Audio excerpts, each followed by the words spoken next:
Hello, hello. Wow. Hello, hello. It's a little bit epic music for me coming on now. I think we're going to have a bit of a slow trickle of people coming in as the other keynote kind of finishes, since we had a few technical issues a little bit all over the place there. But I'm going to be jumping through blueprints, what, when, why, and how. And it's a pretty big presentation, and PowerPoint's a bit slow, so we're going to have a bunch of loading screens in the middle, which are really cool because we get nice tips and tricks in there. But they kind of cut you off mid-sentence. But that's all right. So this guy here, that one's me, riding on one of our llamas in our Tokyo office because we have a cool llama in our Tokyo office. I'm actually based out of Singapore, so I take care of Southeast Asia. And I'm a technical account manager, which means I'm a little bit technical and I manage accounts. I've been using Unreal for 25 odd years now, since the original Unreal tournament. Started out a lot as same as probably plenty of the rest of you, making mods and just having fun. And then I started using Unreal professionally, making games, VR, AR, doing museum exhibitions and experiential events and things with Unreal Engine. So it's kind of where I got started in the non-game space, doing a lot of crazy stuff with the tools.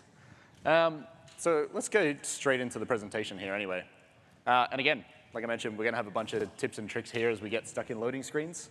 And I think this one's something that a lot of people don't necessarily know about, but the bookmarks that you can use in the viewport, just by holding Control 1, 2, 3, whatever other number that you've got, you can use those to create a bookmark in blueprints as well. Then just press the number again, snaps you straight back to that location with the camera as well. You can even create named bookmarks and comments that you create as well, which you should be commenting a lot. They also work and they're automatically added into the list. So jumping in, what's this talk going to be? This is going to be a bit of a general sort of overview on what blueprints are and how they work with the Unreal editor. So blueprints are not just visual scripting. I mean, that's most of what you'll find online is just, hey, here's how to do blueprints for visual scripting. But it actually covers a lot of different parts of the engine. You're looking at plenty of different areas, and it's deeply ingrained into the editor as well. So it's not just one piece. We're going to look at when should you use them and when maybe you should look at C++, because there's pros and cons to both of those. Also, why blueprints are awesome, because they are. And we're also going to go into a little bit about how you can use blueprints to make cool stuff. And I'm going to focus a little bit more on how you can create stuff for the editor itself and how you can bring it into your pipeline and modify the tools to do something that's best for you and your team. Because there's already a ton of content online around how to make gameplay elements and everything with blueprints. So we're going to look at a different angle. And we're also going to have a lot more of these cool tips and tricks that are going to pop up, just because, again, PowerPoint's not as good as Unreal Engine, so it's a bit slow to load. I did mention that there's going to be some points where you're going to want to use C++ instead of blueprints. And it can be intimidating to get started with that. So we've actually got some really cool tools in there. There's a great plugin called the Blueprint Header tool, which you can turn that on, and it's going to automatically generate the headers for you. And you can see it live. Whenever you add or change a variable inside the blueprint, it's going to add those headers straight into the C++ file, which you can then just take straight away, put it into Visual Studio, and start working with it. It makes it a little bit easier to understand what's going on and how they interact between blueprints and C++. So jumping into the what, when, and the why part of the presentation. Not before another loading screen. Geometry script, I mean, that's a pretty good tip. It's really, really awesome. This is from our Lyra sample pack, which, if you haven't checked it out, it's a really cool sample. It's in the, now, used to be called the Learn tab. It's now the Samples tab inside the launcher. And it's got a lot of different gameplay elements in there. But it's also got geometry script used really, really heavily in the level design there. So it enables the level designer to go in and start modifying, changing, and creating parts in there without needing to go back to a 3D designer to set up new models for them. But then you can also just bake it straight back out as a static mesh. So it performs exactly the same as any other static mesh. But in the editor, it gives you much more control over how you create stuff and what you can do with it. So This picture that you see here, this is blueprints. This is what they are. This is where they're used in the engine, and this should be pretty much all of it.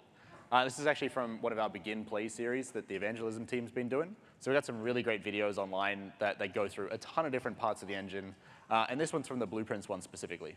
So we're going to jump around this little map a little bit and kind of show you all the different areas that you can use blueprints and what they do. I did mention that I like doing editor utility tools. So this is an interesting one that came up in a discussion with another evangelist a while ago when we're trying to replicate something that I built for last year's fest, actually, where we did a puppeteering rig and I built a custom editor utility widget so that we could see a character from different angles, see all the live values coming out of that. But turns out you actually need to tick a box. With a lot of Unreal things, there's a checkbox or a button that will solve a lot of life's problems. In this case, it is enabled in Play in Editor. And then you can start getting live values from the viewports. This is obviously running in simulation mode, but you can start to get all those values, bring them into your widgets, and do other stuff with those values. So up to you how you want to use that, but it's a really handy tip if you forget to press that checkbox. So zooming in right at the start here, it's important to see that C++ is very tightly coupled with blueprints. They are built directly on top of C++, so your visual scripting is generally just calling functions and things that you've set up in C++. We build a lot of different pieces with that, which we'll call a framework in here, and we'll have a look at that in a second. But all the replication, everything that you do within blueprints, it goes back through C++ with a few little steps along the way. But we'll jump into the frameworks in a second so you can see some tools that we use to make your life easier when you're building games or other experiences. When you're creating blueprints, you've got a lot of different variables, which we'll get into later on as well. But a lot of the time, you're going to want to use a vector. So you can get a world space or a local space. But to make that easier when you're trying to edit things in the editor itself, you can actually enable the Show 3D widget. So when you've got a vector variable, you can now see that in the viewport, and you can move it around with a gizmo so that it's just going to be updating those values, which I can't tell if you can see it, but yeah, the endpoint's there. That's all just updating in real time. Same as if you were typing in those numbers, but it's much easier for an artist to just work by dragging it around. So if we jump in a little bit here where you'll see within the C++ base, that the frameworks that we've put in place here, a lot of these, if you just start up with one of the templates, if you go with a game template and pick the first person or third person character, you're going to be pretty familiar with these. But I know for first timers that are starting out or moving from other engines, it can be a little bit confusing, wondering why we have game mode and character controller and pawns and characters. And there's a bit of method to the madness here. We make games, so we kind of go through this process. We understand what it needs. But one of the big parts here is that when you've got your character, you can be then using a player controller for it, or you can be using an AI controller. Being able to just swap in and out between those is really, really handy. And it means you don't need to be rebuilding things or copy-pasting a lot of the time. So just being able to utilize this framework, understand how it's set up, why it's set up that way, and how you can work with it is really, really useful. And of course, you don't have to use this. It's there as guidelines. But if you start to go through it, it's a really good learning path to see how we set things up and why we think you should do it that way. Another really handy tip, colors. It's something that a lot of people on different teams will be working with. And yes, I'm Australian, so we have a U in our color, which is the correct spelling, of course. But a really handy one here, when you're working with different teams, trying to keep track of those colors, a lot of time it'll just be, oh, here's our hex files, and here's all the different numbers that we need to try and remember. Somebody will mess something up. But you can actually just drag and drop them, save them into a theme. And you can set up multiple different themes, so if you're working in different parts of the engine and need to have those in a lot of different colors, just create new themes with it. And then anybody can just drop them straight into anything. And you can do that all over the editor. So changing directions a little bit here, blueprints have to work with data a lot.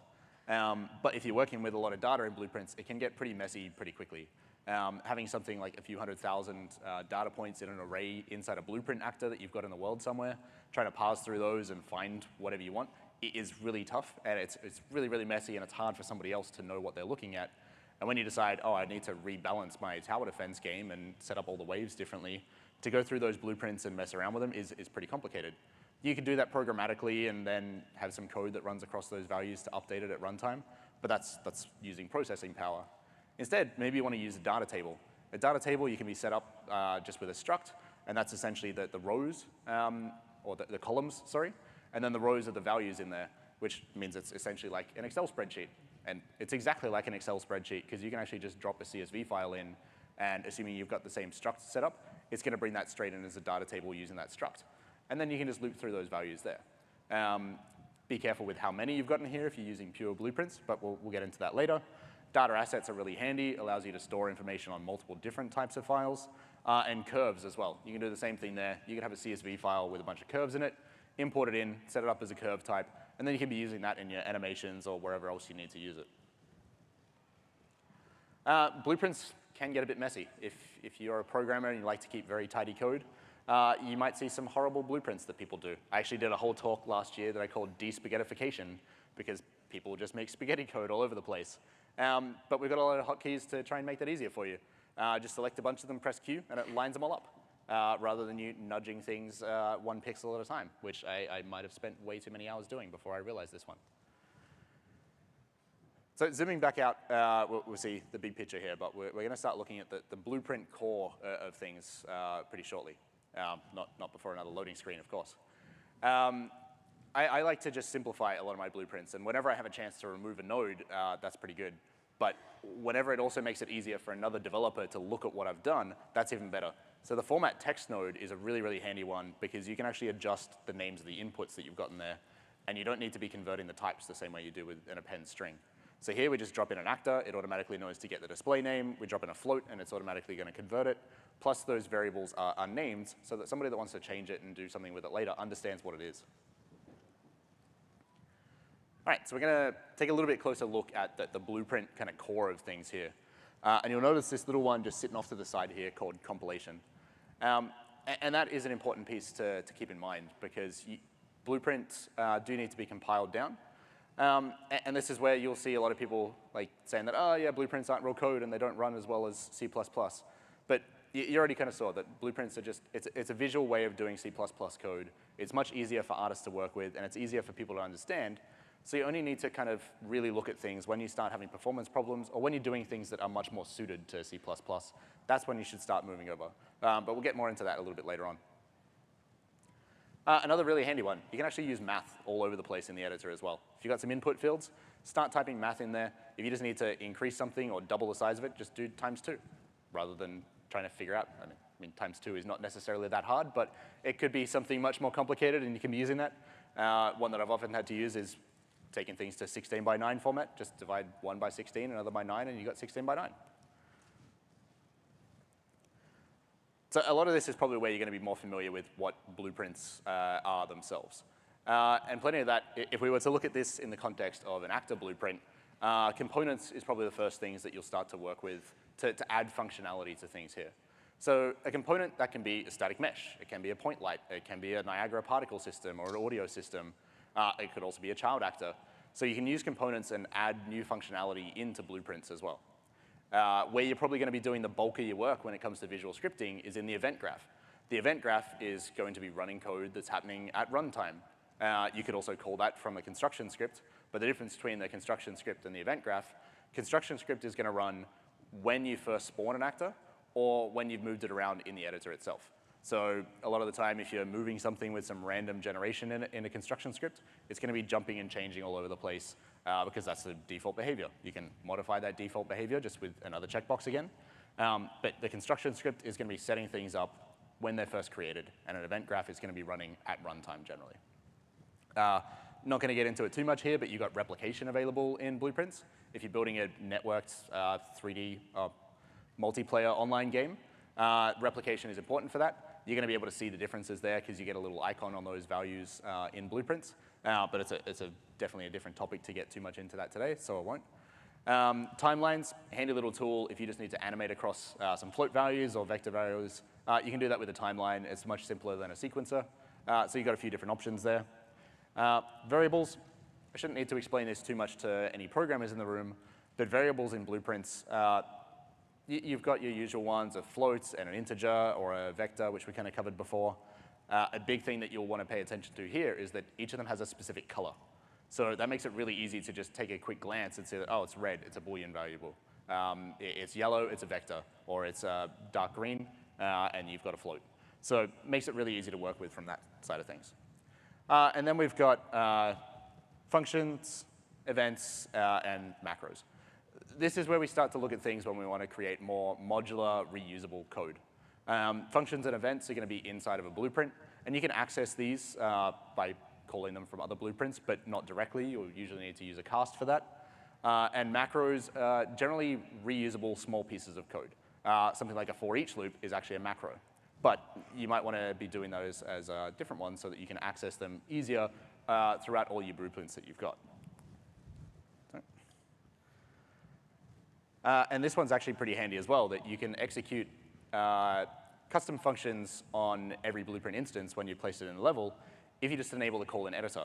This then gives you a button that you can press to execute that function in a similar way that you would use a construction script, but it's controlled by the user. So construction script is just going to run everything that's happening on it straight away.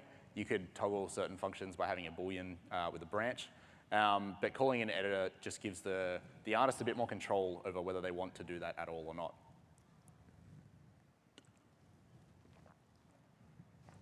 So looking at a few additional features that you've got in blueprints here. Child actors that I kind of mentioned before, essentially it allows you to take a blueprint actor and add it directly into another blueprint actor. There's pros and cons to this. It's handy sometimes as a quick fix, but it's not necessarily what you want to do because whenever you load that in, it's going to bring in a lot of its dependencies with it, which could lead to other problems down the line. The ones that I did mention with the macros, so you can have function libraries and macro libraries. These enable you to call it from any other blueprint that you're creating. So that's really handy. If you're creating a small function that you want to be able to reuse all over the place without somebody else using it, it's great. But one thing to keep in mind is that if you change that and other people are using those macros in another blueprint, if you've modified it in one place, it's modified for everybody. So you just got to be careful with how you update those. Maybe you start to break things for other people. So do a bit of testing to make sure that you don't break stuff for everyone. And this is going to be covered a little bit more later, but a lot of what we get with the editor blueprint scripting, there's a few different tools here with the editor utility widgets, utility widget objects, and a few different kind of ways that we can actually create new tools for the editor itself so that we can customize our pipeline and workflow, build new tools for the artist, because generally if you're doing something more than a couple of times, maybe it's better off to build a tool so that you don't have to keep doing it manually every time. And another hidden kind of trick here for anybody that's been using version control for a long time, you can actually diff blueprints as well. All you got to do is select the two that you want to diff, right-click on them, and do a diff. But then you get a full visual view, which on this example is really easy to see that one of them is completely missing all the visual scripting on there. But it's a great way to see that, okay, I've got two different ones that should be kind of similar. Maybe it's a parent and a child, and you want to know what the differences are between them. Whatever ones here that are lit up yellow, they've got something different between them. So very easy to compare and see what's going on. And now coming back to the compilation one that I mentioned before. So we've got another little window here, which is the virtual machine. So what happens with blueprints once you've done them, they actually need to be compiled down to bytecode. So that bytecode actually gets ran on a virtual machine. So blueprints themselves are not going to run as fast as just raw C++. That's a fact. A lot of the time, it's not necessarily going to make any difference for you. Where it might make a difference is if you're looking at something like that data table where maybe we have 1 million rows in there. That little performance difference that you've got when you want to do a for each loop across those 1 million rows, that's going to start to add up. Those are the kind of things that you're going to say, all right, maybe we should remove that from Blueprint and move it into C++. But there's a lot of time where you might just see performance issues, and if you're not kind of looking in a lot of different areas to understand what it is, you might assume that it's the blueprints that are going slow. But it might not be. Blueprints will actually run much better in a package build than they do in the editor. We're using a lot of that performance in the editor to run the visual logging and other tools that you've got. So if you're running into performance problems, push out a package build, start to look at that before you immediately assume that you need to refactor and redo all of your blueprints. But we've got a ton of different tools that I'll talk about in a second so that you can actually improve that performance. But the great thing with blueprints is that you can get up and running really, really quickly, and people that are non-programmers can actually work with it. And at least from that side, an artist can detail to a programmer exactly what they want to achieve. Once you start to run into those performance issues, or when you've got something that you know is critical, do that one in C++ straight away. But if your team is not heavy in C++ and wants to do a lot of things in blueprints, keep working that way, and then just start to look at things where you need to refactor it when you start to have those performance issues. And this one, I talked about spaghetti code before. I hope I don't see anybody's code that's as bad as this with blueprints, because you should never be doing something like this. But it is a really good example of just some neat little tools that we've got. If you get lost in your like spaghetti code and can't find where things are going, trying to trace those lines can be tricky. Actually just right-clicking on that node, and then you can go, okay, jump to that connection. Really handy. Like in the first instance here, there's only one output, so it's pretty easy, but even finding that line can be tough. In the second one, when there's 5 different things plugging into it, being able to jump back to a specific one, really nice and easy, especially when you're looking at somebody else's code, because definitely this should only ever be somebody else's code that you're trying to fix. This shouldn't be your own. All right, so I kind of mentioned like from performance and profiling, debugging, we have a lot of different tools that help you kind of debug from blueprints. And honestly, for me, it's a really, really like good way of debugging. Not that I really ever want to be debugging, because things should just work. But blueprints are really good to debug, especially if you're doing like VR development, you're standing a meter away from your computer screen. Trying to actually go through every line in C++ and understand what's wrong is tough. With blueprints, it's actually really easy, because you can visually see, just with the logic visualizer, exactly what's happening. You can see that code in real time as it's traveling through branches, as events are happening. That's all really easy to work with and understand and see what's happening in real time. Print strings, they're great, but it's not really the best way to kind of debug things. If you just want to actually see what a variable value is at a particular time, you've actually got the blueprint watcher, the value watcher essentially. So you can select a value and just go, hey, I want to watch this, and it's going to pop up with a live value directly above it.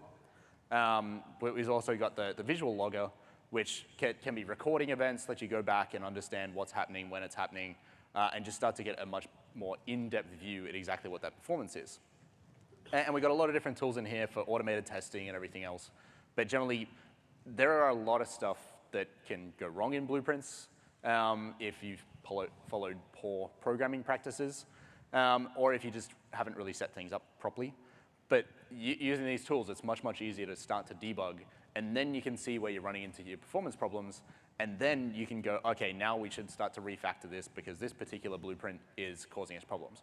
Or maybe you just have tick running on a million different actors in the scene that you want to turn off. This is a really handily placed random loading screen. But we've got a lot of different ways to debug blueprints. And a lot of people don't actually know about this one, but there's a full watcher that you can just pull straight up, and you can start to go through the blueprint debugger. So this will run like directly from the viewport for the whole scene, or you can open it in individual blueprints, and it gives you a much, much deeper rundown of exactly what's going on. I can see every single tick event that's happening here, which is quite a lot. But you can also then see all the different breakpoints that we've got. So you can enable and disable them here. Handy when you've got a lot disabled and you want to come back through and check things out. Because then when it hits that breakpoint, you can actually see all the variables and what their values are like directly in the screen at the same time. So we built a lot of these tools because we still have these same problems, because we've got to build Fortnite, and we use lots of blueprints all over the place as well. So jump in, start testing out these more advanced tools once you start running into those problems before freaking out and thinking you need to like completely refactor. All right, so onto the visual scripting side of things. So this is probably where people really look at blueprints. You go, okay, that's blueprints, I get that. And a level blueprint is probably where most people start out with creating blueprints. And that's fine. It's not really something that you're going to be using too often.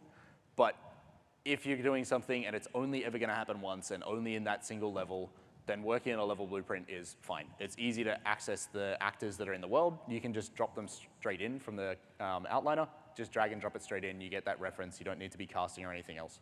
But if you are going to do something twice or 3 times, at that point, you probably want to change things and use an actor blueprint instead. Something like a door in a level or a moving platform. You can set that up as an actor blueprint and then give it some variables that you can control to adjust how it works within that world, because that's something that you're going to be using more than once. So again, move into actor blueprints as soon as possible, but a level blueprint is fine if it's just something that is very unique to that world and you're never going to touch it again. Sequencer, this is where you're doing all your animations. It's a really, really great tool. It took over from Matinee a while ago, but you can be using this for gameplay elements or cinematics or anything in between. The variance manager, this one's a bit of a niche one. It's really, really popular in car configurators and real estate. It's a nice handy little tool. It's built straight in. Jump in, try it out, or rebuild it your own way through blueprints as well. Behavior trees. Well, behavior trees tie very closely in with environment query. This is where you're going to start to play around when you want to be building AI. And this is AI for gameplay, not generative AI type of stuff. But you're going to be using this to program what your AI does, where it goes, what it wants to do with things. And then you can use the environment query system to feed back different values to it. So you can see what's in the environment, let it know if there's danger over there, or if this is the shortest way to get to a player, or if it's trying to hide from a player. The environment query system is really good for that. You plug those values back in through a blackboard into the behavior trees, and then you've got your AI. And if you've set up following our framework system, you can just swap that straight away on your character, swap out the player controller to an AI controller, and then you won't know anything different. You don't need to rebuild anything else on that character. It's just swapping straight between the two. A nice quick and simple one here. You can just promote straight to a variable. That's much easier than going through creating a new variable and then dragging and dropping it into the screen. Only saves you a second or two, but a second or two over doing this a few 100,000 times is a few 100,000 seconds. The next slot here ties back in well with the previous one, and in blueprints. This is how you're creating the really nice, smooth animations when a character needs to change between walking and running, jumping and falling, shooting. And in blueprints, let you control how it blends between those animations. And again, if you've set things up in the right way, your AI controller is going to use the exact same ones that you've set up for your player as well. UMG is Unreal Motion Graphics, using that to do a lot of your 2D UI layers, but all the interactions and everything through that is done through the same visual scripting as your other blueprints, which is really good because it should be nice and familiar, makes it easy for you. You know what you're doing pretty quick and straight away. Niagara, again, uses blueprints to pass values back and forth between blueprints and other events going on in the world. But Niagara is a particle system, so you're using similar workflows, lots of different processes, but it's all very familiar to you once you get up and running with blueprints. Meta sounds, which we touched on a little bit in the previous presentation, it's essentially a full-blown synthesizer that you can build any kind of audio that you want. It could be like quick sound effects, could be music. A really cool example, if you go and check out the Electric Dreams demo from GDC, the sounds of the motor for the Rivian are all done through meta sounds. So that's not an audio recording or anything, that's generated based on how the electric motors work in the car. So we mirrored that with meta sounds, which is quite cool. Mass is a really great system from a different example, which is the city sample that you can grab. This is a really fun one because it's simulating tens of thousands of pedestrians and vehicles in this world. A big difference with something like Mass is that it's persistent. So a lot of games of the past few years where you've had to run around an open city, if you cause a big car crash, turn around, walk away, come back 10 seconds later, that's all gone. It's cleared out. It's as if it didn't exist. If you do this in the City Sample project or in the Matrix Awakens that you can download, you could download, you go and crash a car on the freeway, then fly away, go across the city, come back half an hour later, all that traffic is built up across the entire city because that's persistent, it's still ongoing. And all of this, again, can be accessed through Blueprint and programmed as well. And finally, materials. Materials, it's very, very similar. It's all node-based. It's all going to look the same. Very quick and easy for you to get up and running. But you can access all these through blueprints as well. And you can control the dynamic material instances and change the values and things directly there. But it's all going to be very familiar to you, at least if you understand how to work with blueprints. Getting rid of that spaghetti again, reroute nodes. Really quick and easy. Just double-click on the wire and you add a node. And that lets you just move things around. So then you can bypass it, and generally try to avoid crossing the streams, because we know that's bad. But sometimes you need to cross the streams, and that's OK. But just avoid it when you can. So moving into the last section on here, and this is when we're looking at blueprint communication. So when you want to actually send some information from one blueprint to another. There's a bunch of different ways you can do that, and there's some good ways and some bad ways. One of the easiest ways is with a direct reference, which should be pretty obvious what it is. You directly reference the thing that you want to talk to. It comes with some downsides there, because whatever you are referencing, it might also have some references in there. So when you reference it, it's going to reference the reference that it's referencing, and you're going to have a lot of references, that's way too many references, so we know that's not good. And essentially, you can create a domino effect there, because that's going to start loading in all those assets. Whenever you call in that blueprint, it's going to load that initial one, but then it's also going to look down the chain and say, oh, what is it referencing and what do I need to load there? So that's going to load that one as well. And then if that one's got a reference to something, it's also going to load that one. So be careful with when you're using these. You might be using it with a cast, so you know what class you've got to load in. But a better option a lot of the time is going to be a soft reference.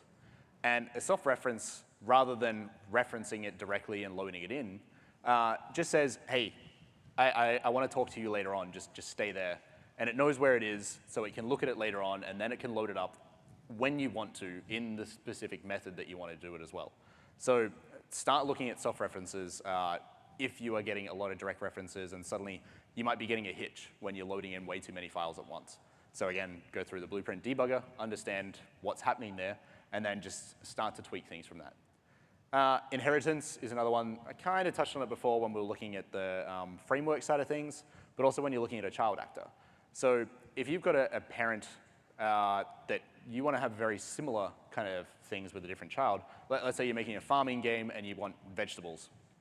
You can have a lot of different vegetables, so you might have a parent, could be the crop, or it could be vegetable, and then you can have a child actor which adds new functionality to it, but shares a lot of the parent's functionality. So you can actually override values from the parent. You can chop and change things as much as you need to, but it's a really good way of keeping that shared functionality between them without needing to copy-paste. Speaking of soft references, yes, they should be used more often. And a lot of people kind of overlook this because the direct reference is the easy one. It's quick and easy. You know what it does. But a soft reference, it's just changing how you're going to load those files up. So when you start the game, you can say, yep, this is the thing that I want to look at later on, so it knows that it's there. But it's not loaded into memory, and it's not going to be blocking it when it is loaded. One of the benefits that you got here, you can actually do an async load on it as well, or you can do a blocking load depending on how things need to operate. But enables you to load those files up maybe at a quieter time, when someone's in a loading screen, or when there's not a bunch of processing needed to happen. So this will just avoid you getting those hitches. And then you can unload things later on when you need to as well. So I kind of touched on casting before, and again, you're going to be using this a lot when you're using a direct reference, because it doesn't necessarily know what class it is. And you do need to be careful with this one as well, because it's not necessarily the best way of doing it. It is for something where you might want to do a quick hit trace and go, oh, did I hit an object of this class? OK, now I can cast to it. But something that might be a better fit there is an interface.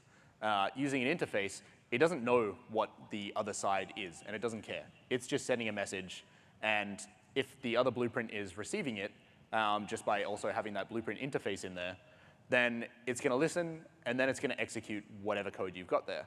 But the initial instigator doesn't need to know what's happening on the other side. All of that code is sitting in the receiver, where it's just said, yep, I've got this interface, I'm happy to receive that information, and then it'll process whatever it needs to do there.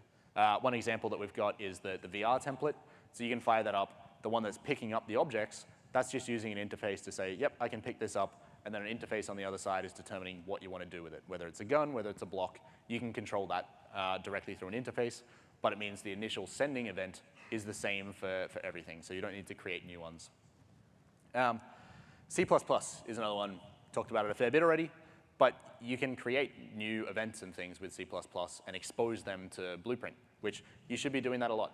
If you are doing things in C++, don't keep it to yourself. Expose it to your artists. Let them start to work with it, because then they can build upon it. They can use it whenever they need to, but you can keep your really optimized code or anything that is super heavy directly in C++ and just make it easier for people to work with later on. And the last one we've got here is event dispatchers. This is a little bit different from an interface where it's kind of the reverse, where you're setting up to subscribe for an event. So this could be configured during like an event begin play, where you could say, OK, I want to subscribe to this event, and I'm just sitting listening to it later on. So it's a bit more of a publisher-subscriber sort of arrangement there. And then when the event happens, it's going to trigger that event, and then you can do whatever else you need to do with it. So a lot of different ways that you can send and receive and interact with data between blueprints. Just be careful with the ways that you're doing it, because this can start to bog down if you're doing things in the wrong way, or if it's not necessarily the right choice for the right way of doing it. This one annoyed me for a while, because I also didn't know about it for a long time, and it'd be, I just need to quickly test something, so it's disconnecting wires and messing around and then trying to undo or remember where it was. But we actually have a way that you can just disable that node. And it's hidden away in the editor preferences, in the blueprint editor, and it is experimental, so try it out. I don't know what damage it might cause. But all you need to do is turn on allow explicit impure node disabling. And then suddenly you can disable that node without deleting it. Then you can right-click on it again and then just re-enable it. Or you could re-enable it only to be running in the editor. So it's really handy just to avoid that quick deleting or disconnecting your wires there. Again, it's experimental, so use it at your own risk. But it's a really cool little piece of functionality there. So that is a really quick 20-minute broad sort of overview around what blueprints are.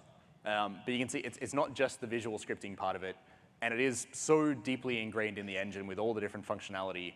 And that's really what gives it its power. It's quite different than a lot of other visual scripting tools where it's just another layer that is like kind of sandboxed. And if anybody is familiar with Unreal Engine 3, Kismet was much more like that level blueprint where it was much more restricted. Now with blueprints though, you can do anything. You can build entire games with it. And it's only when you start to run into problems that you really need to go, okay, I need to push into C++. But it kind of enables teams of artists that aren't programmer heavy to do a lot of that work and plenty of the heavy lifting themselves. So you can really create amazing content with it and not need to worry too much until you start to get into those performance problems.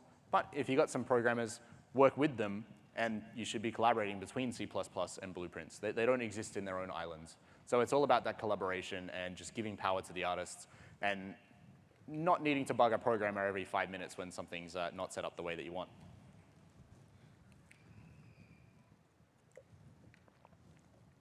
Another nice, quick, simple one here. It's not going to change the world, but it does remove one unnecessary node. You can actually just right-click on any variable and then break it out directly on that node.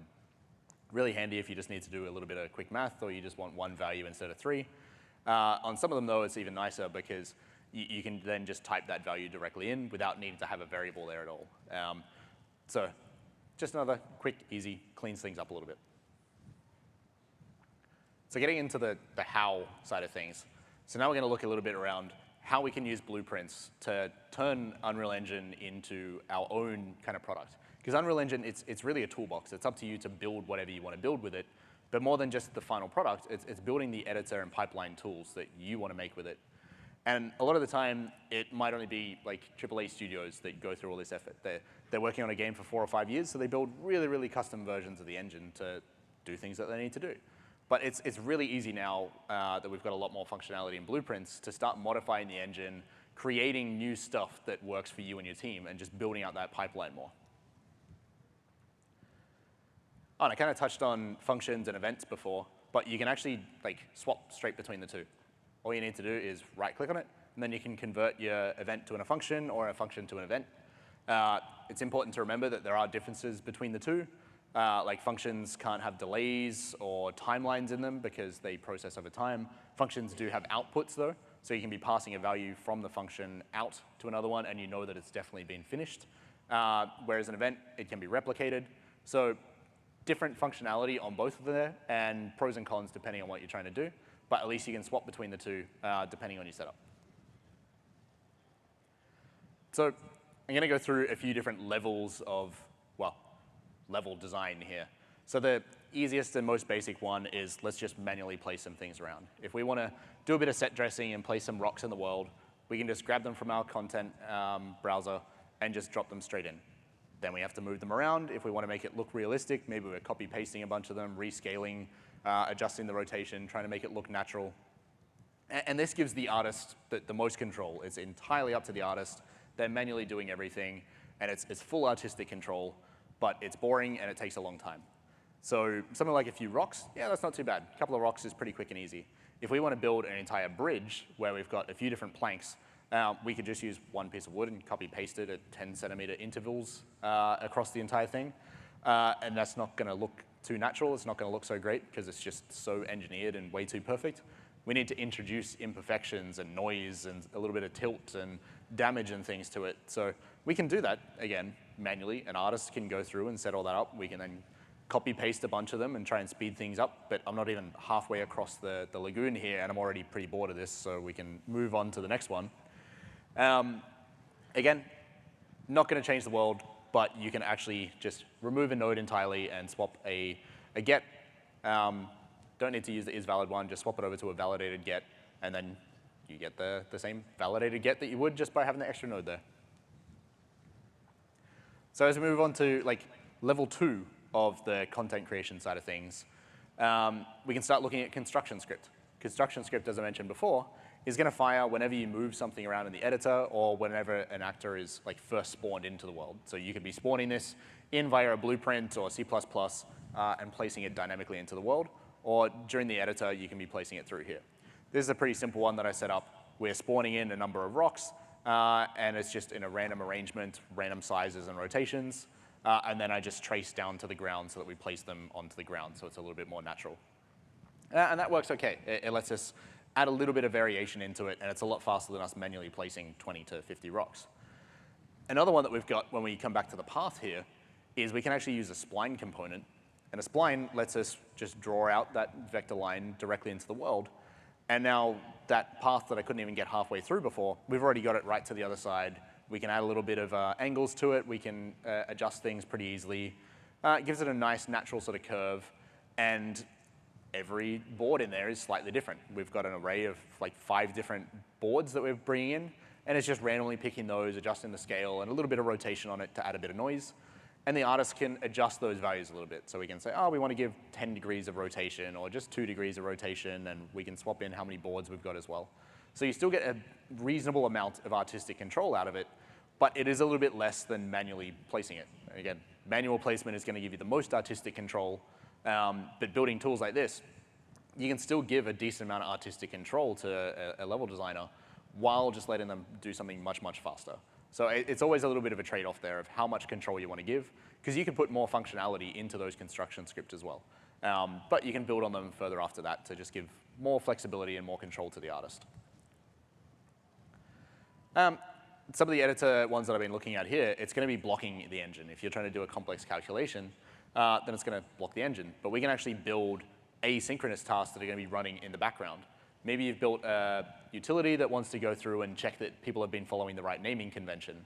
So you could actually set up an editor utility task, which is going to run in the background, gives you notifications of what it's doing, the progress that it's made, and when it's finished. So you could just be running that whenever you want to do a check-in of files, make sure that things are correct. If you want to update a bunch of things or generate collision automatically, you could be running these kind of tasks in the background, and it just saves locking up the machine. You don't need to stop every time you want to just press a button. So the third kind of level of functionality, we already touched on this one previously in one of the cool tips and tricks we had, but calling in editor enables you to give a bit more functionality to the artist. So here you can see I want to place some lights along. It's getting dark. We need a few lights along the path there, and we can manually place them in again. That's going to give me the most artistic control, and I was already placing a blueprint with a bit of dynamics on them there. Or we can just add a button there, which we can say, hey, I want lights on this path, and then give them a few values where they can say, I don't want that many lights, change the spacing to 2 meters instead of 1 meter. And now they've got a bunch of lights there. And we can easily enable a bit more functionality here. Just again, click the call in editor button, and now suddenly we've got the capability to swap the side that the lights are on. And that's super quick and easy. It's still a decent amount of artistic control. And the way I've set these up, you can see in the content outliner there, that these are actually individually spawned in the world. So they're not tied necessarily directly into that spline that we've got, which means we can edit them and modify them, move things around afterwards. One thing to keep in mind that if I move that path though, they're not necessarily going to be tied with it depending how they're set up. You can attach them into the local space there and just attach it to the spline, in which case they would be. But you can configure things differently however you need to. And generally, we've now given a pretty decent amount of flexibility on this spline tool so that someone can create really custom paths. And they look pretty good. Like this is a nice kind of setup that we could do in seconds, rather than this would at least take minutes, maybe hours, to fine tune things and get everything the way that you want. I did mention before around, if we had our crops and our vegetables and we wanted to have parent blueprints and child blueprints, if you've created a variable on a child, maybe you then start creating a few more child blueprints and realize that you want that same variable, you can actually just promote that back to the parent. So then it's available to every other child and you don't need to worry about it. So just saves that replication and a bit of copy pasting. Now that we move into level 4 of level design, editor utility widgets are really powerful tools. This again is using the UMG system. So we're using our Unreal Motion graphics to create custom widgets for the editor. And here I've set one up with a bunch of different functionality. I've got an array in there so that I can bring in multiple different rocks. I had a function there which could run in the background by generating the collision on all those assets. These are all Quixel Megascans assets with millions of triangles on them. They're cinematic quality. And then I turn it on to spawn a few hundred of those assets and then drop them into the world. When I click spawn trash, it's enabling simulation mode. It's setting physics to enabled on all those assets at once. And then it's dropping them into the world. And here, instead of just placing one rock at a time or those 10 with the construction script, I'm actually naturally placing all these assets using physics. I can then move them around and readjust it. And then when I'm finished, I just bake out the trash. Another little script goes along, and it bakes all the locations of them and turns off physics on every asset there. So that when we're running the game, they're not actually processing any of that physics. I mean, we could leave them doing that if we wanted to, but this is hundreds of rocks, and it's just now naturally created a nice kind of rubble look.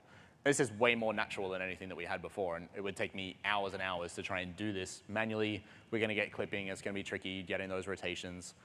So this is just a nice little way of doing it.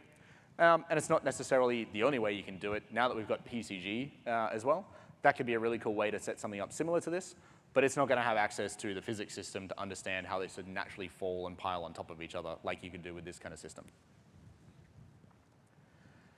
A pretty handy one here that you can actually create a favorites list of the nodes that you use most of the time. So this is called the palette. And it's already got in UE5 a few things that are on there by default. But you might have noticed when you're right-clicking to add a new node that there's a little star next to things in there. If you click that star, it adds it into your palette. So this could be your custom ones that you've set up or macros or anything else, or the ones that are already built into the engine. If you're using something a lot, favorite it, add it into the palette, then it's really easy to keep reusing it over again. Now that we move into level 5, we're looking at scriptable tools. And this is a new one that was added in experimental in UE 5.2. And the really cool thing that we get with scriptable tools is access to the viewport. So you can see here, if I take my spline that I've got from the previous one, that works really well when I was just doing something flat. But as soon as I want to trace along a terrain, I need to add spline points all over the place. And that just gets to be a bit annoying, trying to place hundreds of spline points to get the correct curvature and everything. And it becomes harder to work with. So if we use the scriptable tools here, I've got a very similar blueprint. It's still running the same kind of construction script and a little bit modified to work with this. But I've got access to my array of different boards there. I can adjust the distance between them and play around with it a little bit where I need to. But then I can just draw straight onto the landscape. Might be a little bit hard, but you can see that one's not me. Right, it's a really cool path. But so now you can see that that path is just drawn straight along the landscape there. So this would have taken me a decent amount of time. I mean, it would have taken me hours and hours to do it all manually. But at least with the other blueprint that I had, I could have done it in a few minutes, and it would have been a little bit messy, and it's a little bit hard to adjust. But here I've got hundreds of spline points, and it was a little bit hard to work with, so I just created another call-in editor event there, which I could then just clean up and remove a few of those nodes, so it makes it a little bit easier to work with the spline. The less spline points, the less detail I'm going to have, but it makes it a bit easier from an artistic perspective when I want to work with it, and we still have access to the rest of the functionality there, where I can then bring in the lights and swap the sides and do more with it from there. But that looks pretty good, and that's created within a minute or two. So really nice quality that we can get out of it. You still get the artistic control. Again, it's not going to be as much artistic control as manually placing every single thing there, but you would sit there for hours manually doing that. So even within your blueprints, the same way that I set it up for the lights so that they could be individually modified, you could do the same thing, take it away from the spline that we've got there, bake it out into just individual actors in the world, and give that capability to an artist to individually modify every single value that they need to. A lot of different functionality that you can build into the tools there. Looking back on a little bit of the debugging and profiling, trying to understand what's using performance, one of the console commands that you should be using a lot is dump ticks. Really, really handy. Type it in, dump ticks. It'll show you every single thing that is ticking. It'll show you the tick groups and everything else that it's in as well. Because you can set up ticking groups. You can control a lot of how ticking works, timing and everything else for it too. But actually just being able to see everything that's ticking, really, really handy command. So finally, we're going to land on level 6 here. And this is bringing a few of the different tools together. So looking back at the editor utility widget that I built that's just dumping a bunch of garbage into the world, really nice, works pretty well. We can pick up one rock and use it to nudge other ones around. So we get a little bit of control there, because it's physics, it's games. But we're making video games, so we might as well have a little bit of fun. So what's more effective than nudging? Exploding. And I've even got audio for this one, but they turned off the audio. So you don't necessarily need to build in like explosions with particle effects and sound effects, but why not? It's video games. And it's going to be way quicker at moving things around. And you could add in more variables there so that you could adjust it and tweak things and give a stronger explosion strength. But you can still get to really optimize assets here by using the baking tool straight afterwards. I just bake it down. And these are all just baked out to hierarchical instance static meshes. So we can move them all around. We can hide them. We can still individually adjust them because it's an instance.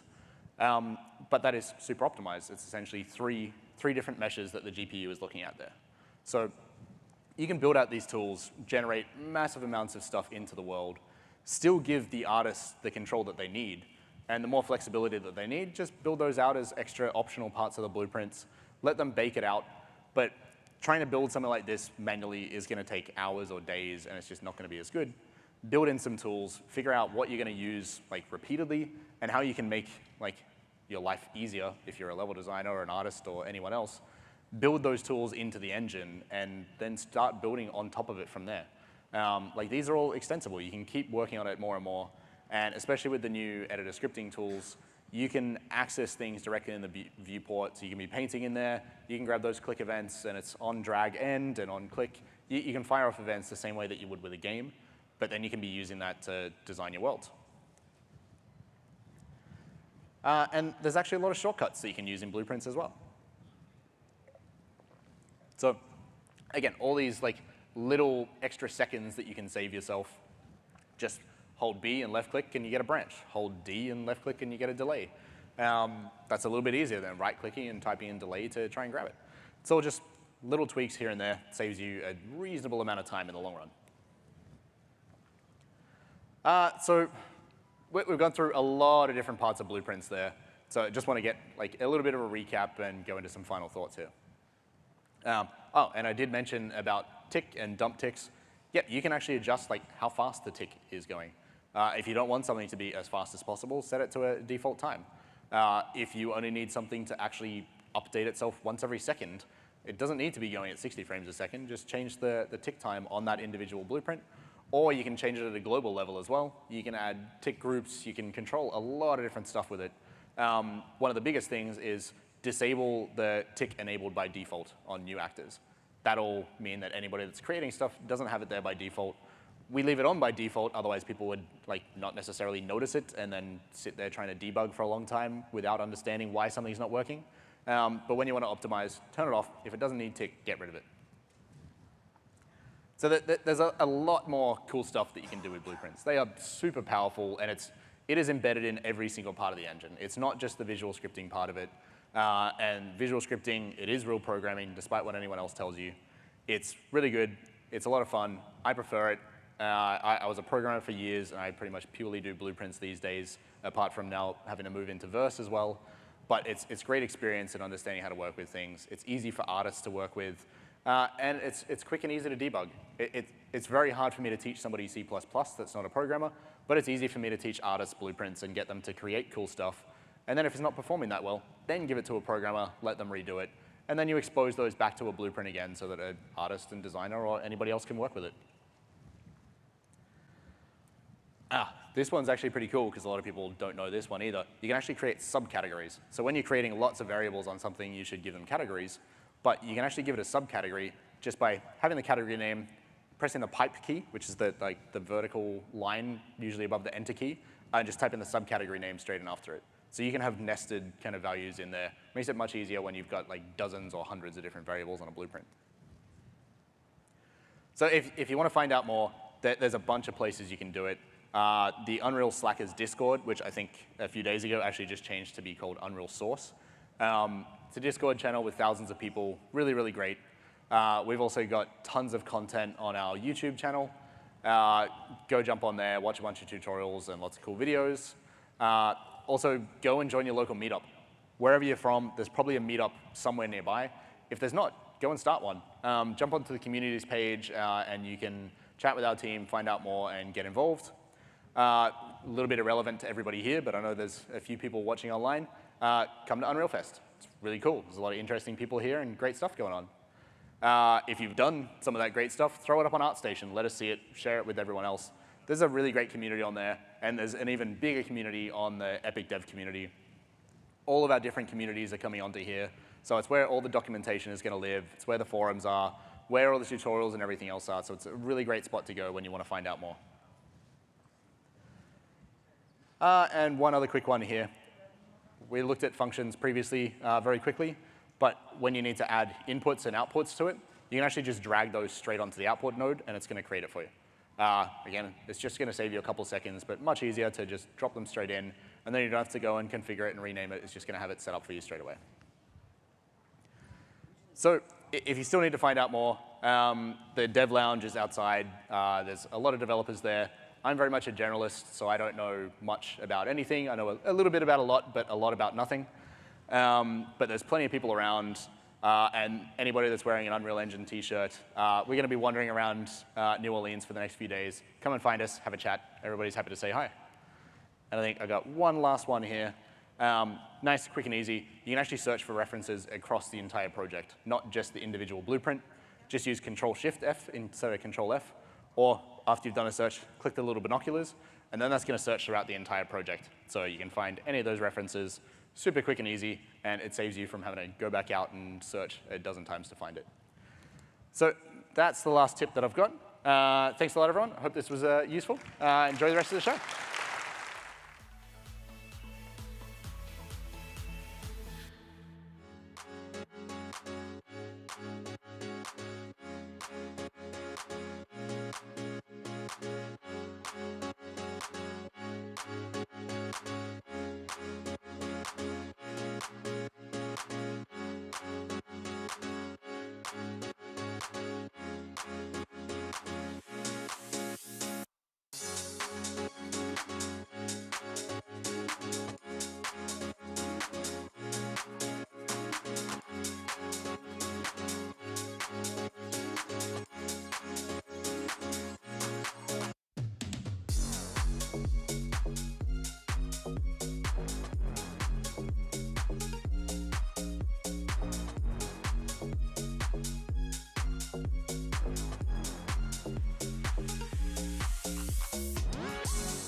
Hey there, how y'all doing? I'm Grayson Edge. I work at Epic Games, and today we're going to talk a little bit about how we create cinematics at Epic. I'm a design director at Epic, and I've been at Epic for about 20 years. And in that time, I've worked as a level designer, worked in cinematics, worked on some of our special projects, and currently working on some of the events that we do for Fortnite. And I can tell you, we'll talk a lot about that today, and what we, how we do all these different things. I see a few people out here that have come by to say hello, so thanks for coming by, and thank you all for coming out and seeing this talk. Hopefully you get something useful out of it. We're gonna go pretty quick. There's a lot to cover, and I'm going to try to give you a general look at how we go from start to finish on some of these projects, some of the tools we use. We'll have a bit of time talking about sequencer, if you're not familiar with that, and tape recorder. And so let's go ahead and dive in here. So I'm currently working on Fortnite events. And Fortnite events are essentially in-game experiences that are cinematic in nature. And so we generally have two different types of event. One is narrative, and so that's usually things like the Galactus event where we do tie-ins with Marvel, and we tell narrative in Fortnite through some of these events. And then we also have concerts that are more musical in nature. And so examples of that might be the Ariana Grande concert or the Travis Scott concert. We've also worked a little bit with Marshmello. And so that's primarily what I'm doing these days for direction, and it's a hell of a lot of fun. The other thing I've worked on and regularly go into is cinematics. And I think everybody, I would imagine most people in this room are probably familiar with cinematics and what that means. We generally make marketing content, and we also tell narrative through our cinematics. And those are essentially, like animation shorts. I think everybody's pretty familiar with how those things work. And then I also work in special projects. And special projects are, an example of that would be like The Matrix Awakens. And that type of project usually showcases some of the latest and greatest technology at the studio. And they can be a lot of fun to work on as well, and usually pretty high fidelity and cutting edge stuff. So I'd like to give you a definition of a few things here. First of all, I think all of you know what Unreal Engine is at this point. If you don't, come up and talk to me, we can talk about it. And I can kind of walk you through what the editor is and how all that works. I'd like to tell you a little bit about Sequencer as well, and that tool. And I'll give you a general definition of Sequencer, and then we'll look at some examples in a little bit just to kind of see how all that works. But Sequencer is essentially a tool in the engine that has a timeline. It's like a nonlinear editor. And so you can scrub through Sequencer and see things play out in time. We can do things like animate cameras. We can animate characters. We can animate things like effects and materials. And then we can also communicate with blueprints through Sequencer in a timeline. And so Sequencer is really at the core of a lot of things we do cinematically, and also for like things like events. It's really one of the core tools that we use to build all of that out. Another tool we'll talk about is something called Take Recorder. And a lot of people are not familiar with what Take Recorder is. It is a tool, and actually a lot of people have not used that tool before, but it's pretty cool. So it's a tool we can basically record in-game content, so we can record gameplay, but we can also use it for virtual production and record things like mocap and anything that's in virtual, in our virtual production world. That could be cameras, that could be audio, that could be facial. We can play that back and review it, and then we can insert that stuff into Sequencer. So that's just kind of a general definition of the Take Recorder tool. Some other tools that we use in cinematics, and this is probably one that anybody who's doing pre-rendered content will be familiar with or will want to investigate further. It's our MRQ, so that's a movie render queue. And I'll try to keep it pretty high level. It is simply a tool that allows us to render out of the engine with a lot of different settings and configurability. So you can set it up in a lot of different ways. Some of the things that you could simply do with it are, decide which image size you want to render out, or you could have presets in there. So if you're used to rendering and you have a more automated process, you can set up your presets in the MRQ. And so it's, as I mentioned, extremely configurable and can be set up in a lot of different ways. Some other common tools we use in production are Miro, and I'll show you an example of that in a minute. It's essentially a whiteboard, so we use it for ideation. And I've got a slide that I'll show you that, and we can talk about that. We also have some other common tools. I'm sure a lot of you are probably familiar with these, like Clip Studio Paint, Procreate, Storyboard, Pro, and Photoshop.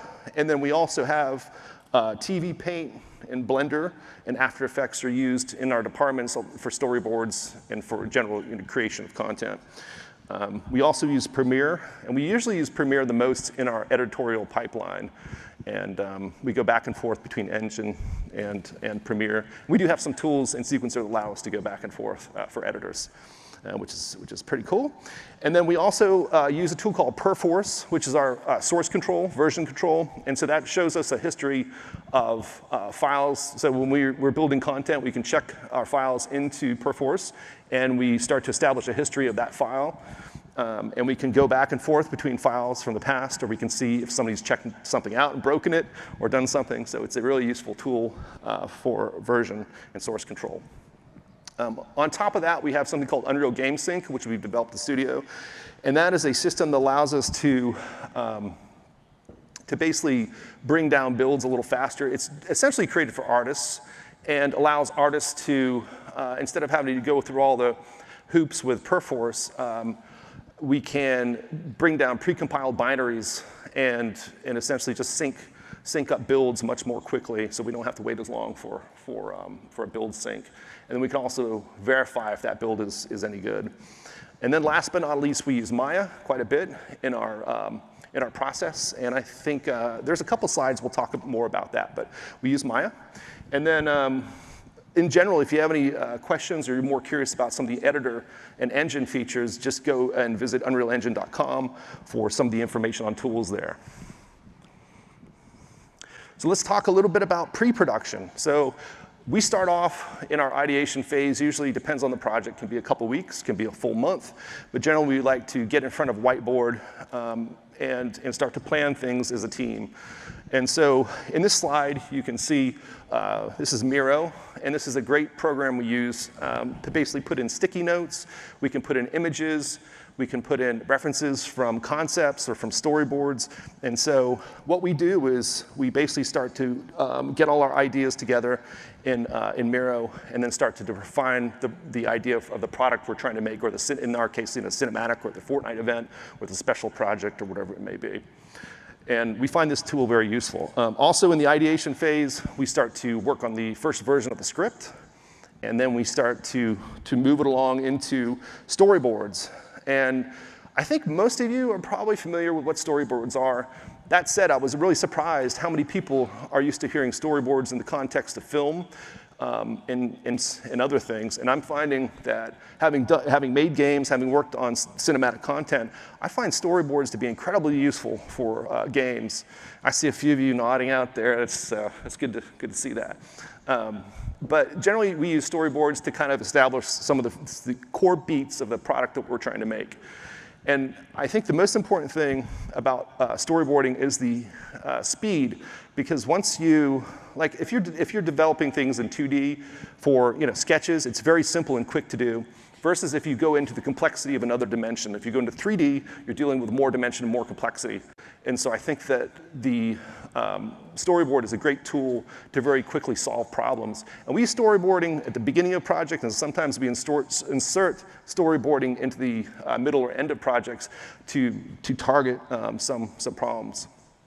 I do storyboarding in Engine sometimes, and so that is where we just take Sequencer and we compose characters, very basic poses, and cameras, and then we can basically create screenshots of that setup, and then I'll put that in a slide deck, and I can start to arrange images. So we can do some storyboarding in Engine and do.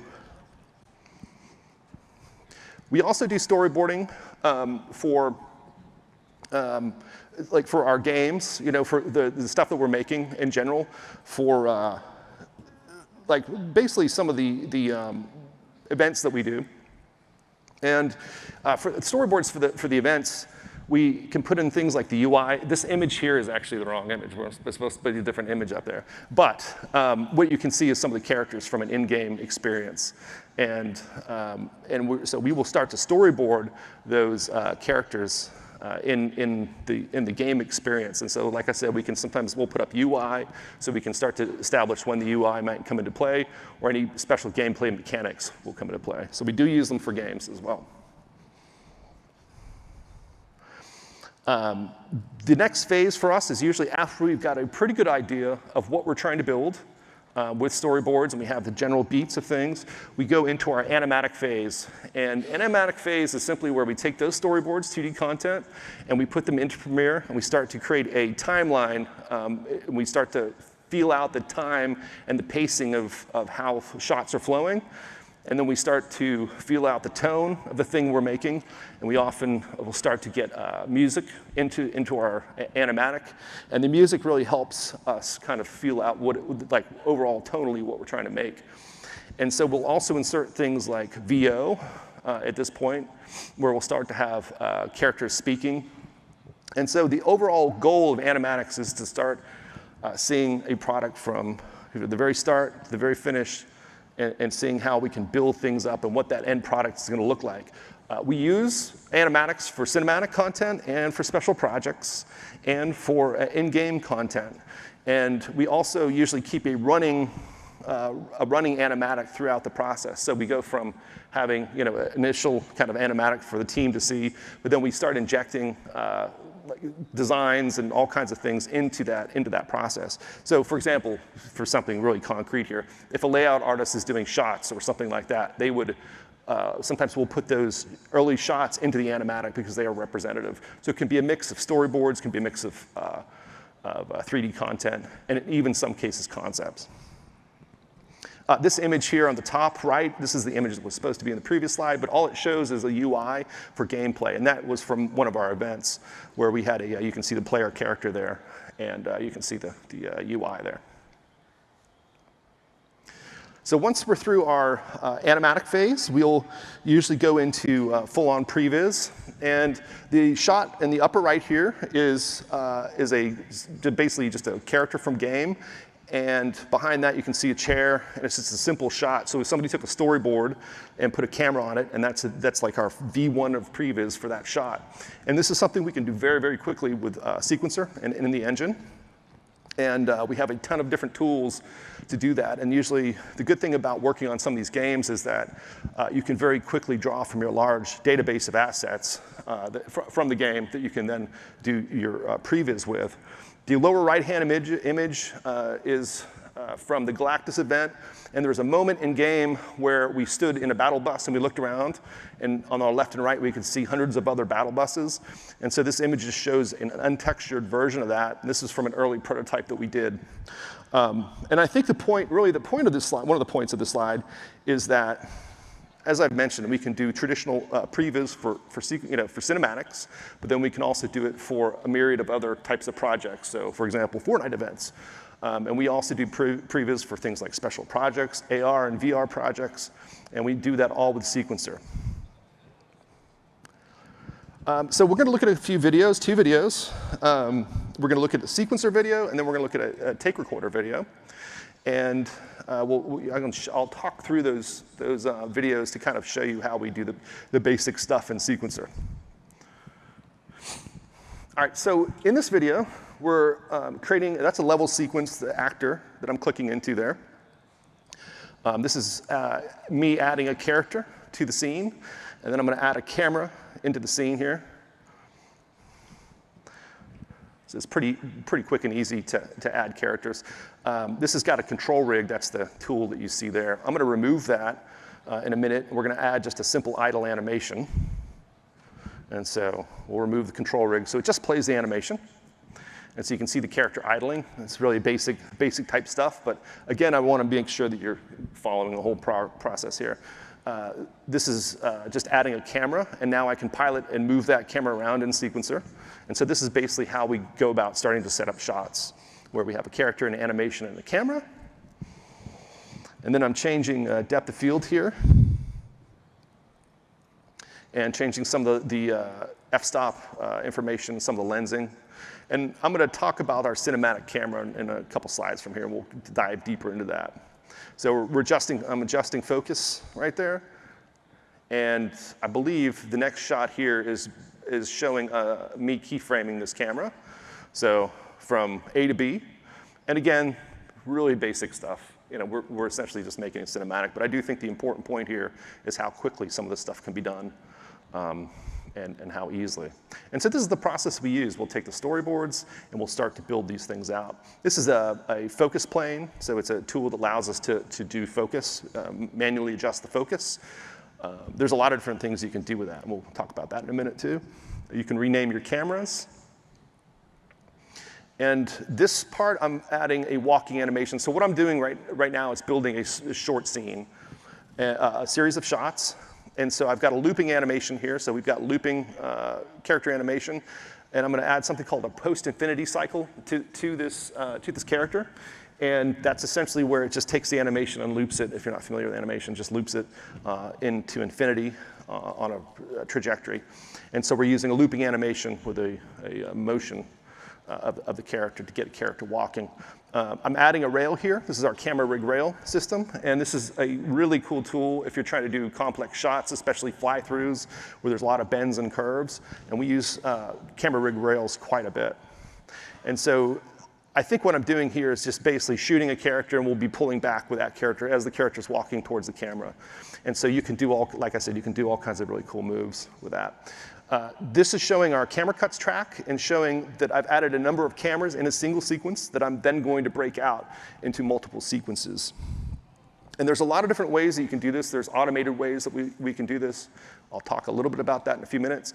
But this is just a manual process to show you how we can create shots. So I created several cameras in one shot. Now I'm duplicating the shot with all the content that's in there.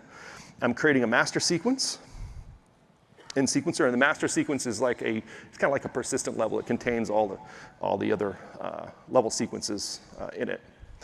And so I've named my shots. And then what I'll do is I'll drag shots into the master sequence here in a minute. So this is the master sequence we just opened. So I'm saving some sequences there. And then, yeah, so I'm dropping all these shots in. And right now, they're all coming in as a stack. You can add them manually, back to back. And so here I've assembled a quick edit. And this shows some of the cameras and some of the shots that we were looking at earlier, but just assembled into an edit, a very early previs type edit. I think when I made this video for this presentation, it took me probably about 30 minutes or so, which is not bad for the number of shots and stuff that are in here. So you can see the shots broken out here, so you can stack them so they're easier to see. I'm going to go ahead and do an edit. So this is just like video editing, except it's completely 3D. And so I'm essentially just moving shots around here. And so I edited out some of the head of the sequence. And then we can show things like thumbnails as well in these shots. I tend to like to not use the thumbnails. I like to just kind of keep it simple and flat. I'm adding a fade track here. And that's we have a lot of different types of tracks we can add, but this is just some of the basic stuff. So this is a fade track. We can also add audio to our sequences. And so I'm adding music and some ambient sound effects. I'd imagine some of you have seen all this stuff before and probably bored out of your mind, but for the people who haven't seen this, it may be useful to kind of know some of the potential for the tech here. I'm adjusting lighting, and so we will, this is just a global lighting adjustment. For real cinematics, of course, we can do individual shots where lighting and all that type of thing are configured. These are some screen overlays we have here. For different framing devices. We can also do letterboxing. I find these to be really useful tools for trying to center up shots and make sure things are right on frame where we need them to be. And then there's the letterboxing and cropping. That is all done in editor, so that will not go into post. But it's a useful tool if you're changing between 2:3:9 and regular aspect ratios. All right, and so this is Take Recorder. This is the other tool I wanted to show you, just kind of a quick demo of. I'm in game right here. I'm running around in game. And I'm going to pull up Take Recorder here in a second. And this is a game character. This tool, once you get used to it, is really pretty powerful. I'm changing a slate name here. So when I record things, I can record them with different names. There's a whole category of stuff that you can record. In this case, I'm just picking a player. And I'm going to record that player. And again, you can record pretty much anything that you're seeing on screen in Take Recorder. And here we're using game, just a recording of the game, but again, you can use it for mocap as well. The content's being recorded right now into Sequencer. And I'm opening up that content, we'll play it back. So you should be able to see the gameplay playing back here. Yep.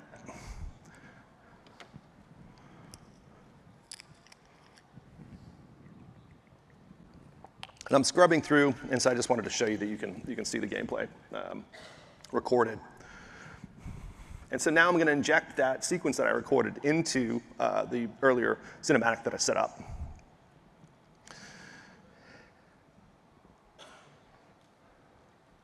And so you can see the character running around. Also note that we're looking through the character's camera, and so I need to remove that so we can see it with the proper camera, because what I'm trying to do here is create extras for a scene. Very simple use of extras. Now we can use Take Recorder to record all kinds of stuff. Like I said, you can record vehicles, and that's actually a great use for the tool. As if you have a vehicle you can drive around, you can start inserting vehicles into your scenes by recording them, which is sometimes much easier than hand keying all that stuff, or bringing it in from Maya. So so essentially what I've done here is I've edited this sub-scene, and I wanted to basically get rid of the character in the first shot, so I just removed that part of the sub-scene. And now I'm gonna take this character, and it's kind of on the wrong side of camera, so I've added an additive transform track, and so I'm gonna pull that character onto the other side of the camera into the negative space there, so we can see the character walking by. We used the same process for the ray tracing Star Wars demo. We had some extras in the hallway, so we just recorded characters that we just had walking across the hall. It's pretty easy. And in this case, in this part right here, I'm modifying the play rate. So I've taken it's the exact same file, and so I've slightly modified the play rate, and I've added another sequence, and I've moved it around a little bit in time. And the idea is that I wanted to have two extras that run by. One of them is a little slower than the other. And again, for previs, this is fine. You know, we wouldn't ship with something that like that, but at least you get the idea here in our previs system. So I think that is the end of the video. All right, so let's talk a little bit about Unreal Cinematic Camera. This is probably one of the most important slides for people who are in broadcast and TV and film. We have two different types of cameras in Unreal. We have our legacy Unreal camera, which is a nodal-based camera, and then we have the Unreal Cinematic camera, which has the notion of a film back. So cinematic camera has the ability we can set the sensor size. And so if I wanted to simulate, for example, my cell phone, I could look up the sensor data on my cell phone, and I could input that into the Unreal Cinematic camera here. And then I could choose to find out what kind of lens that camera is using, and I could input that lens data into the lens information for this camera, and I could essentially simulate that camera one-to-one. Now there are some slight variations if you have lens distortion, and we do that for real-time compositing, so we are actually able to calculate that, and there are plugins that will allow us to handle lens distortion and that type of thing if we need to. But generally speaking, for most of the cases that we use in the studio, we're able to simulate these real-world cameras and be one-to-one with the virtual camera and the real-world camera. Some other features of the Unreal Cinematic camera are it has the ability to track targets, and so we use that on occasion, especially for gameplay type stuff. We can track targets. Focus is another thing that we can. There's manual focus. There's no focus, so you can input it. Like we've done it in virtual production shoots where you have somebody who's pulling focus, so it's done on a dial. And then we also have targets that the focus plane can track. There's another use also for when you go back and forth between game cameras and cinematic cameras that is pretty important. And like I said, you can use the HFOV value of the nodal-based camera and align that with, this probably gets a little technical and complicated, but you can align that with the film back and basically do some calculations to figure out exactly how to go back and forth between a game camera and a cinematic camera seamlessly. And we'll use that for people who are exporting cameras from Maya, or we're trying to do in-game events where we're going from a game camera to a cinematic camera. And so if you're interested in that, just give me a shout, and I can tell you more about that outside after we're done, and how some of the magic values there that we're setting up for that. So some of the other things we do in previs are we essentially take that animatic, and the directors and editors will take the animatic and basically break it down into different sequences for the layout team and for other teams.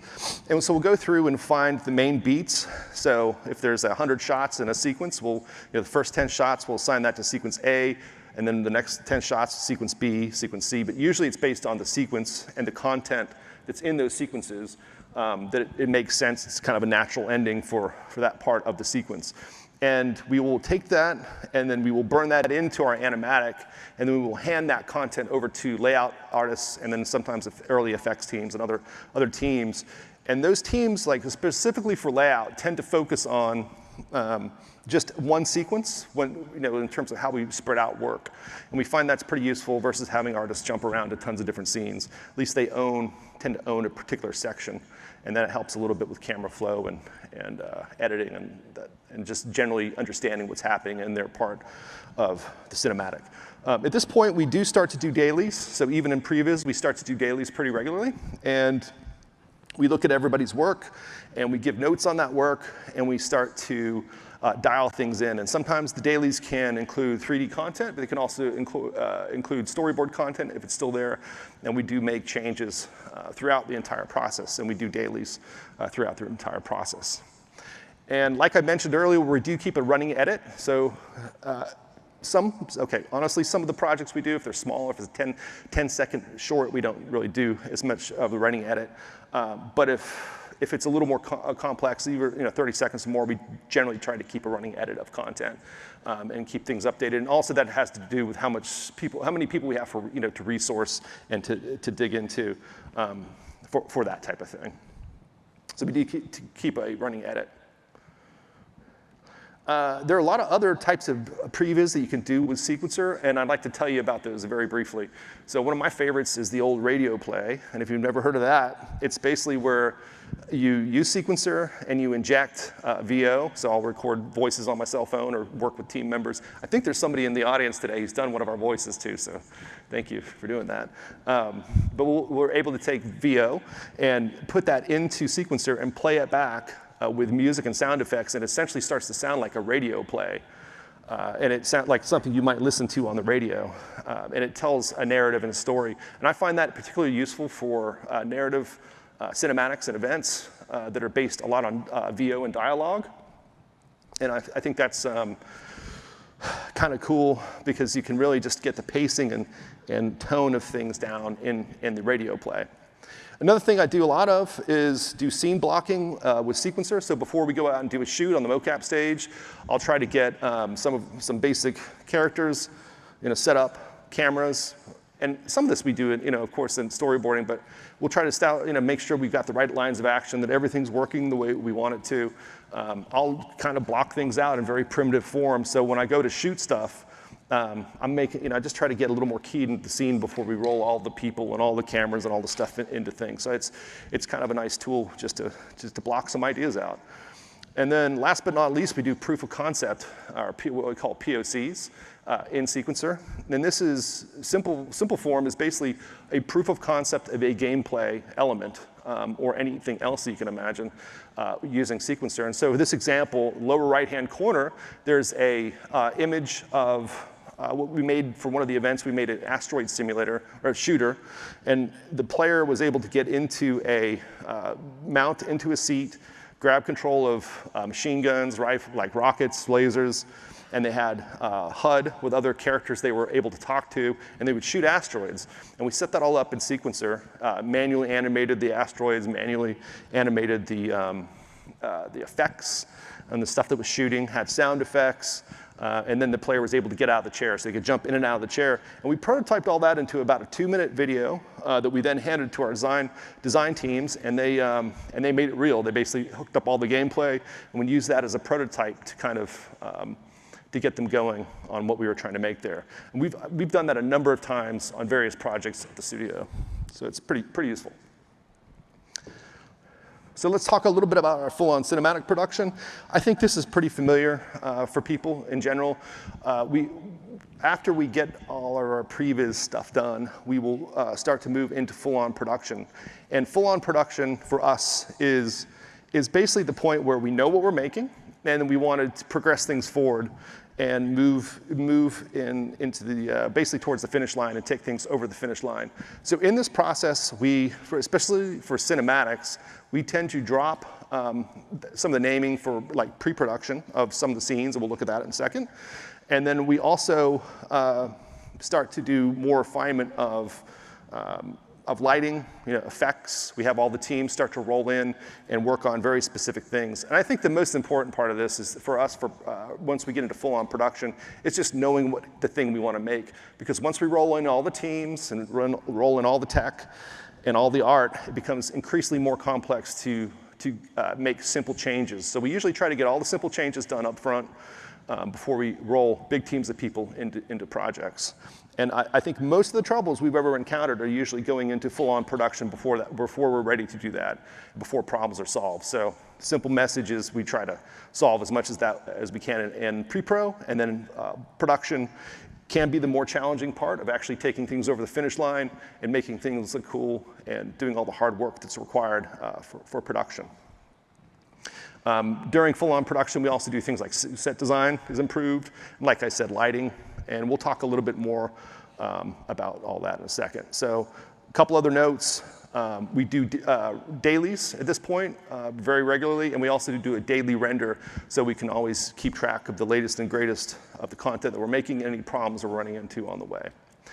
Full-on event production is very similar to cinematic production, and except that we don't have the notion of pre-pro to production for events. We basically just start in production the whole time, and a lot of that is sorted out early on because we need to have a certain structure for the events in terms of how gameplay plays out. And so that's a bit unusual because a lot of places will do pre-pro and then go to pro. But we find the complexity of trying to go from pre to pro with events and a 12-minute piece of content can be pretty challenging. And so we try to really structure it the right way from the start and keep things clean. One of the other things that's kind of unusual about events is that we have to make it playable. And so with pre-rendered content, I think the production pipeline there's a little bit of more give in that. With in-game content, it could get pretty challenging because you really have to make sure things are optimized and that the game is playing correctly.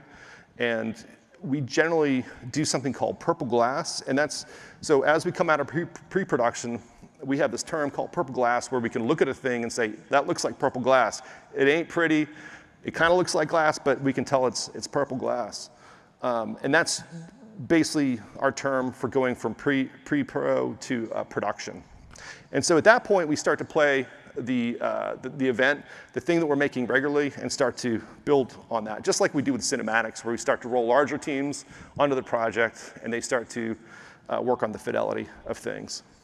A couple of quick notes here on events, and this is true for gameplay content. People who are used to working in cinematics and film, the tool set that applies to that applies for the games as well, and for these special projects. And so there's this, I'm surprised a lot of people don't know this or don't realize that, but it's actually pretty cool because a lot of the same skills can be applied in a myriad of different types of projects. For example, we've had people who've come directly from film and gone right into a VR project with a little bit of training on the engine and sequencers. So you can definitely use that skill set in a lot of different ways. And we have several people that we move between different departments. So one of my guys will go between cinematics, special projects and events pretty regularly. And we find that moving these people around through different teams trains them quite a bit because they'll have different encounters basically on each project that they can learn a lot from. So it's kind of cool. So let's talk a little bit about cinematic naming. This is something that people always want to talk about.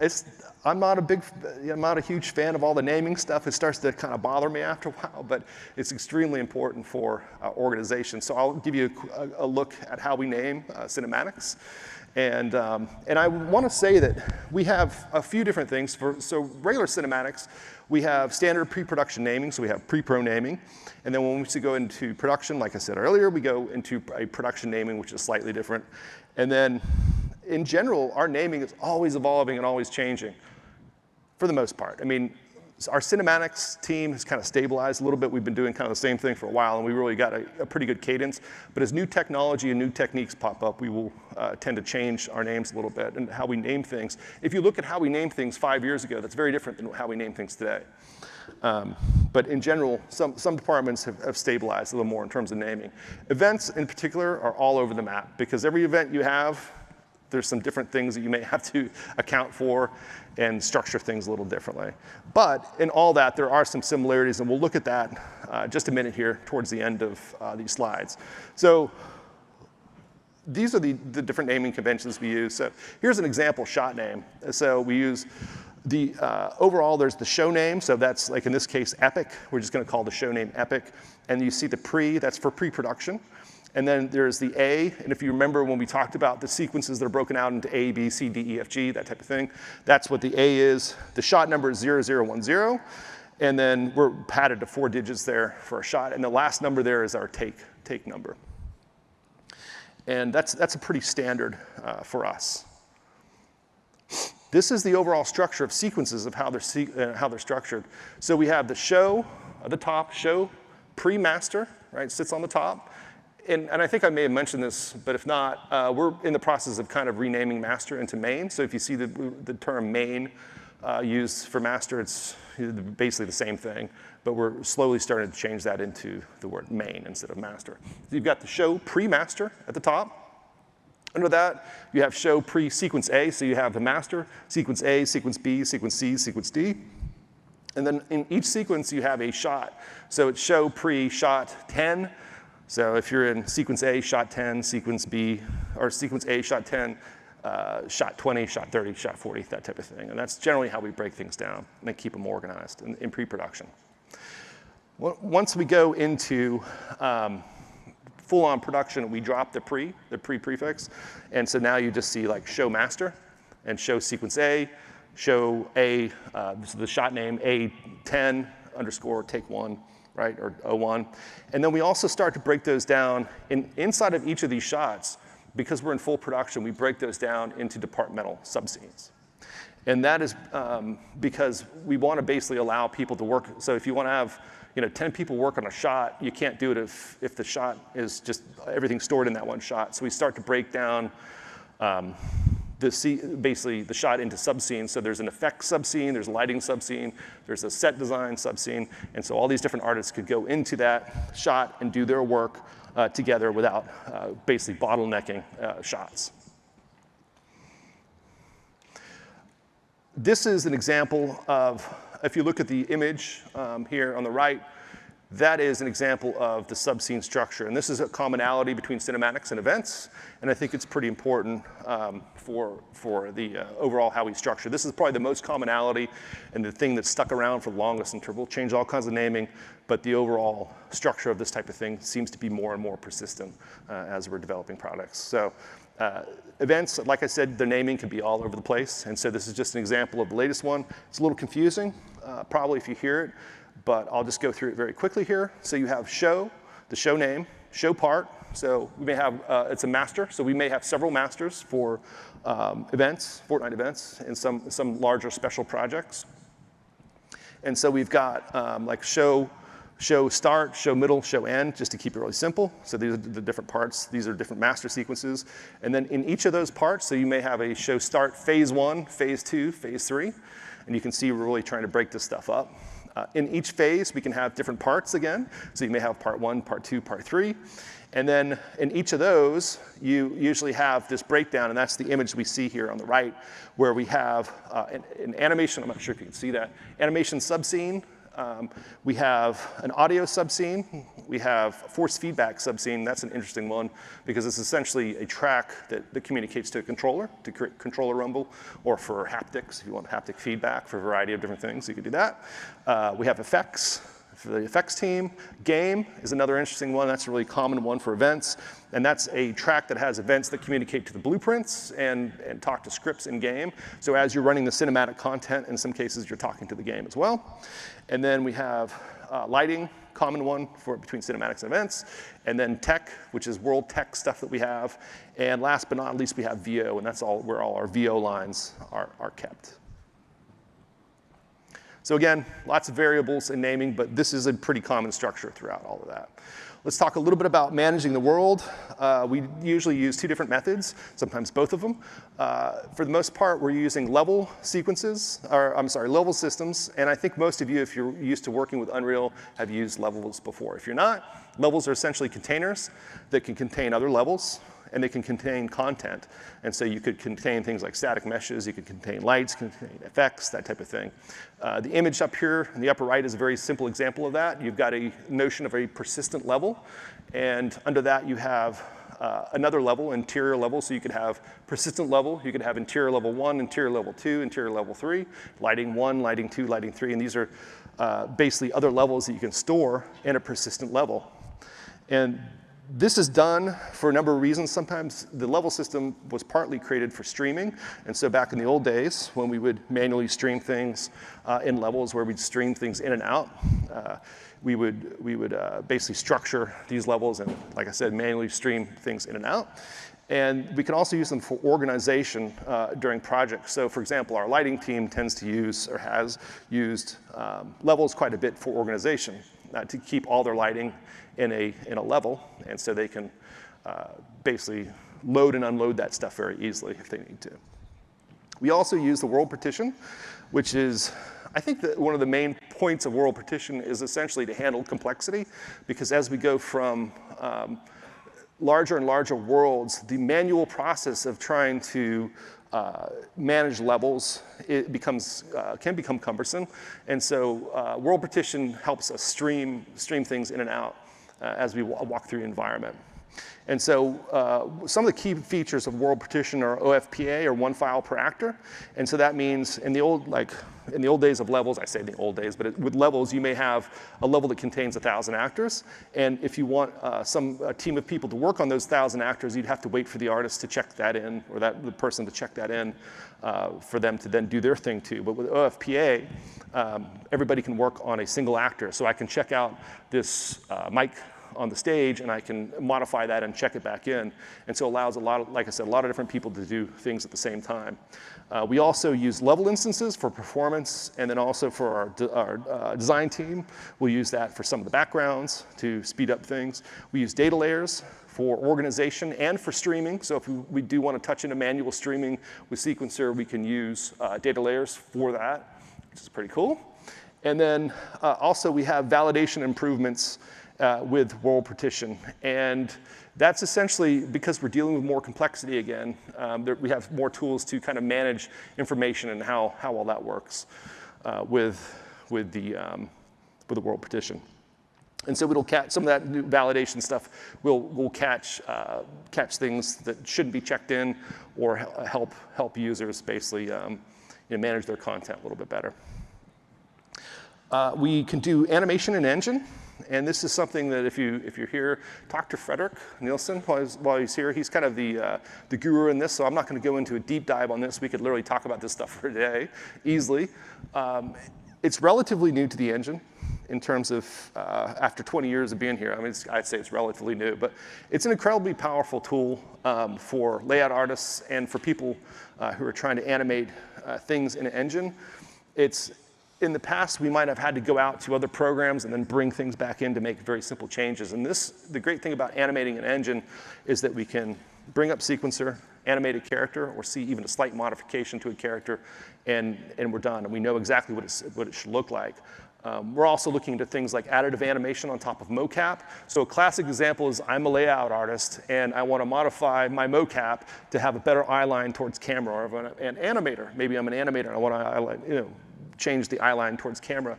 In the past, we would have to take the animation files, go out to Maya, and then bring them back in, or make some a little more complex tweaks in engine.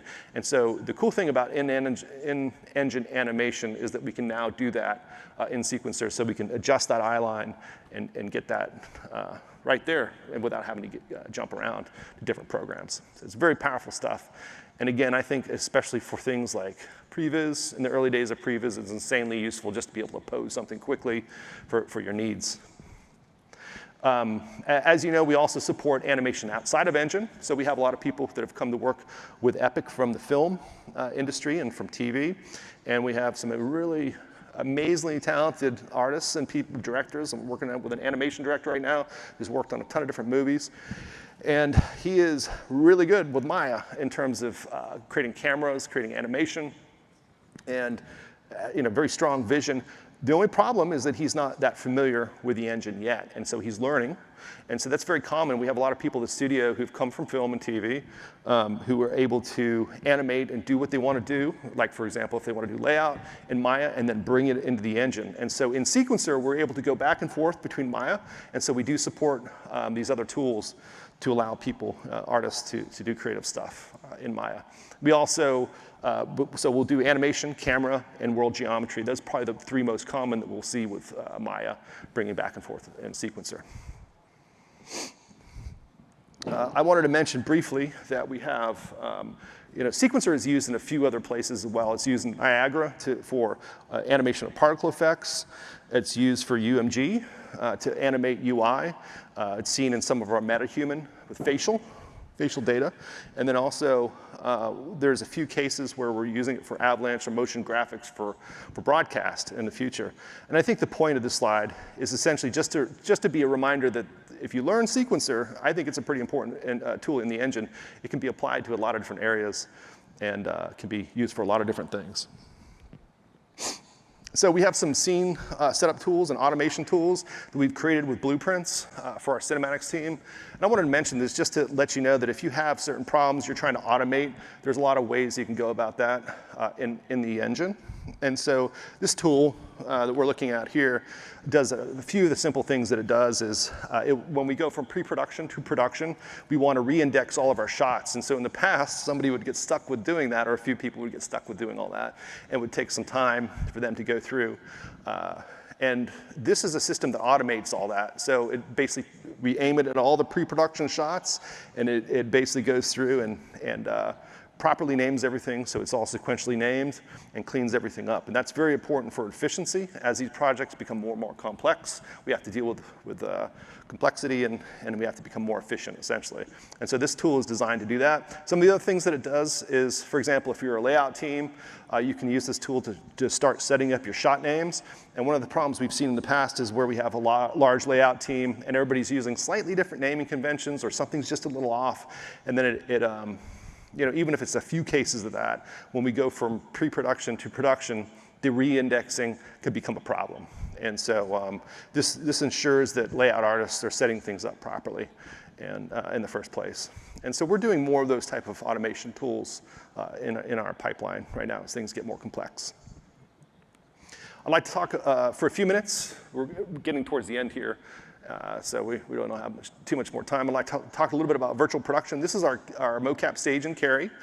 And I won't go too deep into this stuff, but this is one of the things I enjoy the most. I love getting out on the stage and working with actors and shooting stuff in the virtual world and with real world cameras. But this shows our motion capture stage in Cary and some of our actors. And you can see there's one of the actors has a HMD on and a prop. And so we will use take recorder and sequencer when we're shooting. We will use take recorder to record motion capture actors. We'll record props.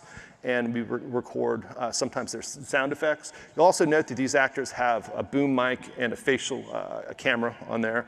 And so we can record character facial as well. One of the tools that we use commonly for virtual production is called MU, or multi-user. And the simple explanation of that is where we have multiple users on multiple machines doing different tasks on a shoot. So you might have one person who's doing lighting, another person who's driving the camera, another person who's recording data, somebody who's tuning audio levels, and another person who's doing effects and things like set design. So you can have all these different roles all running when we shoot in virtual production.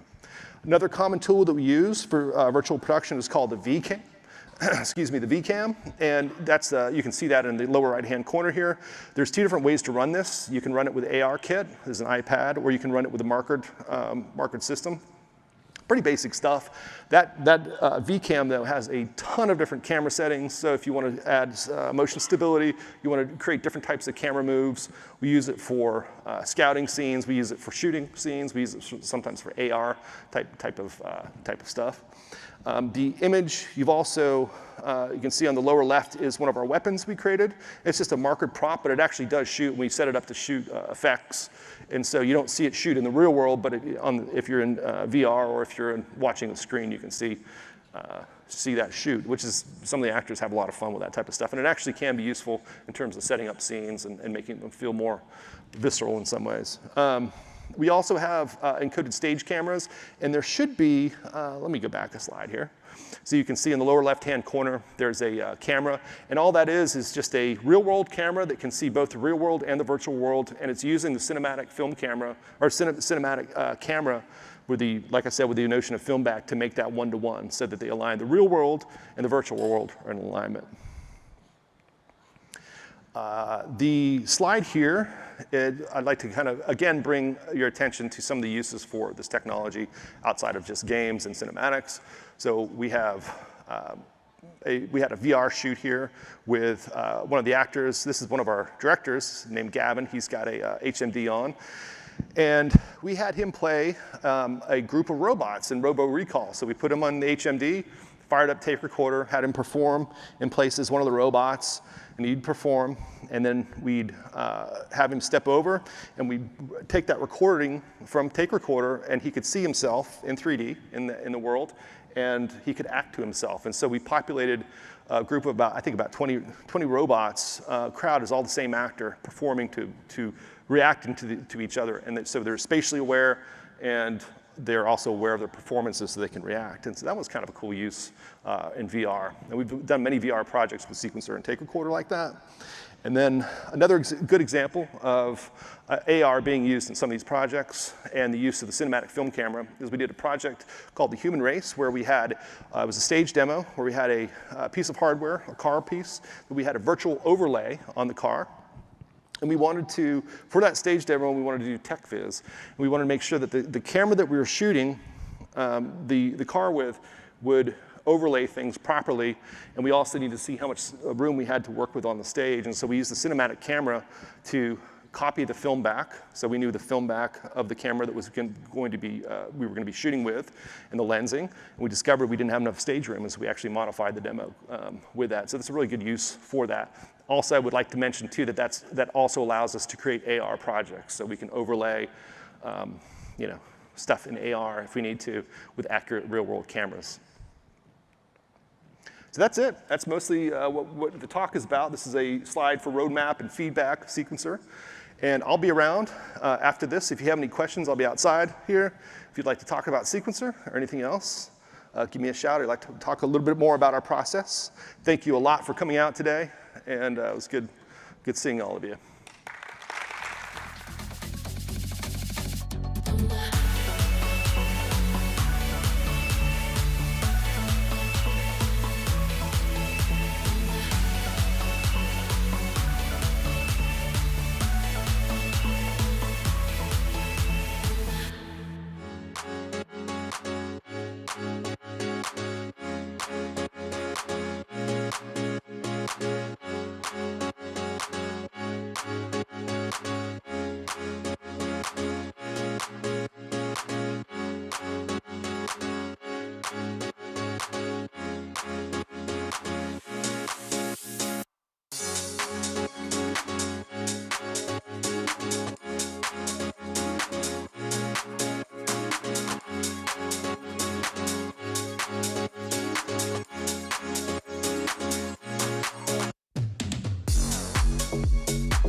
show. 3, get ready. 4, 3, 2, let's go, go, go, go. On your mark, get ready, set, go, go, go, go. On that jump, that get up and go, go, go, go. On your mark, you ready, yeah, go.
three, get ready.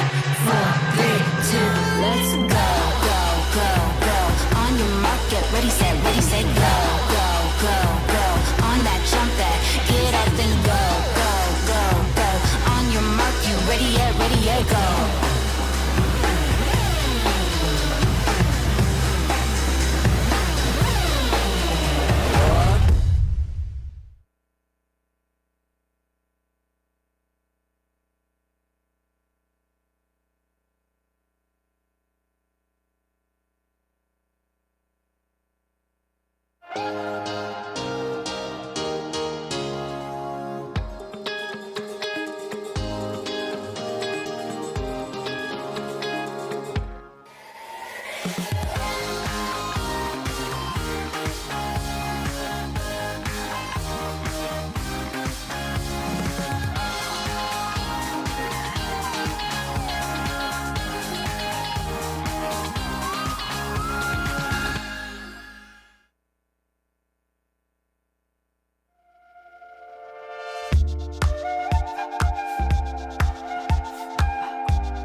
show.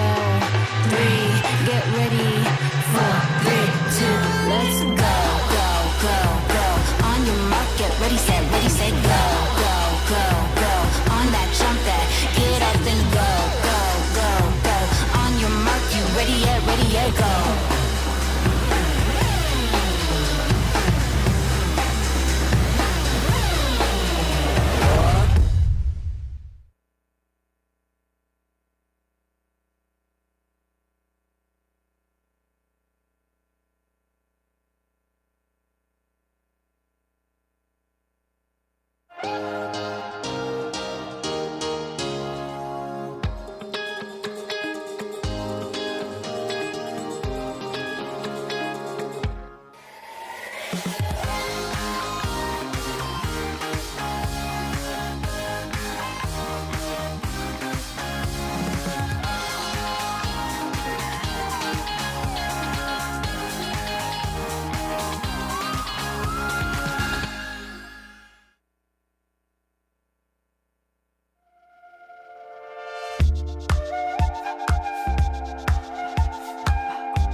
three, get ready.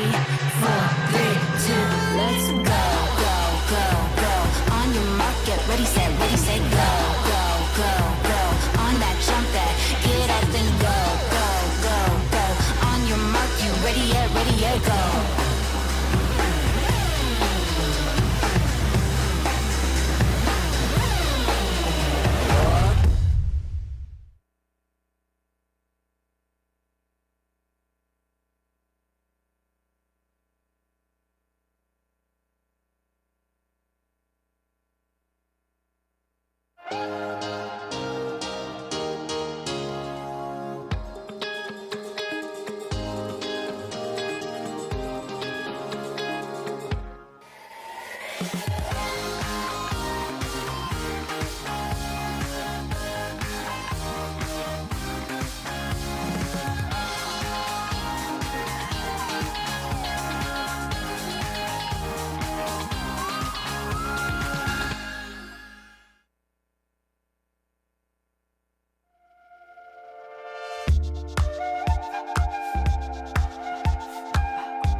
show. 3, get ready.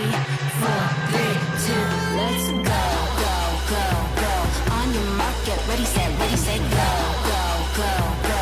On that jump, that get up and go, go, go, go. On your mark, you ready, yeah, go.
get ready. 4, 3, 2, let's go, go, go, go. On your mark, get ready, set, go, go, go, go. On that jump, that get up and go, go, go, go. On your mark, you ready, yeah, go.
show.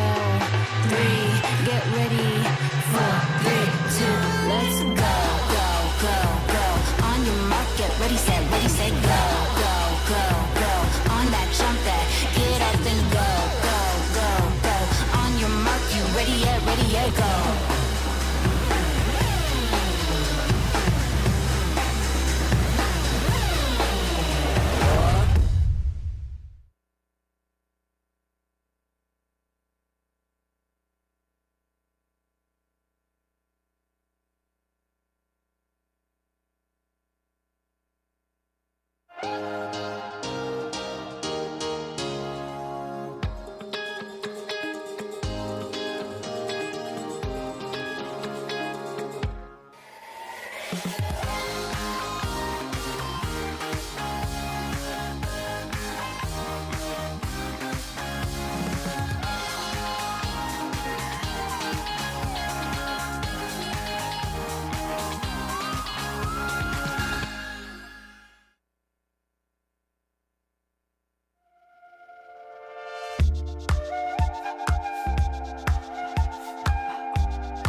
Hello.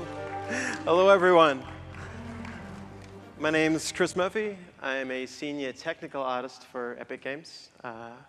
My role is largely on the evangelism and tech content teams. My job is helping developers make stuff in Unreal Engine. And it's a fun job. It's a strange job, but it's a fun job.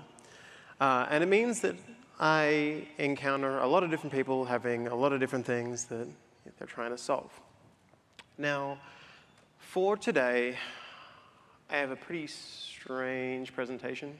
It's honestly a little bit of an info dump, but let's kind of run through where this talk is coming from. Now, we all know the general story, right, of like, how many times have you looked at the patch notes and you've been kind of like weirdly exasperated that we added more features? You're simultaneously happy that we added more features, and you're like, yay. But there's another part of you that's like, dude, we're locked on this version right now, and now you're making me think about this. I like that there's a few of you who are very much like, yes. And like it's a weird problem to have, because like, you know, it's good stuff, but it's a lot to keep track of. And staying up to date is ultimately work, right? And if you want to feel old, it's been over 3 years since the initial UE5 reveal. It's been over 2 years since UE5 went into early access. And 5.0, when we were like, hey, it's production ready, is over 1.5 years old. That's not exactly how it was phrased by marketing. But it's, you know, it's been a little while. And there are plenty of folks at Unreal Fest who are, you know,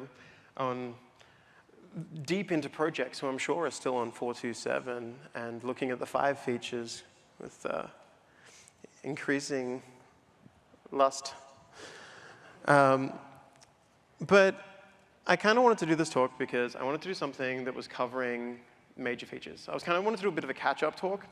And I wanted to go through some improvements that you may have missed. Now, there's a lot of stuff here that I'm sure people that have been looking at the patch notes, there's quite a few of these that will be familiar already. But you're going to get my personal take on some of them, because I do that. But the other thing that I really want to do here is there's just a lot of stuff that I want to flag with people, because I think they're cool, and I think you might think they're cool as well. But there's also a few things that I'll be flagging that are actually old. And when I say old, I mean they were around for anyone here that was modding like UT 2K4. There's definitely some workflow elements that are kind of like weirdly forgotten over time. So in amongst the features, I will have a couple of little tips and tricks along the way, and hopefully some of those are useful. I swear they're still relevant, even if they were back then.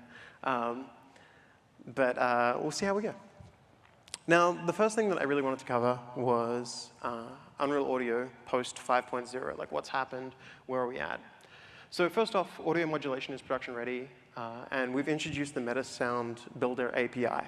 Now, the Metasound Builder API is pretty cool. It's one of those things that slipped under the radar for a lot of folks. Essentially, what it is the ability to programmatically build metasounds, which is, I think, a pretty exciting concept. In addition to that, we've had audio gameplay volumes come in, and Audio Link has introduced interoperability between Unreal Audio and Wise. Now, of those things, I think the main one I want to flag from a workflow perspective is the gameplay volumes. There's a lot of folks who have, like, they're still kind of dropping their audio in, they're dropping their sounds in like they would normally. But the gameplay volumes are a really nice way to kind of set an area, and then in a way that is honestly not super classically Unreal, you add components to handle different parts of the audio changes that you want to have instead of like a big old stack like you would in the post-process volume or something. But this makes it a little bit more modular, a little bit easier to extend and add new features. But it is definitely one of those things that we added that I think is pretty powerful. One of those things that we added that I think is really useful, that is really, really handy, is we added the wave editor tool. And this is something that snuck by a lot of people, which is you can grab a sound. Let's say someone gave you a bunch of bird sounds or something, and you actually can cut and trim and fade those audio bits and pieces.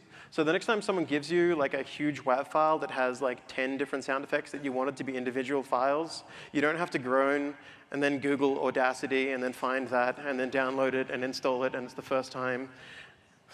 Does this sound like it's coming from a really personal place? But you know what I mean? So like being able to kind of like handle that round trip in engine is really useful, right? Like being able to just handle that and just clip it and deal with it and sort it out is really lovely. Now the other thing I want to flag with that that's kind of cool is that when you do this, if I clip 10 different WAV files, like 10 different parts of a single WAV,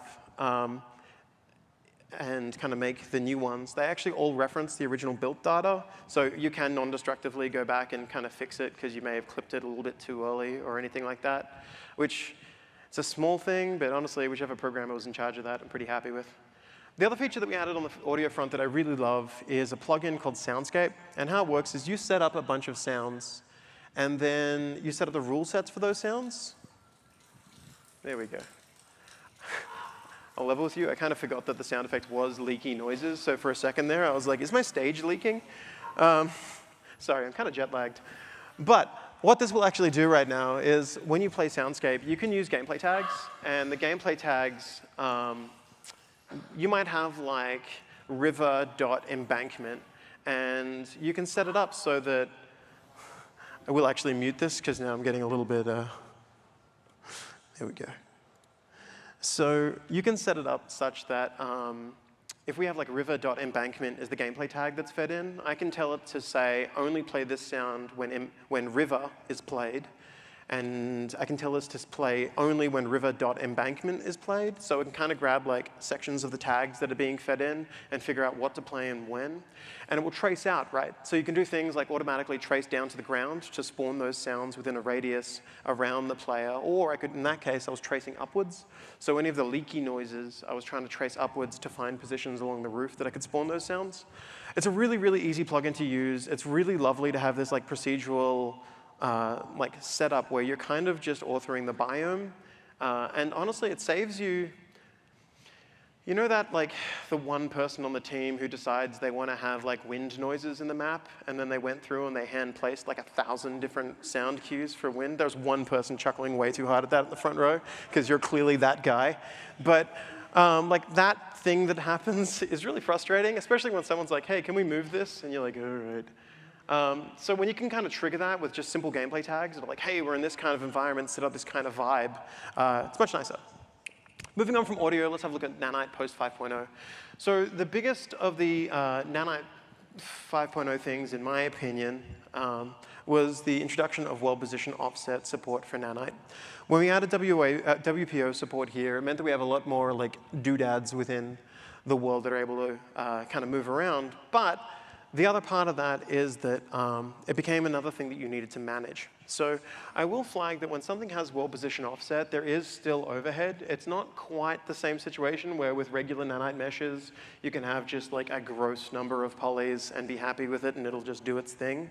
World position offset does add overhead still. So you kind of need to micromanage that a little bit. And the two aspects of that that are worth considering when you are the evaluate world position checkbox, which allows you to flick it on and off, as well as the world position offset distance that you can set, which says, hey, don't play WPO beyond a certain distance. Now, I bring this up for something like this within Fortnite, where like when the object is being hit and we want to get that bounce, we enable WPO and we start playing that wobble.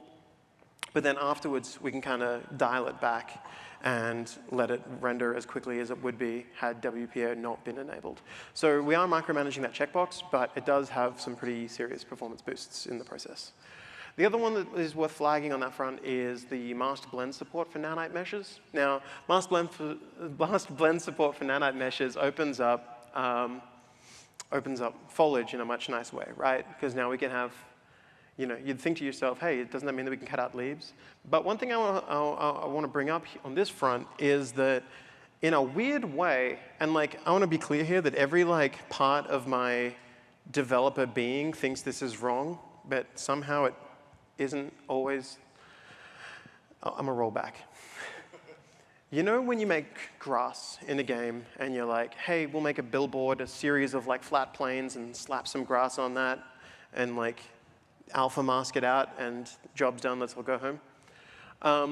In a weird way, Nanite's so good at handling the vert side of things that quite often masking is doable, and masking is good in a lot of situations, but there are still weird situations whereby having poly strips of grass in certain kinds of scenes is actually somehow more efficient than having billboards of grass. And that's the kind of thing that I want to flag as just to consider, because if you are taking the older paradigms with how you develop these things in your head, then you may not be thinking of that as a good solution. Because normally I would have looked around the room and been like, who did this?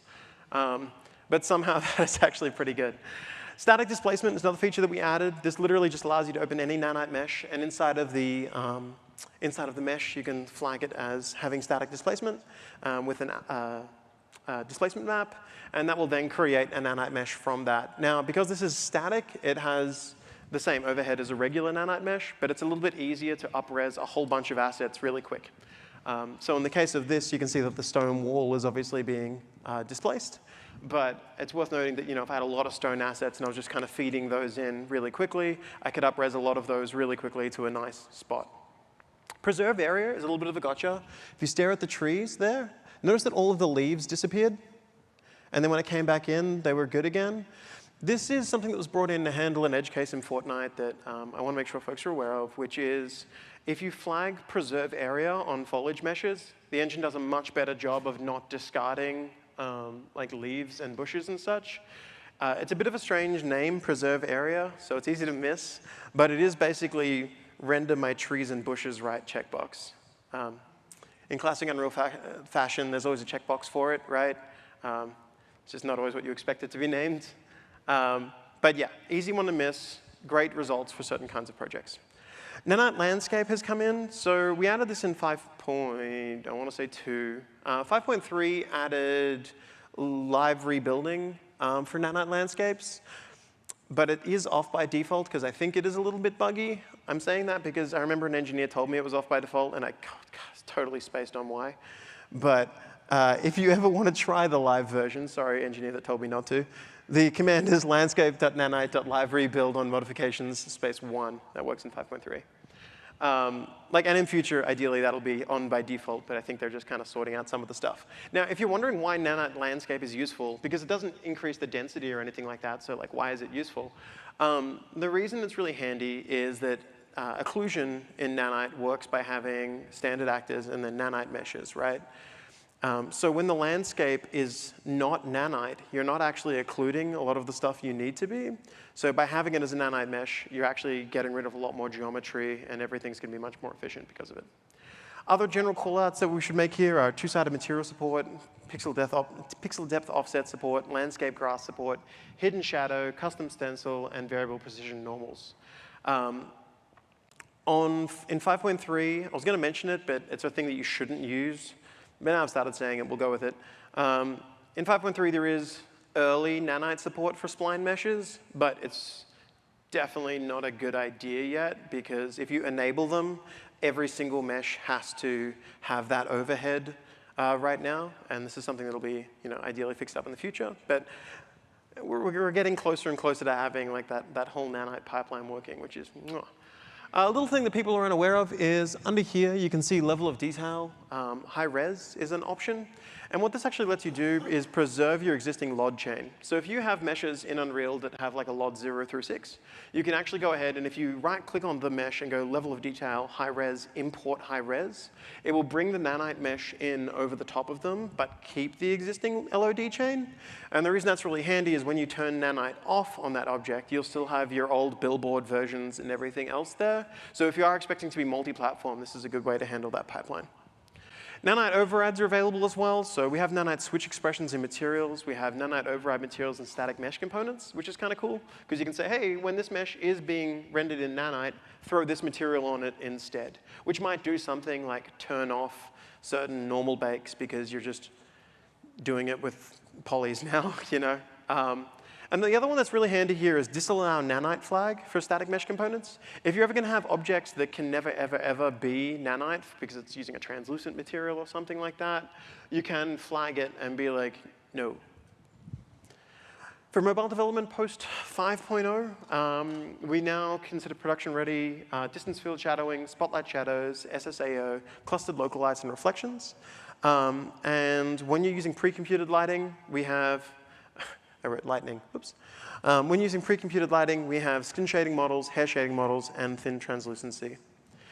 Next up is PCG, and I'm sure at this conference, a lot of people are going to be bringing up PCG, so you're probably familiar with it by now. But for anyone that isn't, it's an async node-based procedural content system that we first demoed in 5.2. Now, it was in the Electric Dream sample project, and I really want to highlight that I genuinely see PCG as the kind of feature that will be in almost every Unreal project at some point. I think there's a lot of nuance to what you can do with PCG, and I'll step through that now. Now, first off, if you're looking to check out PCG, the Electric Dreams demo is, there's a sample that you can pull down from the Epic Marketplace, the Epic Samples section of the launcher. And when you've got that, it mixes handcraft artwork with the procedural stuff that is built from that handcrafted stuff.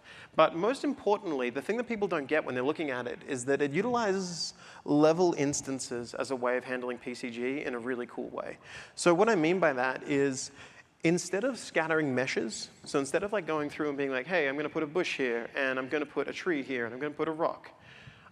Instead, what it does is we have a script inside of Electric Dreams that grabs an entire level, which is each of these chunks here is a level. And it grabs that whole level, and it saves out like some info about it. And then it uses PCG to scatter those levels around the world instead. And the reason that's really powerful is you can flag, that way you can handcraft like a very cool cliff face. And another really cool cliff face. Also, you know you're a game developer when you're kind of like, that is a cool cliff face.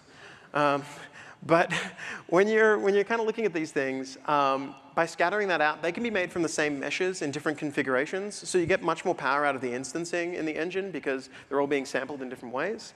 The other really cool part of that is we have metadata that says, hey, don't rotate this tree, or yes, always point this tree upwards, or whatever else we want to do inside the level data. So I wanted to flag that like the level with which this PCG stuff can be pretty deep. If you are ever working with level instances, be aware of Control-E. So Control-E and Control-B are like two of the best shortcuts in Unreal, and no one uses them. Control-E is edit, and it will edit anything you click on. If you click on a static mesh and hit Control-E, it'll modify the static mesh. If you click on a landscape, it'll modify the landscape material. But if you click on a level instance, it will open up the level instance as its current thing. You can modify whatever you need to, and then when you hit save, it'll push itself out. This is really handy if you're ever developing like little houses or huts or something, for instance, as well. So if you want to have like compartmentalized content inside of a much larger area, it's a great way to contain it. If you want to have more information on that, I have a session on building bigger worlds tomorrow that you should defs check out. Self-promotion. All right. Now, before I mention PCG and like the nuance side of it, so you can add nuance with PCG components in little ways. And I know I just showed you the Electric Dreams demo, and then I'm like, hey, kids, here's a table. So I've kind of like gone a bit lower fi here. But in this situation, I'm using PCG to just add chairs around tables. So wherever I pop those tables, it'll find and scatter some chairs around and make something that looks good. But if you think about where we go with that, like what that actually means, it means that you can start doing things like anytime I add a tree, I can have my trees automatically scatter leaves and branches beneath them.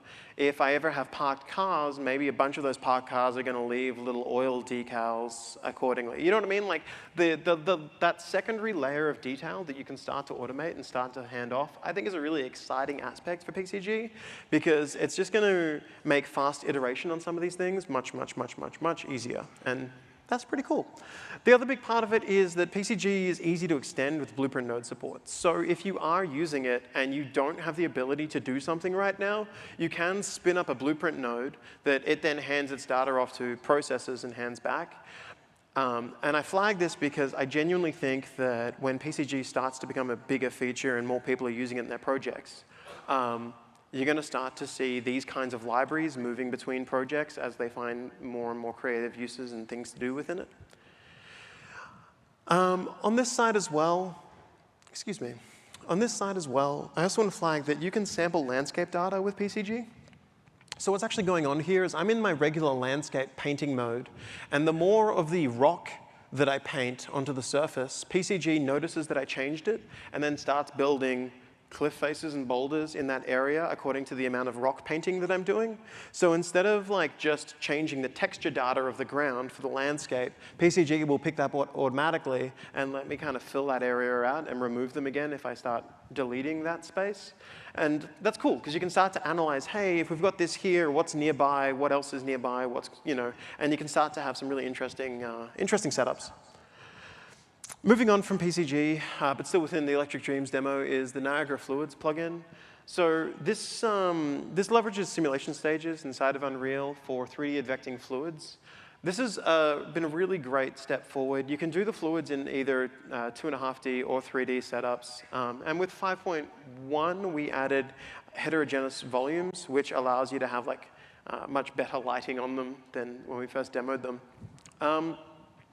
I want to bring up on this side of things that these effects here, they look reasonably complicated, but if you do want to get into them, I strongly recommend you enable the plugin and then check out the simple particle. There's like a simple source, that's the one, simple source system within Niagara that shows you a really easy way to set up 3D advecting fluids.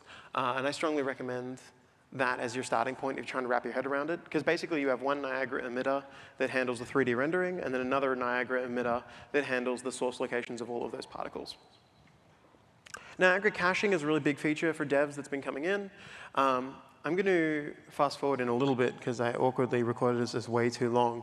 But essentially you can get an effect, you can turn it up really high or do whatever you need to, and you can get really cheap playback of that effect. Now, a really cool part of that is that you can record either the final output or the variables within it. So if we were to kind of record something like this, I'm going to skip ahead because, there we go. Once you have recorded it, which is literally just clicking the record button, you can then scrub through that effect and create something that's deterministic for your cinematics. This is really powerful, really useful.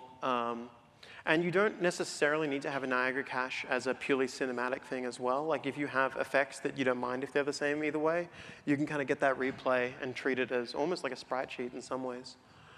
The render resource viewer is a new tool that we added. This allows you to examine buffer and texture memory usage.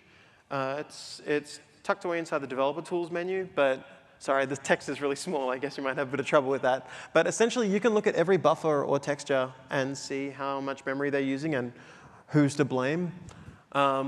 So really useful little tool that we added. It's really quick, because you'll open it up and you'll be like, where is all of my VRAM? And then you find it. And it's, oh, hey, I get it. It's from that one time I turned up a CVAR to see if it would help, and then it didn't, but then I left it. Sorry, is that too specific? Edit in context. If you right-click on any folder and hit edit in context, we now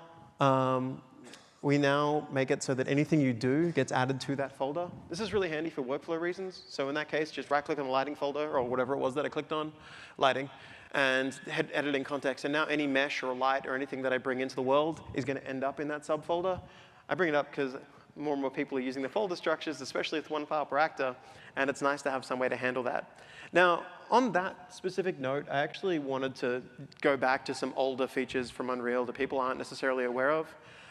You can select a bunch of actors and hit Control-G to just group them at any time.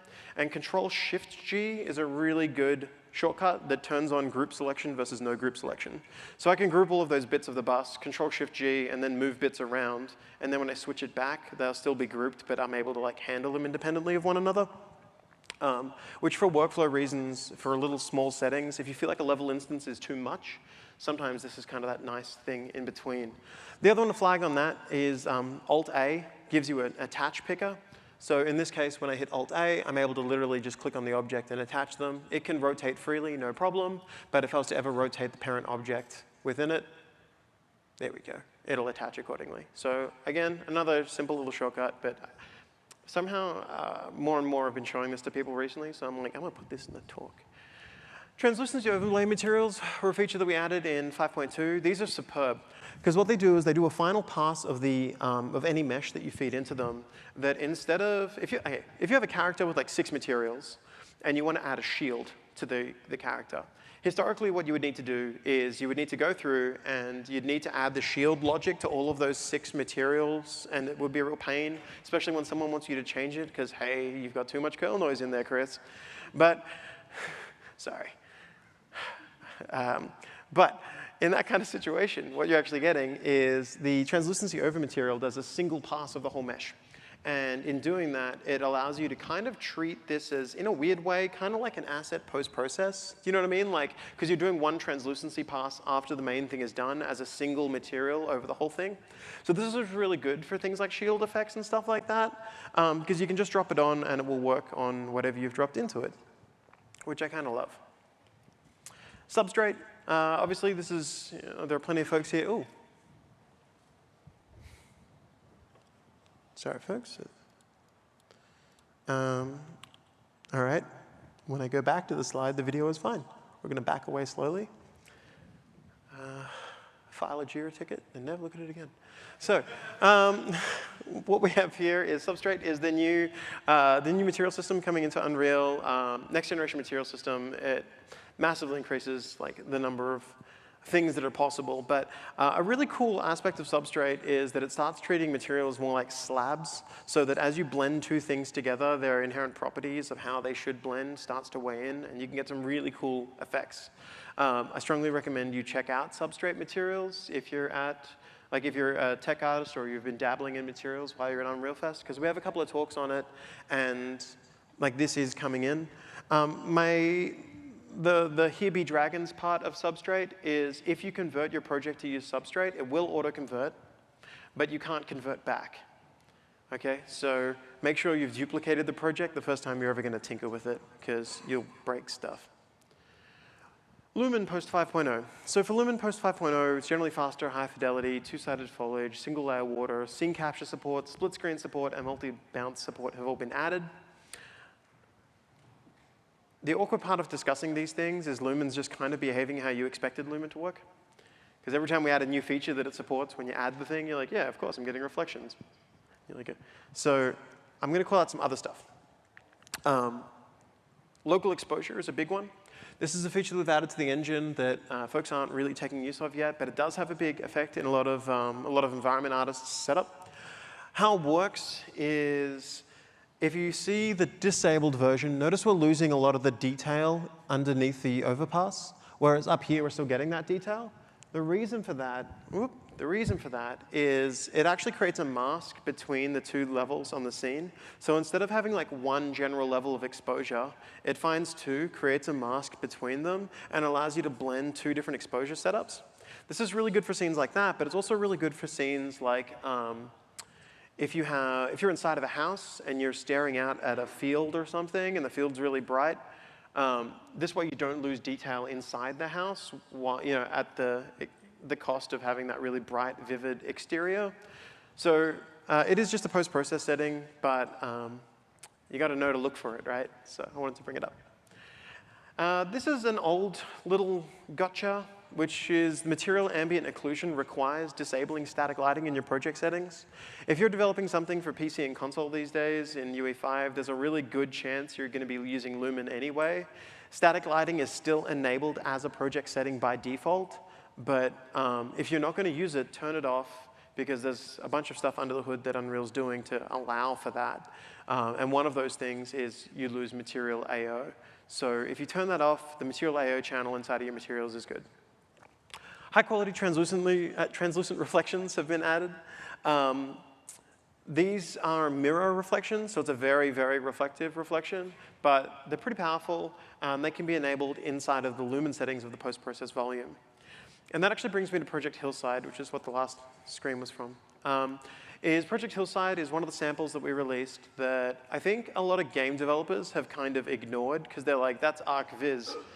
And then they walk away. But it has some really cool stuff in it, so like, give it a chance. In terms of Project Hillside, it heavily uses nanite, lumen, level instances. It's got path tracing, so I know. But high-quality volumetric clouds as well. It also has functional background vehicles. So you know the vehicles inside of the city sample that we have that's like 100 or 200 gigs or something. If you want to download a smaller project to see how those vehicles are set up, the Hillside might be your pick as well. The other thing I want to bring up on the Project Hillside side of things is it has a weather system that's driven by editor utility widgets. And also, it has really, really good docs. Like, I'm not sure who it was at Epic that handled the docs for Project Hillside, but they're actually really, really solid. They break down a whole lot of different aspects of how it's been set up and why it's been built in certain ways and what those systems are doing. But like big call out, because having the sample with like that thorough docs is really substantial, and it's a great learning piece for people. And as I mentioned, like the vehicles before, they're built off of the mass entity system, which is something we've added in UE5. It's a data-driven entity system for large amounts of, entities. As I said before, the city sample has aspects that you can look at as well as Project Hillside. This is not strictly an Unreal feature, but reality capture was something I wanted to bring up. Just because ever since Epic kind of brought them into the family, it's very exciting. The ability to bring in large projects, like large samples, and handle your photogrammetry is wonderful. But reality scan is something as well that I think a lot of people looked at reality capture, and they were like, that seems cool, but it's not necessarily something we'd use in our kind of projects. But reality scan makes it a lot more accessible, because reality scan allows you to scan from your mobile device and easily push things straight up to Sketchfab. And on top of that, you can kind of preview the meshes on device. So being able to like do all of that, I think is really, really great for really quick look dev and such for any kind of project. And I wanted to just highlight its usage here. On the meta-human side of things, we've had mesh to meta-human released. As well as that, we have footage to metahuman inside the engine and metahuman animator as well. This has all been coming along substantially. That's a talk unto itself, so I'm kind of just going to gloss over that one. My apologies for time reasons. But I did want to like use that as a stepping stone to start talking about other features that we have that are worth looking at. IK-Rig is a big one. So for anyone that's unaware of IK-Rig, it allows you to play animations on different skeletons with pose matching, which is really exciting. And you can also bake those out for static results. So I bring this up because as a feature, has anyone here ever had that situation where like you finish the prototype stage of a project and you have a character that looks okay, and then the animator gives you a new character and the bones are a bit different? And you know you now have a bunch of animations on one skeleton and then a bunch of newer, prettier animations on another skeleton, but you don't have all of them. I'm also very aware, by the way, as I give this talk, that all of my examples are overly specific. But I feel like I'm in the right crowd to have endured some of those things as well, right? But IK-Rig is a really great way for you to potentially say, hey, I want to bake all of those out and transfer those across, which is a great solution for that. But also, because you can do it dynamically, there's some really exciting stuff you can do there too, for both tool development or if you want to have I don't know, a mech copying your emotes or something like that. Physics control component is a little feature that people are kind of sleeping on, but it essentially allows you to easily add a setup to your player or whatever it is in the world that you've got, a skeletal mesh, to say, hey, from this part onwards, take in all the collisions that are happening and kind of blend them in. It's really easy to set up, and for this kind of scene, it's really lovely. The other thing that I actually really like from the physics control component that's kind of like a weird call out is if you're ever creating an interactive character, generally speaking, you're going to make a cylinder around the character that's a bit bigger than them. And you do that so that, if they run into a wall, they don't end up inside the wall, right? Physics control component, when you set it up, means that you actually can, if you want, reduce it a little bit. So if they brush up against the wall, you can kind of get this going on when they hit stuff. And I don't know, that sounds like a really minute detail, but it feels really good when things are brushing up against one another and you're just getting that little bit of pushback inside the animation accordingly. Motion matching is a feature that's been, it's in experimental in 5.2. Again, this is the kind of thing that there's going to be an entire fest talk to cover the nuance of it. But suffice to say, it allows you to read in a whole lot of animations and track their information and then blend between them accordingly. which can get some really, really good results. One of my personal favorite parts of motion matching is stop animations can be really, really good because you can handle mocap data in a much better way, and quite often mocap data handles stopping and starting of sprints really nicely. Skeletal mesh editors come in with 5.3. When we added the skeletal mesh editor, it is still the very first version of it, but again, even if there are plenty of folks out here who aren't likely to use it anytime soon because you've got your pipeline established from other tool sets, the skeletal mesh editor is still really great for just tiny cleanups and fixing as well. It's great. You can use it for setting up skeletons as and rigging a mesh if you choose to. But I do want to just highlight the other end of it, which is it's sometimes just really handy to have a simple little tool that prevents you from, that allows you to just quickly make those changes, make those iterations, and not have to necessarily go back to another tool. And I'm actually really excited for where that's going to end up in the future. On the modeling tool side of things, creating geo in engine is getting pretty substantial. And within 5.3, there was a modeling tool visual overhaul, which is great. The UX is much nicer now. Highlighting a few tools that I really love. The first of them is CubeGrid. CubeGrid is a little modeling tool that allows you to just simply paint into the world and hold control to extrude or drop things down. You can also use Q and E or Shift Q and Shift E to offset grids. But it's really easy as a block out tool. If you ever need to do it, you can use Z or Z for getting into corner mode. And that'll really help out for kind of setting up the environment in a little bit better. Sorry, I said Z, and then I was like, I'm in the wrong country to say that. Dial back. So as I said, CubeGrid, really lovely tool, very quick for just easy prototyping environments.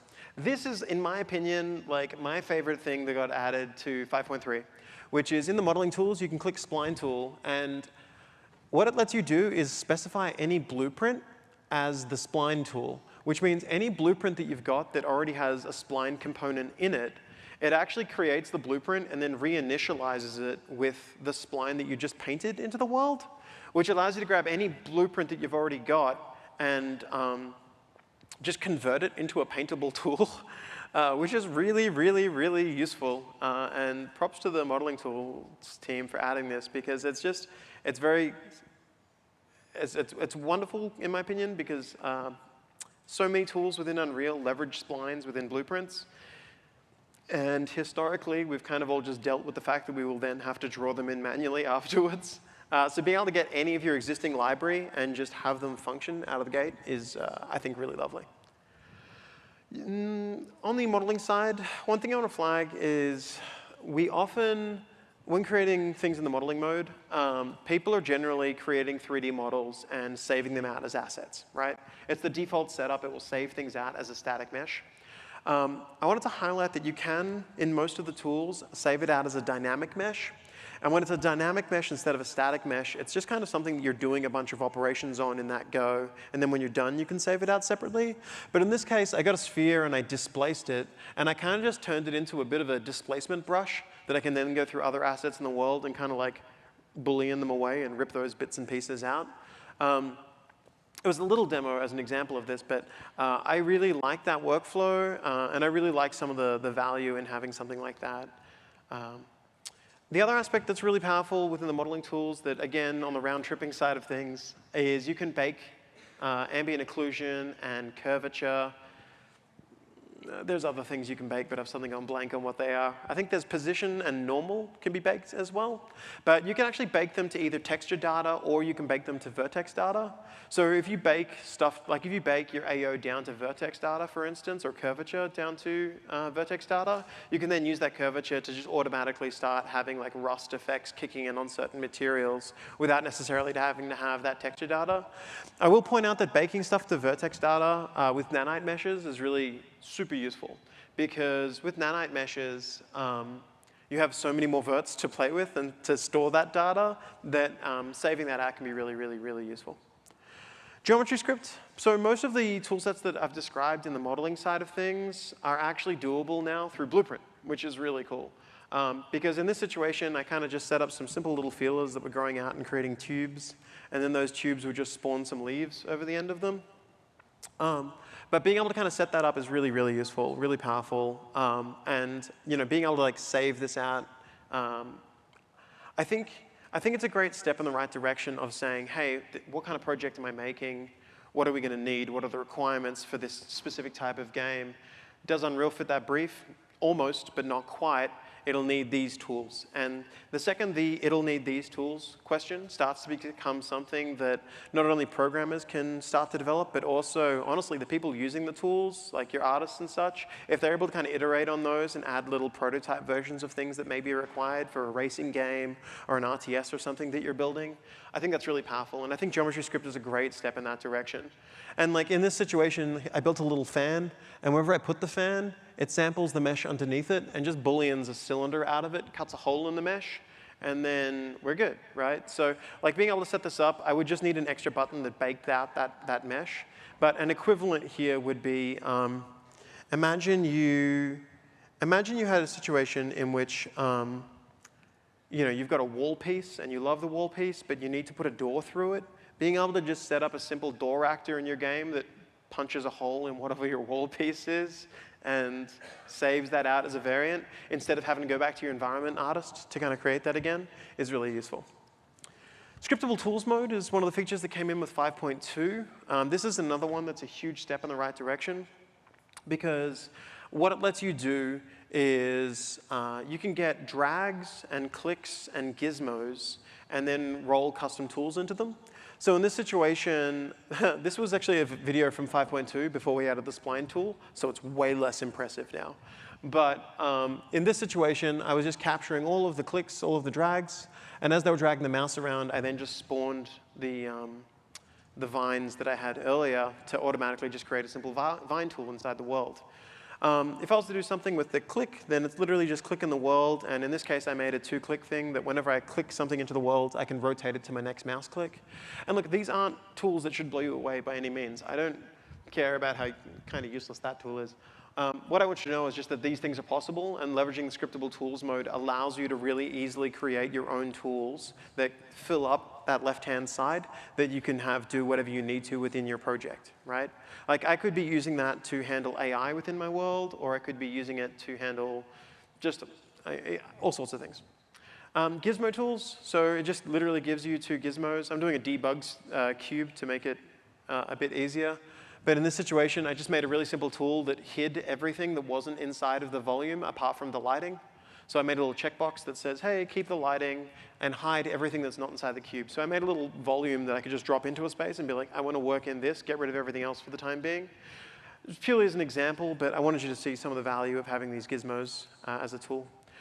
Editor utility tasks have been a feature that's come into the engine. Editor utility tasks allow you to create async tasks via Blueprint now, and they get spun up and they run in the bottom right. So in this case, the editor utility task is literally just counting to 100 because I couldn't think of what I wanted to actually do for this demo. But I'm sure there are people in the audience who can see a situation in which they'd want to do that.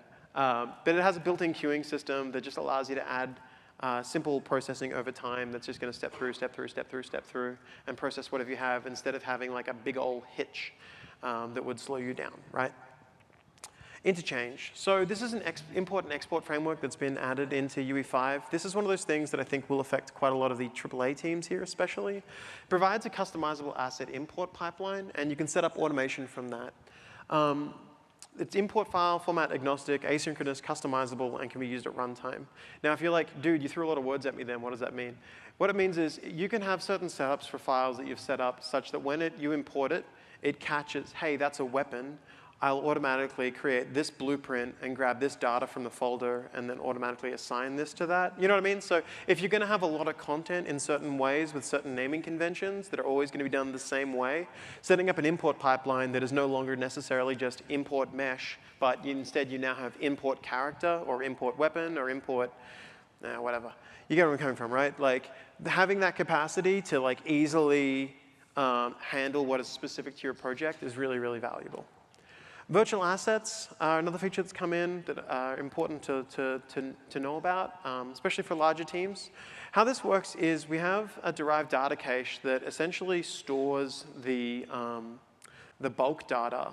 And when you do a sync, it will pull down the structured and built data, but it won't pull down the bulk data, like your raw info, unless you go to open the asset. So if I go to open the asset, it will then grab that from the DDC, and it'll take a little while longer, but this means I don't need to have all of that extra data going to like every programmer on the team when it's art assets. This massively reduces the amount that you need to pull down for version control, so it's very powerful. So if I'm speeding up, it's because I got 5 minutes left, and I added way too much content to this brain dump. So in-engine source control improvements, we've had a lot come in. I bring this up because this is the right kind of audience for me to flag that, hey, you should probably consider in-engine source control again. I know I was dubious as well, but it's getting pretty good now.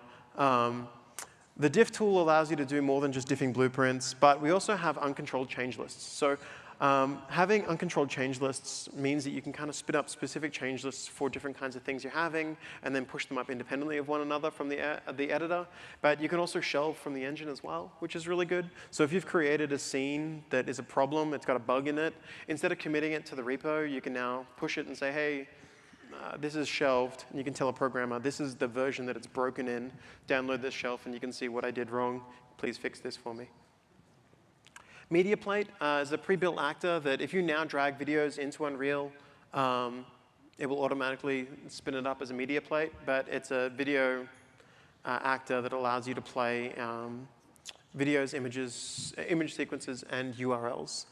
As well as that, a cool little nifty thing of it is that it supports crossfading between videos in Sequencer. So if you have two of them and they overlap, you can crossfade between them. Key and layer bars are another little thing to miss in terms of workflow. Often you'll look at these things, then you'll just ignore them because you're doing things the old way. Talking from experience on that one.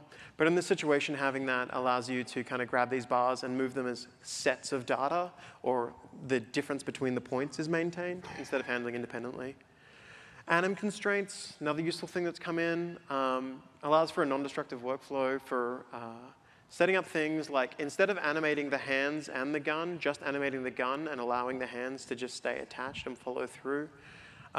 Really valuable. It's a good setup to get used to using because there's a lot of things that anim constraints massively benefit your pipeline on. Subsequence blending. So this is a little bit of a strange one. But if you now blend two shots together and they have transform differences, the transforms can actually be told to blend into one another. So if you have an object in both scenes, that it will now, instead of just popping between the two locations, it will actually blend its locations between the two. You can use quaternion interpolation there to get like that shortest pose blending on the transforms as well, which will make it look a lot nicer. The blueprint to header tool we've added allows you to look at any blueprint and see what the C++ header would look like. Really valuable. This is really useful as well ever since we made it so that C++ variables that have the same name as a blueprint variable correctly parent. So if blueprint has a health variable and you make a C++ one, it'll now pick it up. Iris replication is the new opt-in replication system that we've had in development. Again, I'm kind of throwing out a lot of keywords here that are things to Google afterwards. But it puts a lot more work on the client notifying when the changes are made. But in doing so, it improves performance, scalability, maintainability, and than the engine's current replication system. UMG name slots are a new approach that we have to handling inheritance with widgets. And it allows you to kind of extend the widget hierarchy. This was always a little bit of a pain spot that we had in the past with UE. But essentially, values are set during the pre-construct period. There's a really good talk on this from the last Unreal Fest that I suggest checking out if this is of interest to you. Model view view model is a design pattern that's come in that allows us to separate presentation and view logic.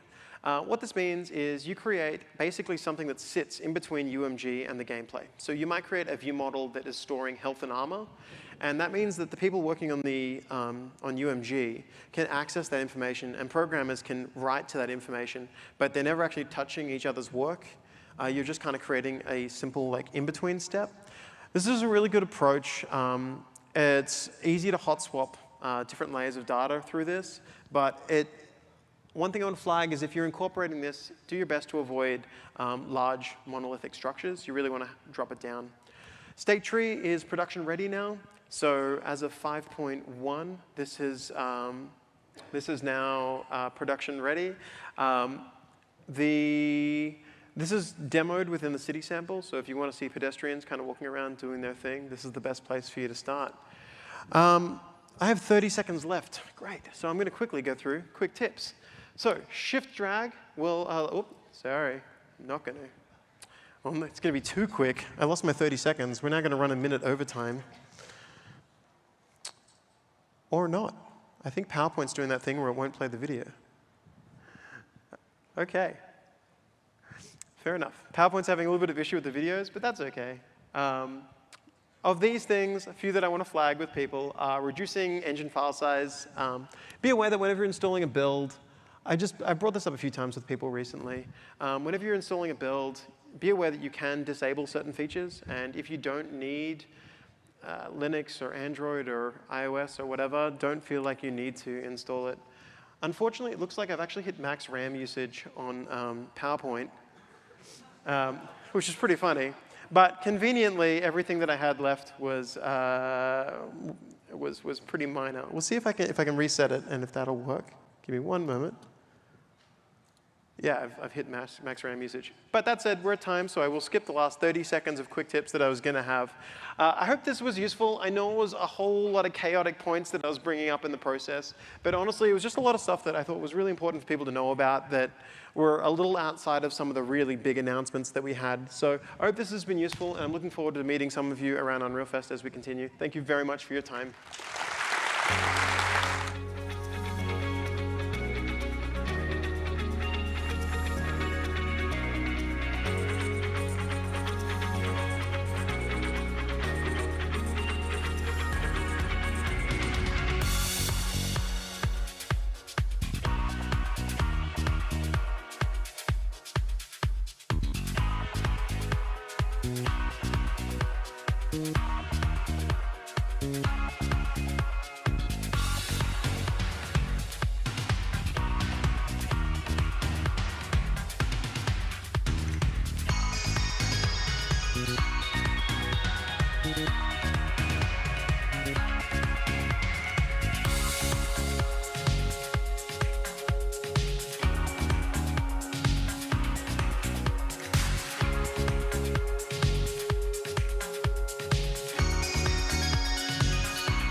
Hello, everybody.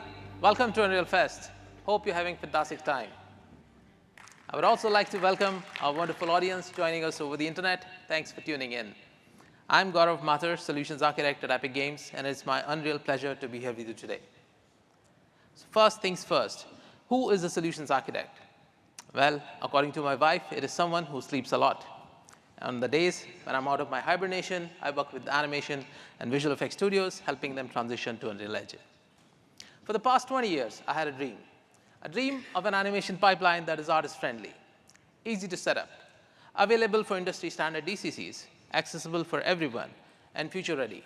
Above all of this, requires zero programming skills.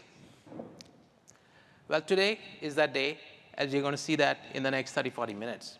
But before we get there, I would like to send this message to all the naysayers who believe that such a dream pipe would always be a pipe dream. I want to remind you that believe in the power of your dreams. Never, ever give up on your dreams, and most important of all, continue sleeping. So sit back, relax. This is also a perfect setting for an afternoon nap. Whether you're sleeping or paying attention, both ways, it's going to be fun. So let's begin. For the most part, I'm going to be behind this station so that I can point the laser into the right direction. It all starts with an idea. And as they say, the best ideas come from thinking like a child. So I get my young son to do the thinking over an ice candy. He comes up with the story of a bug named Sugar that lives in a treehouse, a place where every day is a new adventure. That's storytelling in its simplest form. One of the most direct ways to convert any storytelling idea into a production process is to arrange those ideas on a timeline, in an animatic, as it is often called. Here's one such effort from my son. Let's take a look.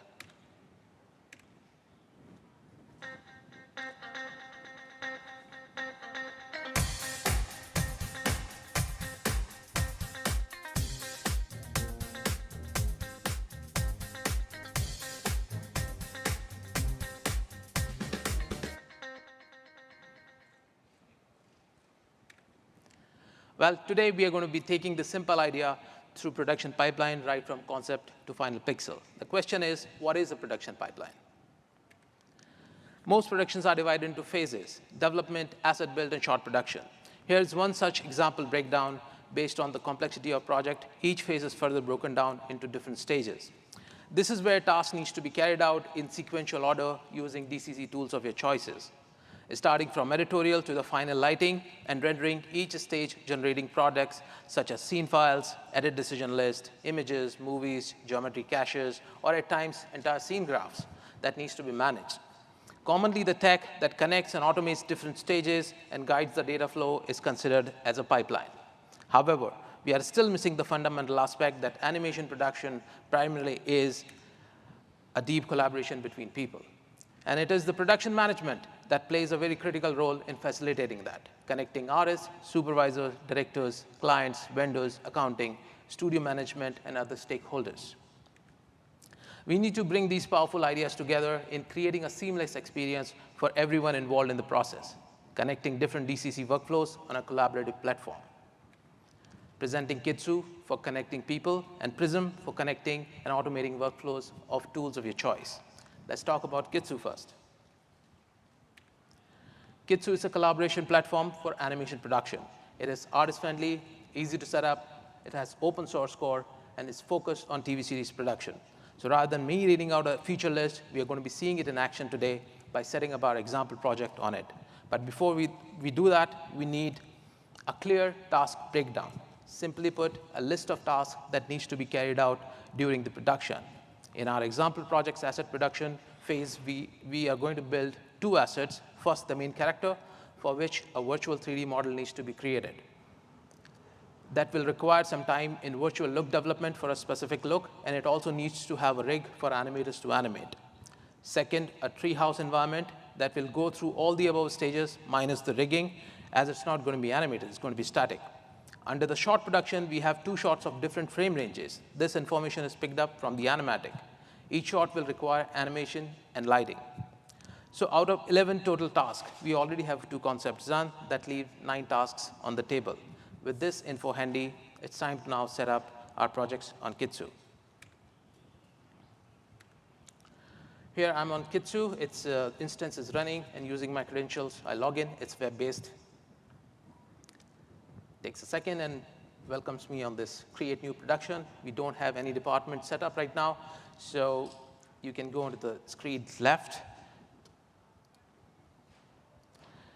And let's set up a few departments first. So I'm clicking on the departments. On the screen right, I can click and add departments here very easily. I'm going to be setting concepts first,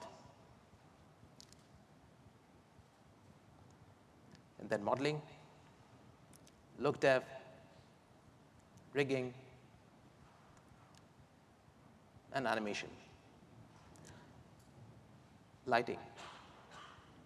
So with 6 departments now set up, we can go and create what is known as task types. So these departments will do a certain task. The shots, animation, lighting tasks are already set up. I'm going to set up asset tasks. Again, starting from concept, that goes in department concept. Same with modeling. Enabling the time log, you can actually time log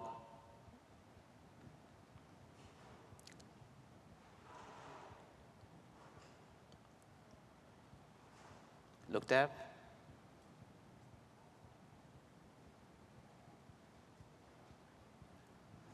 rigging. Yeah, it's all set up. We can go on to task status now, and these status are very usual: done, ready, retake, to do, waiting for approval, and work in progress. One good feature is the task types, and this allows you to group certain type of tasks. We only have two asset types here. This is character, which will have concept, modeling, look dev, and rigging stages. And the second asset type is going to be environment, which will have concept, modeling, look dev. Yes, I can go click and set status automations, which means once the concept is done, automatically change modeling to ready. Once modeling is done, change the look dev to ready. Animation is done, change lighting status to ready, and so on and so forth. It's fairly easy.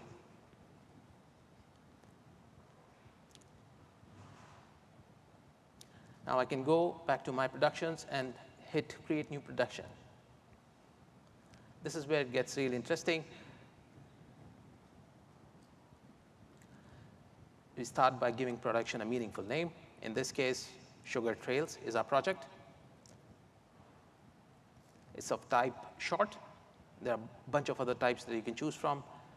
There's style. There are different styles that you can go for. We are going to be using 3D animation. FPS is going to be 24. Ratio is 16:9. And resolution is 1920x1080. Since we are running on budget, it's going to be executed only over the weekend. Selecting asset task types, what we set up earlier, it's going to have concept, modeling, look dev, and rigging. That's our assets. And short workflow will have animation and lighting. We're going to set up task statuses here.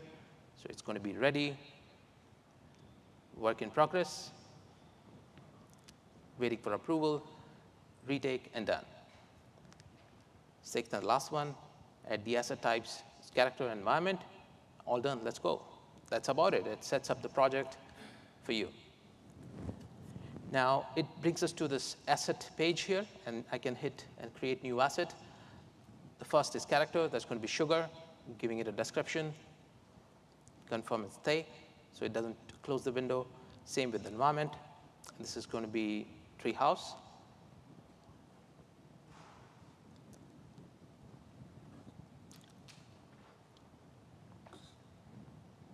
Yeah, so now it brings us to this panel where we can see all of the tasks, and I can select individual tasks as cells. So it shows 4, 5, 6, 7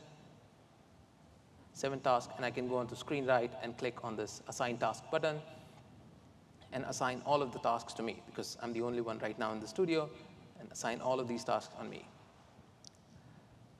And you see all of these are changed to do, and it's got assigned on me. So I now switch back to shots. You can actually set up shots importing EDLs, and this EDL can come from either any editorial program or sequencer. But right now, I'm just going to be using this tabular data that is picked up from the animatic.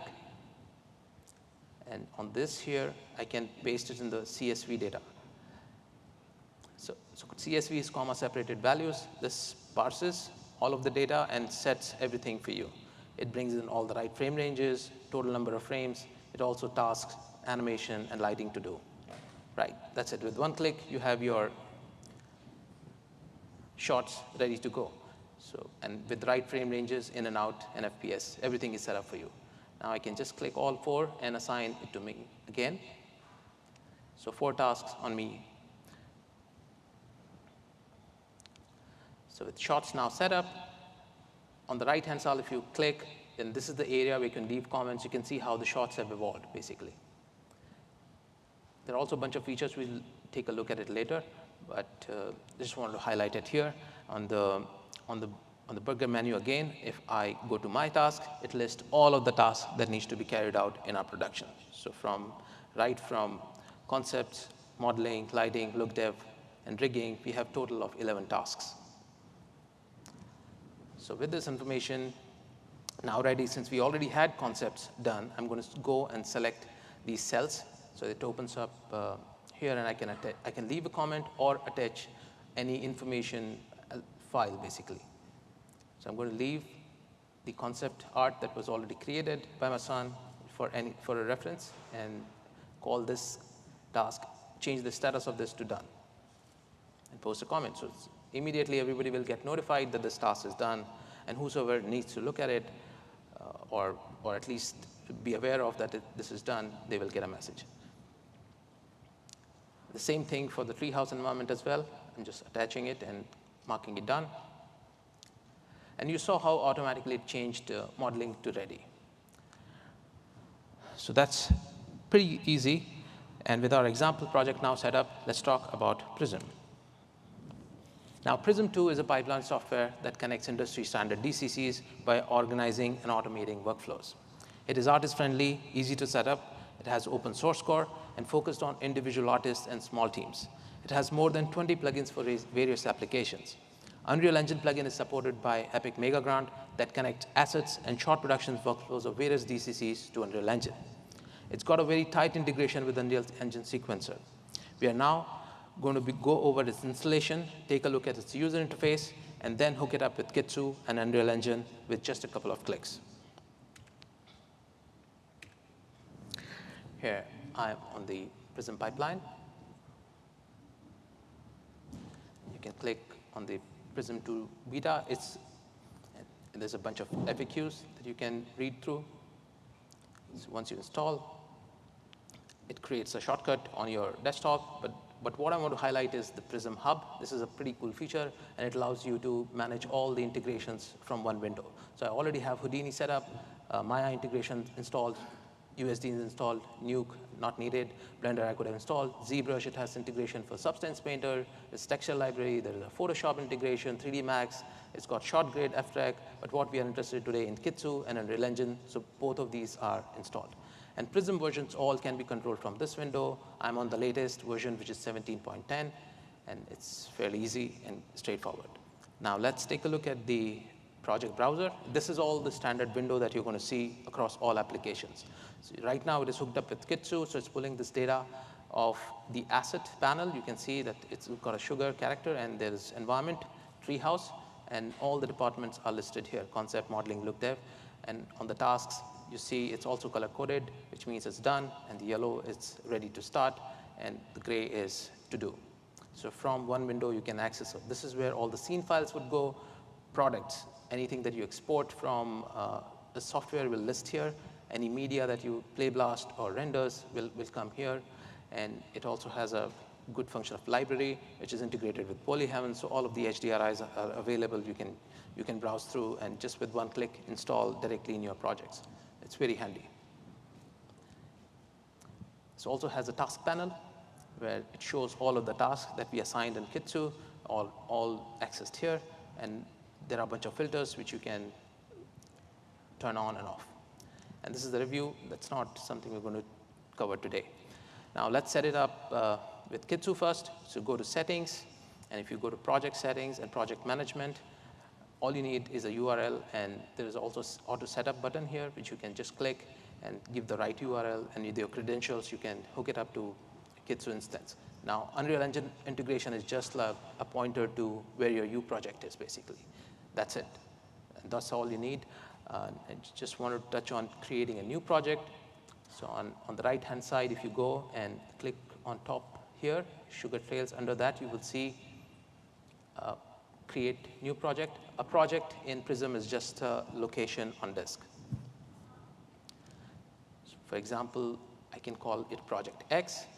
It can be on Z drive, location Y, project X. That's about it. And that's all it needs to know. It will manage all of the internal folders for you.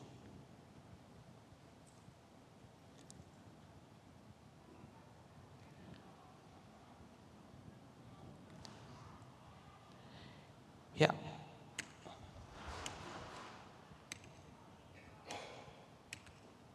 With Prism set up for Kitsu and Unreal Engine, let's now move to example asset production workflow. That is modeling, look dev, and rigging. If you're going to be modeling in Maya and Houdini, do the look dev and rigging in Maya. Short production workflow will follow later with animation in Maya and final scene assembly in Unreal Engine. In this workflow, we'll be exporting products of each stage in FBX format. A separate example of USD-based workflow will follow later. Please note, I'm only going to be showing you the steps that are required to work with Prism and Kitsu inside Maya, Houdini, and Unreal Engine.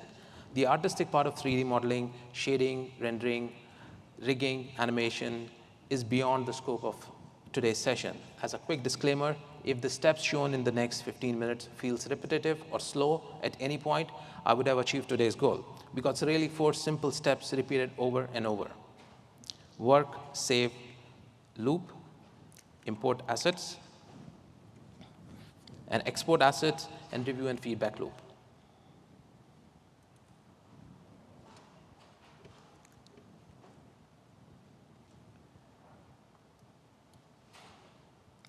And for those of you who feel it's going too fast, don't worry about it. You can come and find me right outside this hall at the MetaHumans booth. I'd be more than happy to show you steps again or answer any specific questions you may have. So here I'm in Maya. This model is done. It's fairly simple. It's missing something. That's a smile. So with this now, let's go to Prism menu and open project browser. As you can see, the interface is exactly the same. On the left-hand side, I have asset menu. Under sugar, there are different departments, and I can right-click and save a new version from current, which means anything that is open will create a version of Maya there. Right? It also attaches a screenshot and with right timestamps. It's time to check out State Manager. The State Manager is the area where you import anything in Kitsu. It'll all list up here.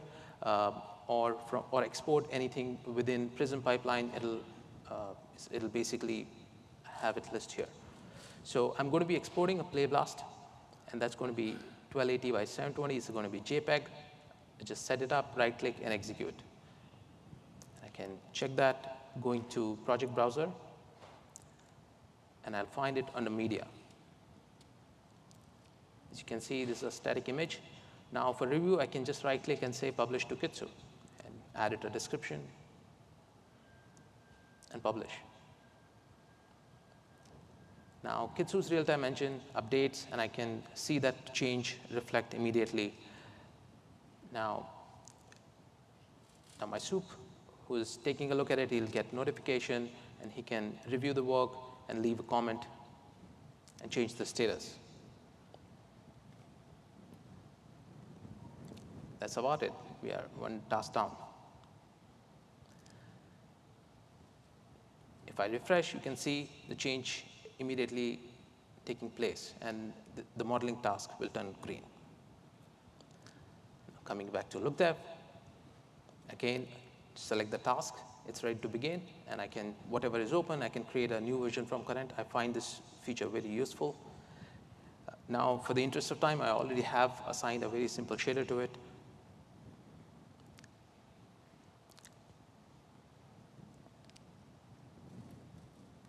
That we are just going to play blast again for review.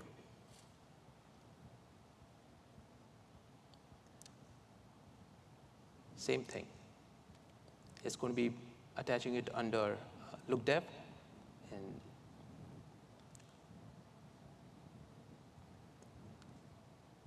I can take a look at that under media. So version 1 is created. Same thing, I can right click and publish this to Kitsu again.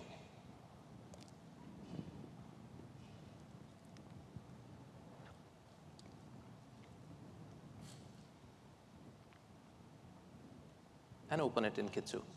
And immediately it updates.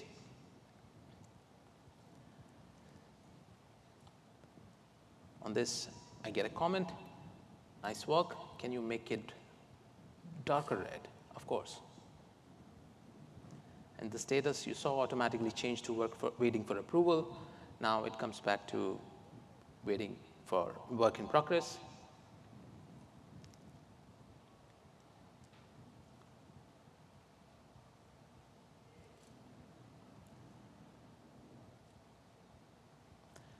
Now I get that comment and do a quick change.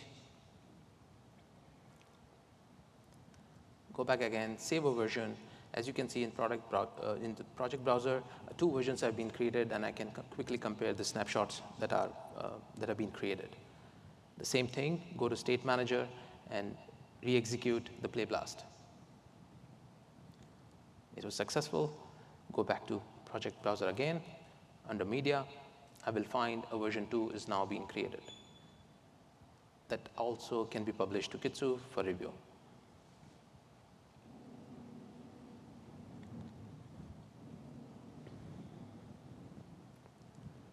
Same thing. Here I can quickly, from the drop down, I can see version 2 and version 1. Both are there. I can compare and leave a note. My supervisor is very kind. He approves it in one go.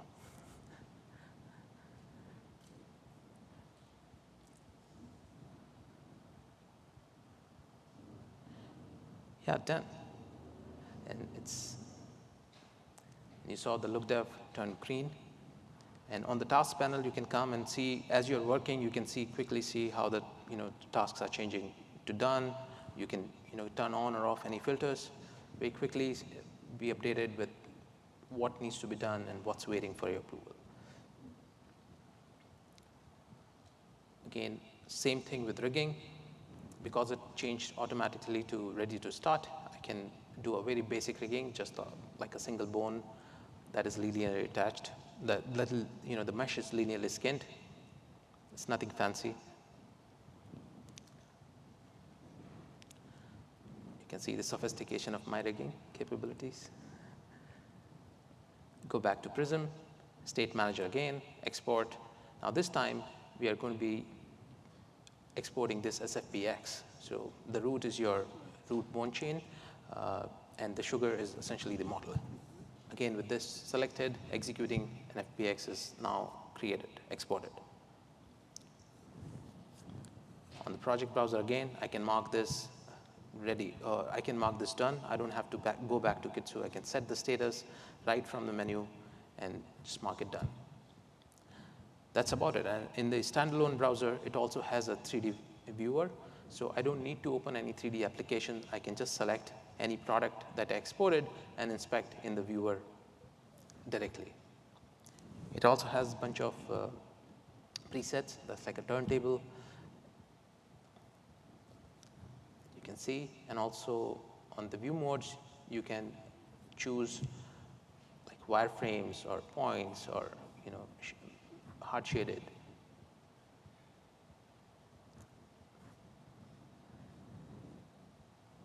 This is points, smooth, and this is wireframe.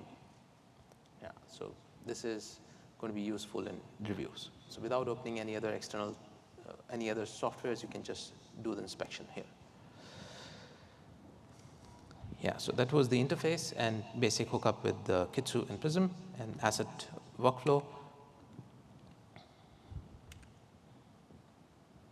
Now I'm inside Houdini. It's built a very simple procedural tree.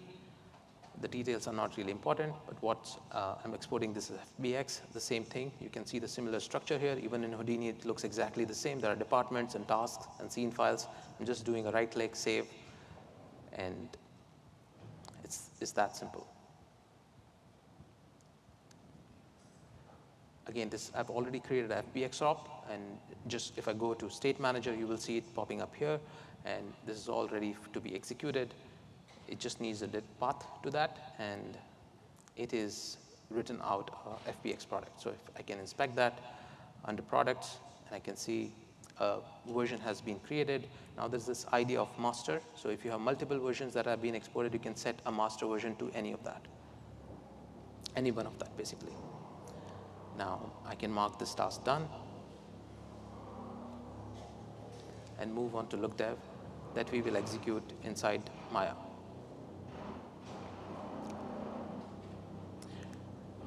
Here I'm inside Maya. I'm going to go to State Manager to import.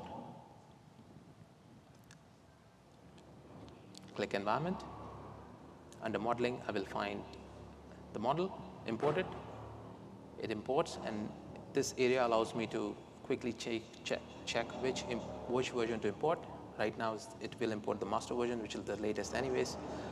I'm going to go assign a very quick shader to it, and then save a version under look dev scene files. So that's my look dev for the environment.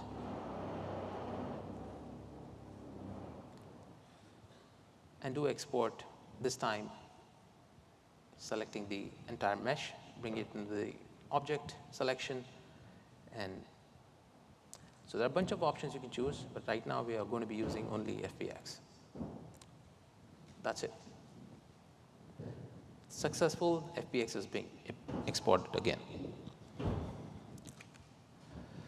Let's now move into the shot production workflow for animation. We're going to be executing this in Maya, exporting animation and shot camera products as FBX. Again, the details don't really matter. It's a very basic thing that is done pretty much in 30 minutes. You can see I'm saving the same file. And this time I'm exporting 3 products. First is the animation FBX that has got the chain, the chain and the mesh. And this is the shot cam, and that's the play blast. So with all of these selected together, I can hit the publish button and it's going to execute it one by one. So all 3 products get exported in one go. The same thing, I can right click and publish that play blast for review, and open a version in Kitsch tool and see that updated immediately. So it shows me into the same task, and as said, my supervisor is very kind. He approves animation in one go. The similar thing is done for shot 2 as well, and you can see the task, lighting task changed automatically to ready, and the same thing with shot 2 as well. We are now just checking if there's anything which is pending. The look dev was already done on Treehouse, where I'm just going to make that done. And this is a sequence stat. I can quickly open and see what's pending, and we will take a look at it a little later, but let's see. Finally, it's time to bring everything inside Unreal Engine, and that's where it becomes even more simpler.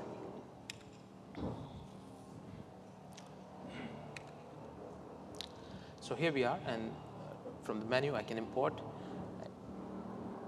I can just click the static mesh, because that's our environment. It's going to be static. With one click it imports, and if I set everything to 000, it'll come in the place where it was exported from the software, right? Same thing for the character. Now this is my preference. I'm importing the rigging as a skeletal mesh so that I can later on use the same skeleton on other characters, but this is just with one click I've imported.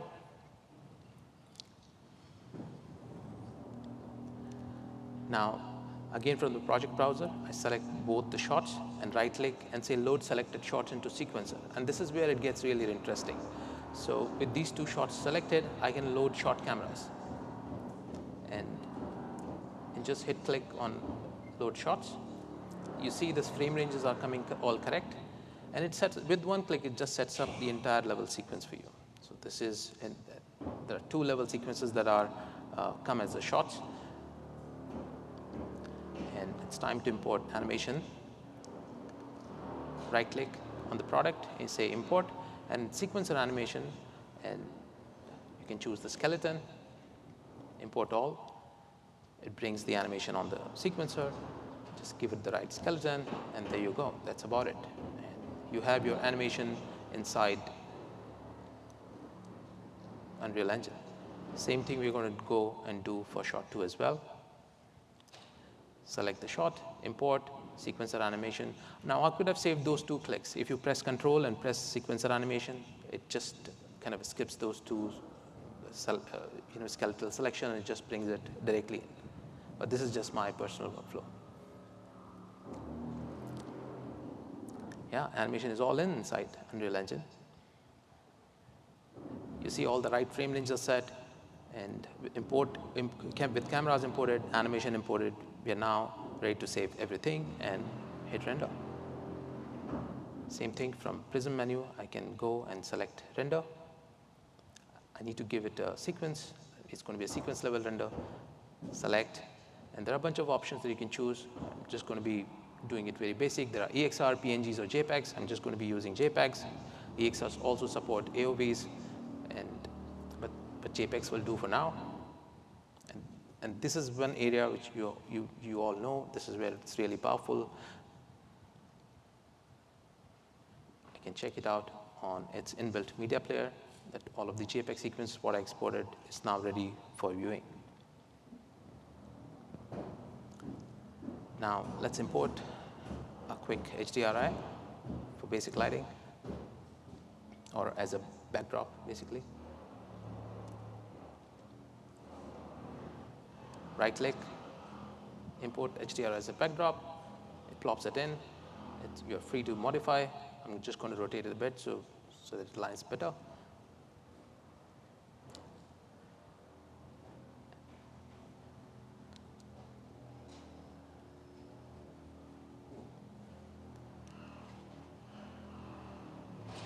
Save all, and ready for render.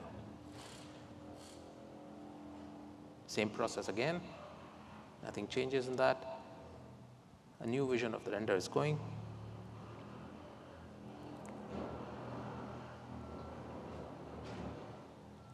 I can spec that in media.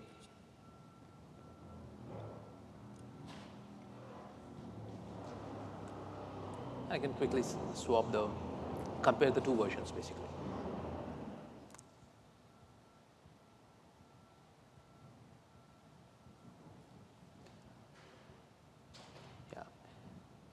You can also go and click on export, and this is from the sequencer directly. You can export as an FBX or USD-C or USDA. The change is basically the ASCII or binary.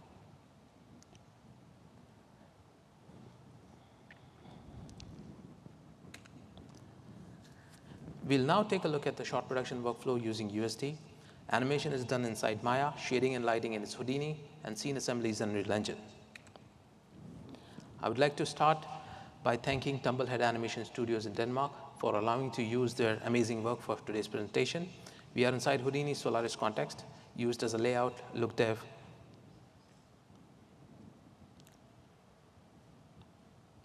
and lighting tool that creates USD-based scene graphs. Details are not that really important. Let's see how the shot line up and what it contains. Yeah, so here we got 3 shots lined up.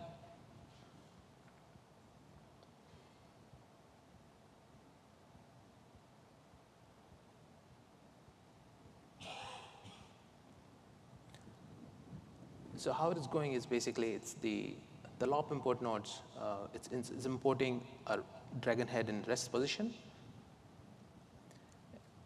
And this is on the screen. Yeah, this one is basically importing the animation, which is done in Maya. It's all rigged in Maya as well.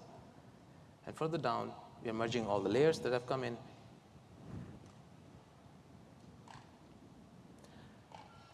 So this represents all the shading and lighting, which is certainly is work in progress. And further down, it is just exporting a bunch of USD layers.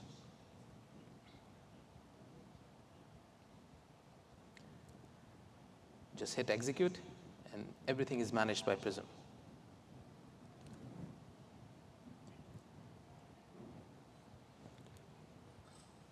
It takes a few minutes depending on your frame ranges.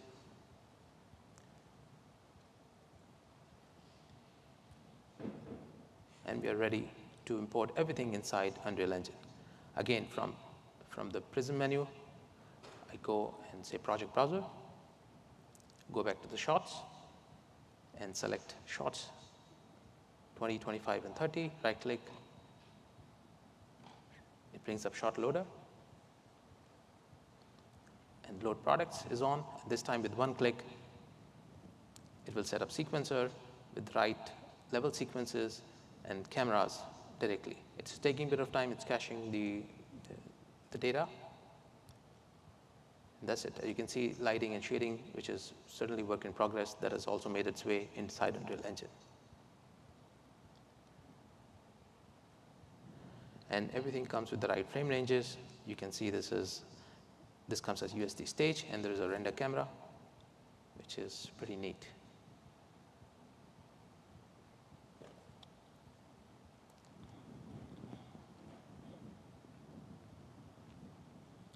Now, as a bonus, 5.3 have released support for USD. Same thing can be done for USD inside Prism, inside Houdini from Prism. I'm just exporting a VDB cache.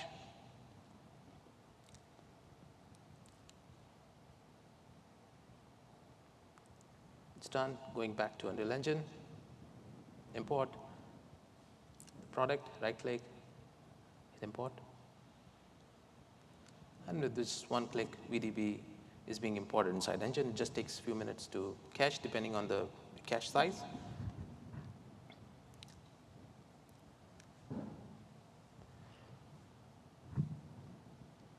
Assign a default material to it. This is now ready to go. It's VDBs running inside UE, exported from Houdini.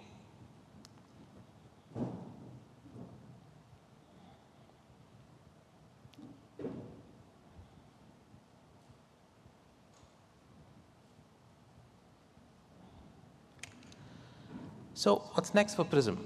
Well, it comes out of public beta really soon. Prism 2 is currently available for testing. It's coming out of beta soon, as I said. There is easy version switching coming in, simple switching of animation versions inside Sequencer. That's coming next. It's also, Prism team is collecting feedback. It's collecting feedback from artists and studios to make it even better.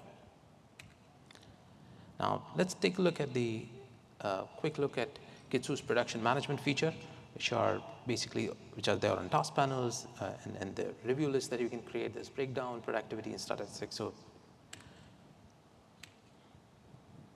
now this is a good one. You can actually create shots directly from EDL, and this EDL can come from Premiere or Sequencer or any other editing software basically that can export EDL. And you can see that quickly you can populate tons and tons of shots. Now, one good feature of this is the task panel. And you can assign, and you can also change the shot priority. Priorities needs to be managed. And one really cool feature of it is you can select all the shots and generate a playlist for review.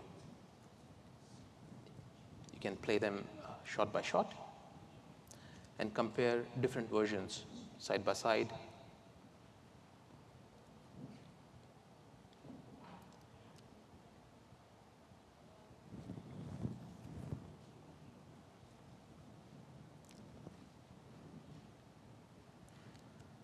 Also turn on overlay.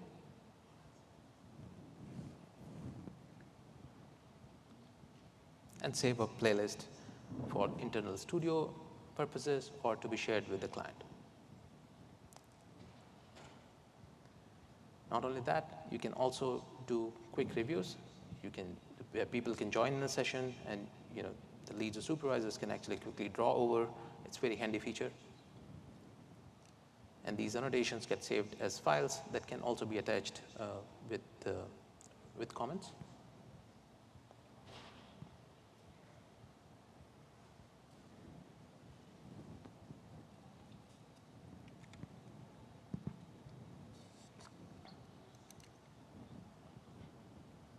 Sorry.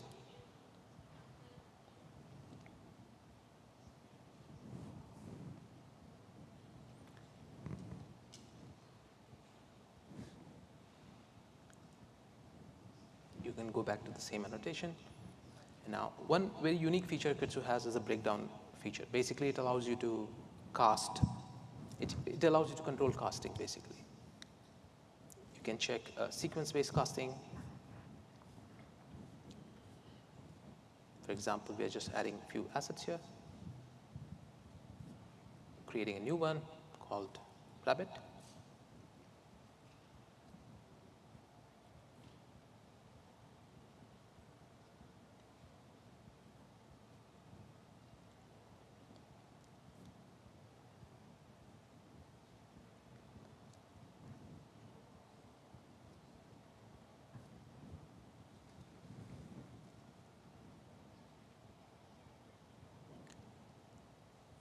And you can do episode-wise casting as well. So you can quickly see on an episode what all characters and environments are being casted. It's a really neat feature.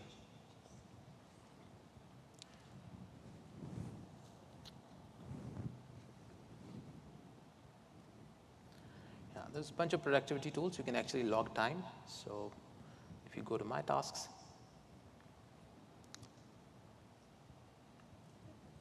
you can see the tasks and go to the timesheets. You can fill in times, how much time is being spent on a shot or a task. All of it can be accessed from a single place.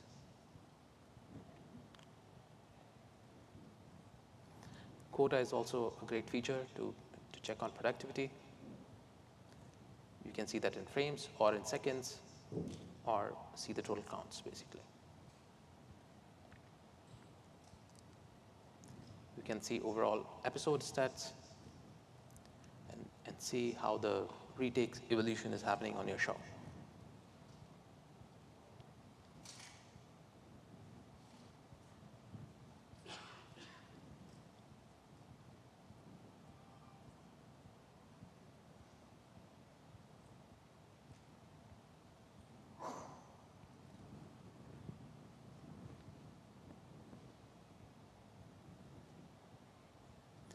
And then you can export reports.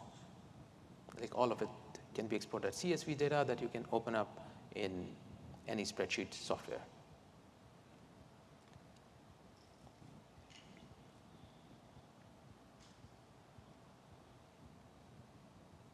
Here's all the data.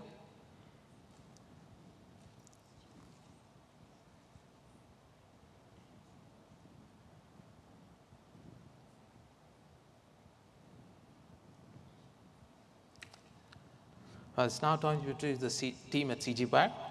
We have Frank, Gwenelle, Nicholas, Nicholas P, and Evan. Our website is cg-wire.com.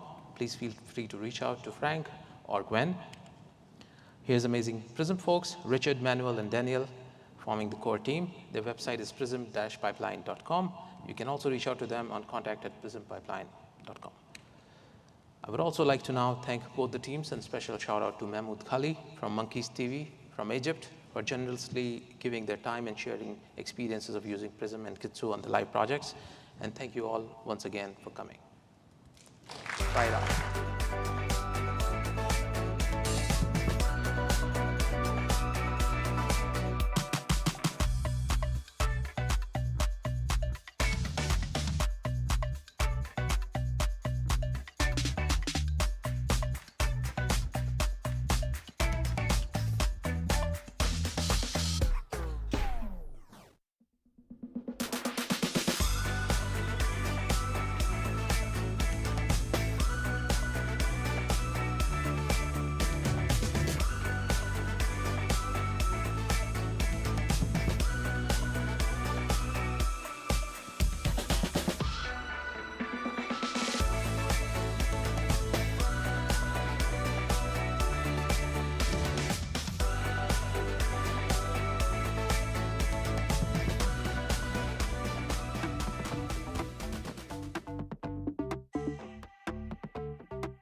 right.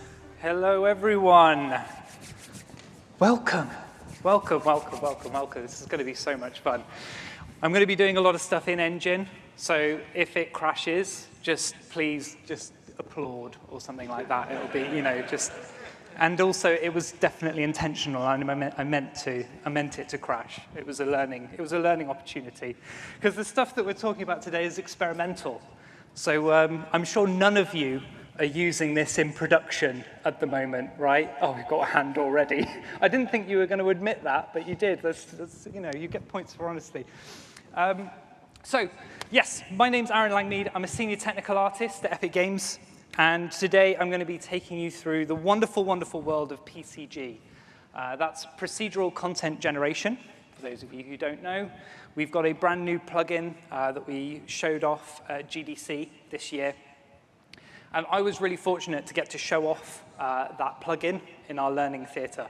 I don't know if any of you have seen that talk. If you have, then it's going to be put you in good stead, because we're going to be building on all of the stuff that I covered in that particular session. So I have two slides. I have this slide, very nice, and I have this slide, which we show at the end. This is the shortest presentation. Thank you very much for coming. But no, we've got some stuff in between that. We've got an engine project that I can open up, so I'm just going to look at it here. Now, I'm a technical artist, and that means that I am inherently always trying to be as lazy as possible with everything that I'm doing. And I will go to ridiculous extents in order to make that happen. To the point where actually sometimes I'm negating a lot of the work that I'm doing to try and not have to do work. So one of the things that I did for this project, I thought, hey, I've got a great idea. What if I convert the medieval village project that we have over to PCG? That would be a great idea. And ended up spiraling down a rabbit hole and ending up signing myself up to do a massive amount of extra work where I've now been asked to do this properly. So that's great. Because we've gone from a 40-minute talk to weeks and weeks project. But this project works really well because it allows me to show off a load of particular elements of PCG that I think people probably have questions about. Now, when we first showed it off, we had that Electric Dreams demo, which was absolutely incredible, but we didn't release it straight away. So the only content that we had that people could download and look at were the videos that we had that showed it off. And we started getting loads of people building content around all of that stuff, which was really cool to see, but it also generated a lot of questions. The first of those questions is, okay, I've got my PCG graph. I want it to be able to communicate between other PCG graphs in my scene. How do I go about doing that? So one of the things that we've got in here, which is my forest demo, showcases how we're going to do that. So we're going to take a look at that. The next thing that we needed to look at was, okay, I have PCG, I have this framework, but it doesn't do what I want it to, or it doesn't have a particular node that I need. So how do I extend that tool set? Because all of the graphs that we have, we can extend that with blueprints, but we haven't necessarily been showing off how you would go about doing that, right? So we're going to go into that as well. And then lastly, and really importantly, we have the topic of artist-authored content. Now, PCG is a fully procedural system. You can go in and you can make whatever you want, and you can have it all spawn. You could generate an entire world using just PCG if you wanted to. But the way that I think we're going to end up going with PCG, the way that a lot of other people at Epic think it's going to go, is that it's actually going to become far more of a hybrid tool. And that means that we're creating artist-authored content and augmenting it, and modifying it, and optimizing it using PCG. So as part of that, we also have a house. And I don't know where I've put it. Where did I put you? I'm just going to go over to one of these because I can't find it. So part of the medieval village demo, we had all of these lovely buildings that had been crafted by some incredibly talented Quixel artists. But they were very difficult to modify and manage, right? If you wanted to take that building and put it somewhere else, even just going through and selecting all of the actors that you had in your scene became very difficult. And if you wanted to modify it in any way, that was also a challenge as well, right? Because you had to go and you had to manually pull out all of the content you didn't want and add the new content in that you did. So with PCG, we've been able to kind of evolve the packed level structure that we had in the past. So if you saw Valley of the Ancients, you'll have noticed that all of the assets that are placed within that world are part of like collections. And those collections sit inside a separate level. And that's exactly what we've got here. So you can see that we've got our asset, and then we've got all of our instances that get created there. Still probably too many for what we need, but that's Quixel for you. And we've got our PCG graph on top of that, and we can use that PCG graph to modify and augment it. So if I don't want the floor, I can just turn the floor off, right? And one of the other nice things is that because this is PCG and I can take those points and I can modify it afterwards, if I want to like move it onto a surface, you can see that some of that's now floating. As soon as I drop it, I can have that reproject down, but it's not doing it on the building. So we can filter out our data, we can modify it. And this is incredibly powerful, right? So being able to take base artistic data that's been created, tag it, filter it, and modify it, we make that much more extensible and much more usable across a wider variety of environments and locations. So that's the basics of what we're covering, right? So let's start off with a bit of communication. Now, for my communication demo, I chose to do this forest.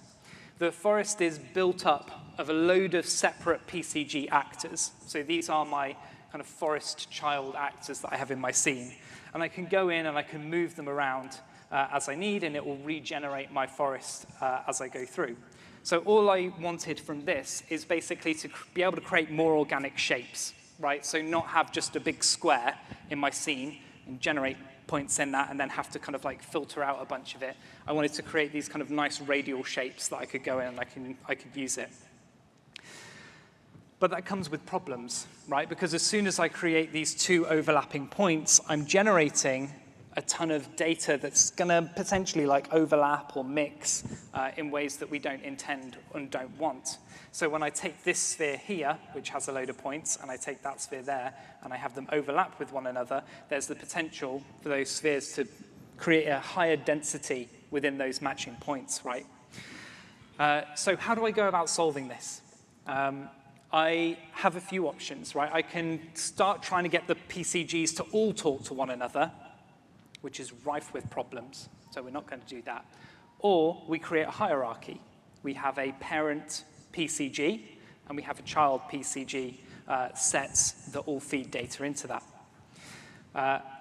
Other nice thing about this as well is that I can modify these independently. So I can go in and I can say, I want this to have a lower density and so on and so on. So this is my PCG. Let's open that up. Again, looks a little bit complicated. If you've never seen PCG before, this is the graph setup. And the very short explanation of it is that it's a points-based generation system. So you're generating points by sampling data or generating your own data. You then modify those points to best suit your needs, and then you output an end result, whether that's going to be a mesh or an actor or a Niagara particle or whatever you want. And that's what we're doing here, right? So we do a surface sample, get our landscape data, and then we do some filtering and modifying, which is all of this stuff is doing. So all we're doing here is just we're making noise, we're kind of like filtering out points we don't need, and then we are outputting the end result. But one of the interesting things you'll notice with this graph is that we're not actually outputting any meshes. We're not outputting any data. We're actually just sending it straight to the output pin. And if you've used the PCG system, you may have scratched your head at the input and output pins and why we're bothering with them. And that's because they aren't necessarily always needed. And actually, in a lot of contexts, the input has been almost completely deprecated and we don't need it anymore. But the output pin is really useful because by default, when we generate our PCG, the data that we can get from that PCG will default to just a single point that represents the volume of that particular PCG system that you've created. But we can override that with our own data. So with this particular instance, I've got, let's have a little preview just so we can see it. So if I go into and press D on this, we can go into our debug view, and we should be able to have a look at all of our lovely points, see if it gets generated. Does it want to? No, probably not. Anyway, moving on. It'll get filtered out and regenerated. This is the other problem with having children and parent ones, is that the parent ones sometimes filter out the end result. But anyway, so we've got our output, right? And that is just going to be a radial set of points that sits on top of the landscape. Now, once we've got that output, we then need to figure out how to go, okay, well, now we need another PCG to be able to accumulate all of the different child points that we've generated in here.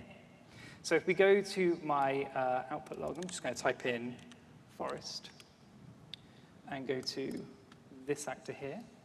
This is my PCG parent PCG graph.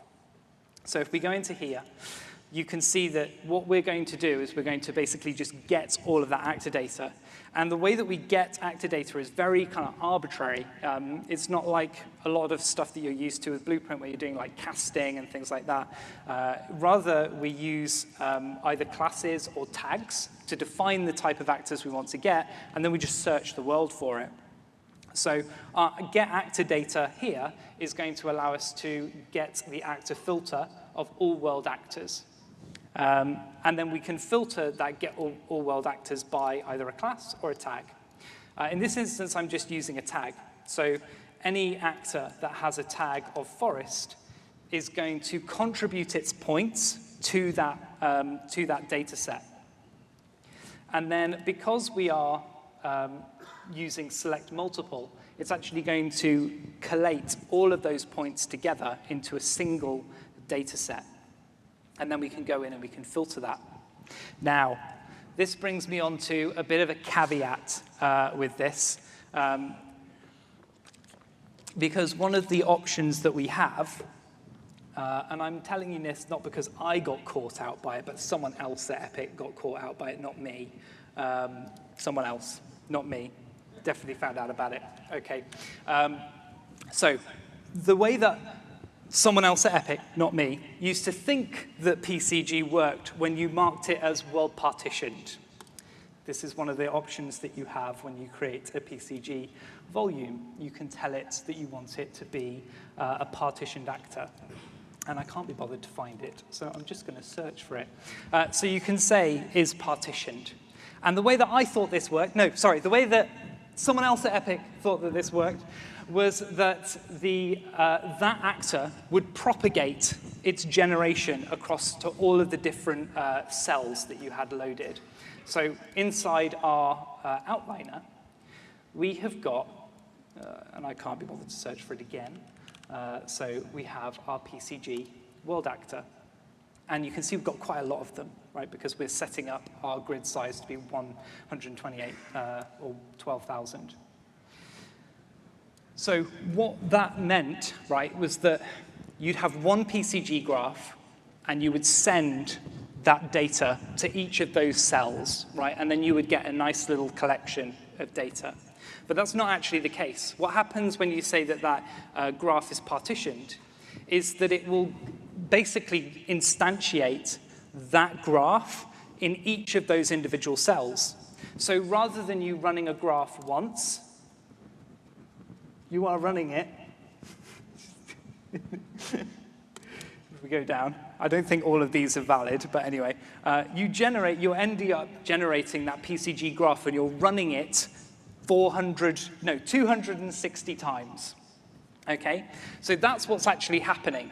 You don't have one graph that you're just running once and it's just injecting into all of these points. You're actually just duplicating the graph for every single one of those sections. And what that can mean is that if you're not being careful about how you filter the data that you're taking in, you can end up duplicating everything. So if you don't filter out all of those points so that it's only affecting the cell that we're currently working in, you'll end up just duplicating the entire data set across every single one of those 260 cells that we've created in the world. That leads to a lot of duplication.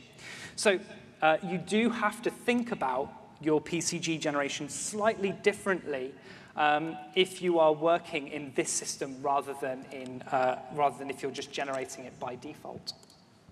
So if we go back into our graph, let's just open that back up again.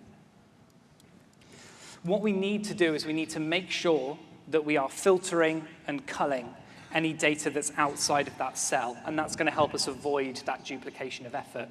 So when we get our actor data, one of the things we need to make sure that we do, especially if we're working in a partition setting, is that we need to make sure we're actually only checking for the data that sits within that partition cell. So we must overlap self, and again, track actors only within bounds. That's going to help contain that. So now, rather than getting all of the forest child actors, we're only getting the ones that are going to overlap with that cell. That's still going to leave us with a lot of extra data.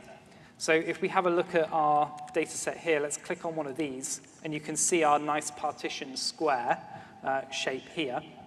You can see that this is overlapping with this one, it's overlapping with this one, it's overlapping with a couple, right? And because it's overlapping, it's going to include this actor's points inside that system. And that's going to mean that we're going to get all of those points generated. So as well in making sure you're only getting the actor data inside that, you then need to cull those points outside. Otherwise, you're going to end up just duplicating for both of those cells. And that's going to give you some bad results because you'll end up with a load of extra data outside of your partition cell. So just keep that in mind when you're working with world partition. And it's a little bit of a caveat when we're going off there, a little bit of an offshoot, but it's really important. And when that person at Epic finally realized that, oh, it changed their whole worldview. They never saw it the same way again. So anyway, we've got our data. We can just pull it in. All we need to do is we tag it. And as long as the PCG that we're generating has got an output pin that has the data that we want, we'll be able to pull that data.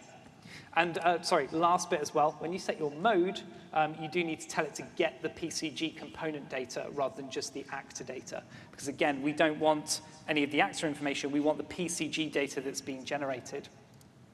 So this is going to get all of those points inside that cell. And then the earlier issue that I raised where it's, we've got loads of overlapping points where we're overlapping those spheres, we can just use a simple self-pruning tool to remove any of the duplicate points that are overlapping on top of one another. You could also use a difference node as well if you wanted to. But that way, we now have a nice way of basically, because we've got all the points that we need within that space, we're now sharing that data across, and then we can now go in and we can start modifying it. So the other thing that we can do is we can start filtering that data further. So I've got another tag, exclude_forest, which I use to remove any data set that goes outside of there. So again, I'm going to try, let's see if we can debug some of this. Hey, there we go, debug's working. So all of the actors that I place in my scene, where I don't want a forest to spawn, I can output my point data again, tag it as forest exclude, and then I can accumulate that data and use that to filter it out. And what that means is that when I have my nice scene here, again, let's just let it rebuild. Let's find a good space. So if we pick this field over here, when I move this now, the field will regenerate, but it will also get rid of all of the forest points outside of that. So you're going from having a very static tool, a very statically placed scene, to one that you can really move around and edit very freely without having to worry about, kind of all of that data having to be refigured out and calculated. And the other nice thing about that as well is that because we are using those well-partitioned cells and we're keeping it nice and contained, you should notice that when we update this, it's only actually going to affect the cell that we're currently working in. And that means that, again, we aren't having to regenerate the entire world just because we've moved this one thing, right? We only have to worry about the previous cell that it was kind of affecting and the new set of cells that it's affecting now. So again, you get a lot of speed gains from working in that way. So all we've done there is we've just got that actor data, set it to forest exclude, and then we get it all, merge it together and self-prune. And then we can do a difference to remove those points that are overlapping in areas where we don't want it. And then finally, we can do a little bit of modification. So again, I do another projection. And then we can do a point filter to split out the data. And this is really nice because it lets me basically have sets where I have trees and sets where I have ground foliage.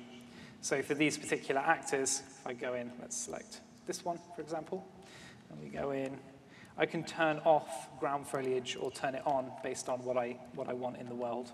So again, need to go over. Selected the wrong one.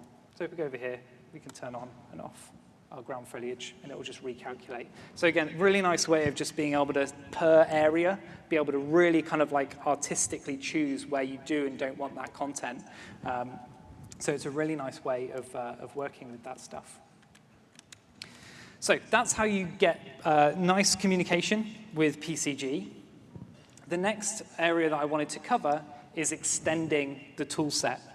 So we've got a load of blueprint nodes packaged in already that you can use, but they don't all cover all bases, right? Sometimes you want to be able to build your own. So for that, I have created this nice Vista PCG. Super simple. It's just these nodes, these ones here.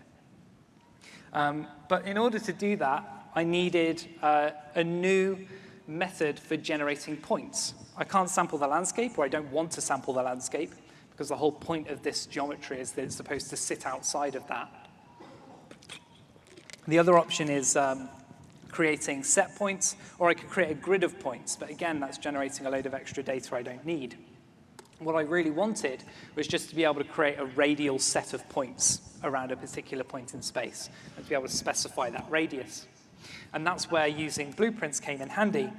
If you type in execute blueprint, you'll get this generic blueprint node, which doesn't do anything by default, but then you can specify from a really long range of pre-authored PCG elements that you can use here.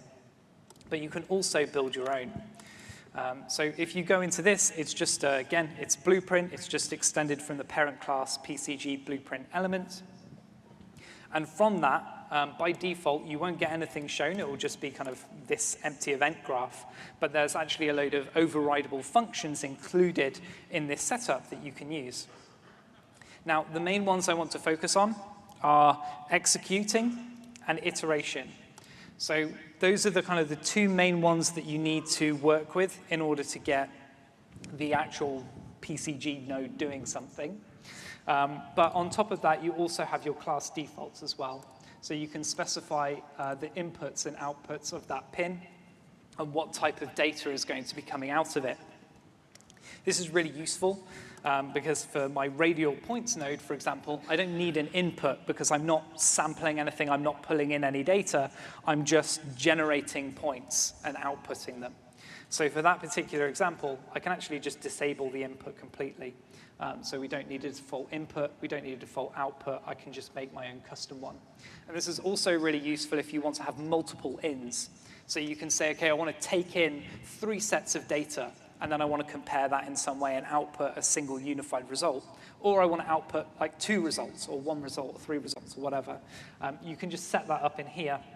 The only thing you can't do at the moment is have dynamically modifiable inputs and outputs. They are, unfortunately, at the moment, static for blueprint setup. Our variables, again, are very similar. They're just the same. We can create our variables as normal. We expose them using the instance editable option. And then the nice thing about that is that they become visible inside our graph, but also they become visible as an input pin. So we can actually expose this further to make it so it's per instance of the PCG graph editable rather than just a single point. Sorry, I made the terrible decision of going out karaoke last night, and my voice is just messed up. I didn't know if I could hit the high note in Aerosmith's I Believe in a Thing Called Love, until I tried and I couldn't. So anyway, we've got our radial points. So we need two functions. We need the execute, which is going to fire. That's the one fire of that event for that graph. And then we have our iteration, which is going to go through each individual point. So for this one's really nice and simple. All I need to do is set an iteration loop, which is going to be the number of points that I'm creating. And then I can output the end result. So my iteration loop, I'm going to predefine my points. That's an exposed variable. I think the default's like 64 or 8 or something like that. And then I go through my iteration loop. And then all I need to do here is create the point. So I'm going to go through for each one. This is just my loop node.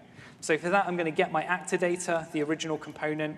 That's going to be my current position. I'm then going to do a rotate vector around axis to basically create a staggered set.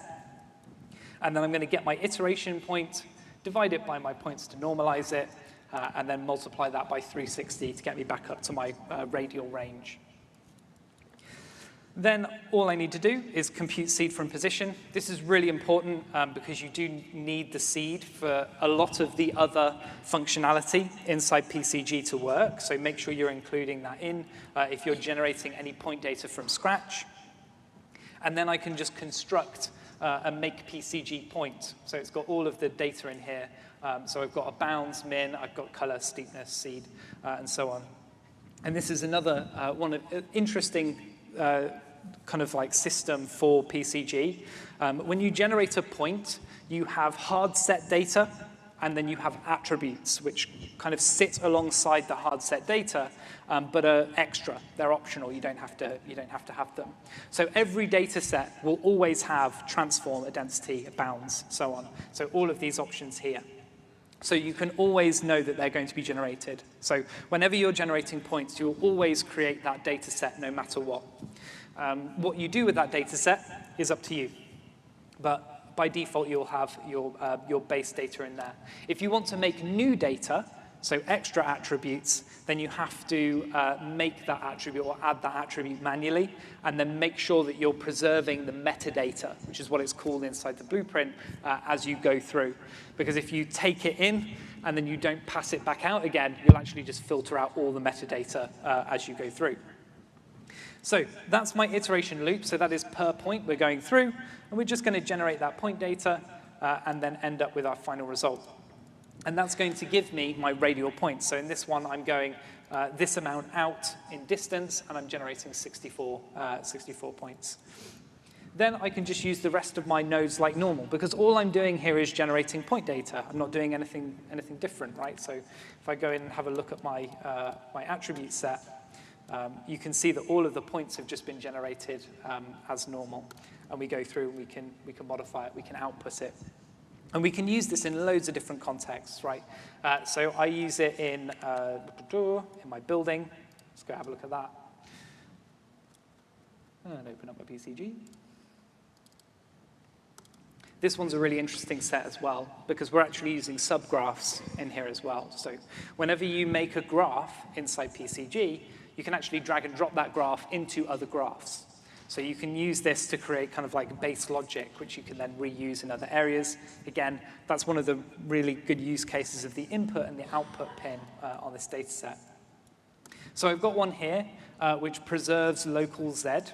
So again, this one's slightly bigger, but all I'm doing, again, it's the same set, except this time I need to retrieve some data, right? So I need to get my input. So with this one, I know that I'm only ever going to make one data set. So I'm going to just get 0. That's going to be the first input pin that comes through. I can cast to a particular type, in this case, PCG spatial data. Set it to point data. So that is now holding all of my points inside its actor type. And then I can get the number of points that I have, and I can iterate through and loop through. Now, one of the nice things about this is that we have iteration loop, and we actually have another iteration loop, which is called point loop body. The difference between these two is that one has a number of iterations exposed. So you can basically go, I want to run through and perform this action X many times. So you're pre-specifying. The other one doesn't have that option. So it's just going to run through each of the points that currently exist within that data set, and then that's it. You're not going to get any new information. This is useful because if you do this, the iteration loop, rather than the opposite one, then you can actually retrieve other points of data really easily. So if you want to do a comparison between the current point and the previous point and the next point, then you want to make sure that you're using the iteration loop rather than just the point loop body for that. So here we've specified our points. We go through. And all we need to do here is we actually get that point. So we get the original point, we copy it. We want to include our metadata, so we just tell it to copy the metadata across. And then we find our attribute data that we want, and we set it in there. So in this particular instance, I'm actually saying that this attribute that I'm looking for, and again, that attribute doesn't necessarily exist because we're creating this stuff fresh. But in this instance, I want to get that relative transform on rotation Z that we had in the previous example. And then we just reset our rotation for that particular element, and then set it back out to the execution finish. And then at the end of that, we just have our return. So we have our points generated. So if you're going through, the main things that you need to remember is one, you need to execute the context, and then you need to have a loop body if you want to go through and iterate on points. You don't technically need a loop body if you are just generating a data set right off. You can just do it inside, but generally you do want to try and do it inside that loop body. You get a little bit of a performance gain if you're doing it inside there.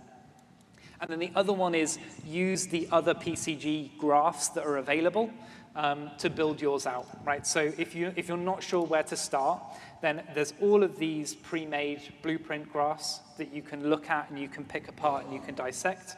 So if you aren't sure how to get started, or you want a bit of a base to work from, then I'd recommend taking one of these, copying it over, and using that as the base to start working on. And once you get used to that kind of like data set specification, you can run through and you'll be running in no time for that particular set.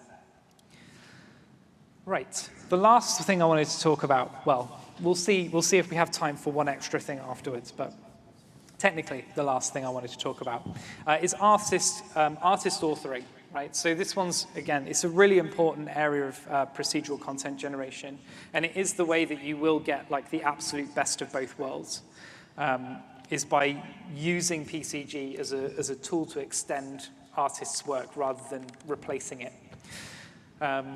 So for this particular one, right, we've got all these buildings that I've converted over to levels. You can see them inside here. If we go to my maps and buildings, I've gone through and I've basically extracted out each individual one and placed them into a single level. This was really good before because, again, we could have converted these to a packed level instance and put them back in the level, and we'd have got a nice contained single asset. And that's got numerous benefits, right? We've got the performance gain that you get from moving those actors, those individually placed actors, to sets of instances, which is going to be better. And then you've also got like the management, like the scene management benefit, right? Rather than having the hundreds of actors that you've placed into the world just sitting there, being in the way, you now have just a single actor that you've placed. And again, that's good for external actors as well, because now rather than having all of those actors generating their own external actors data, you now just have one data set that holds that entire thing.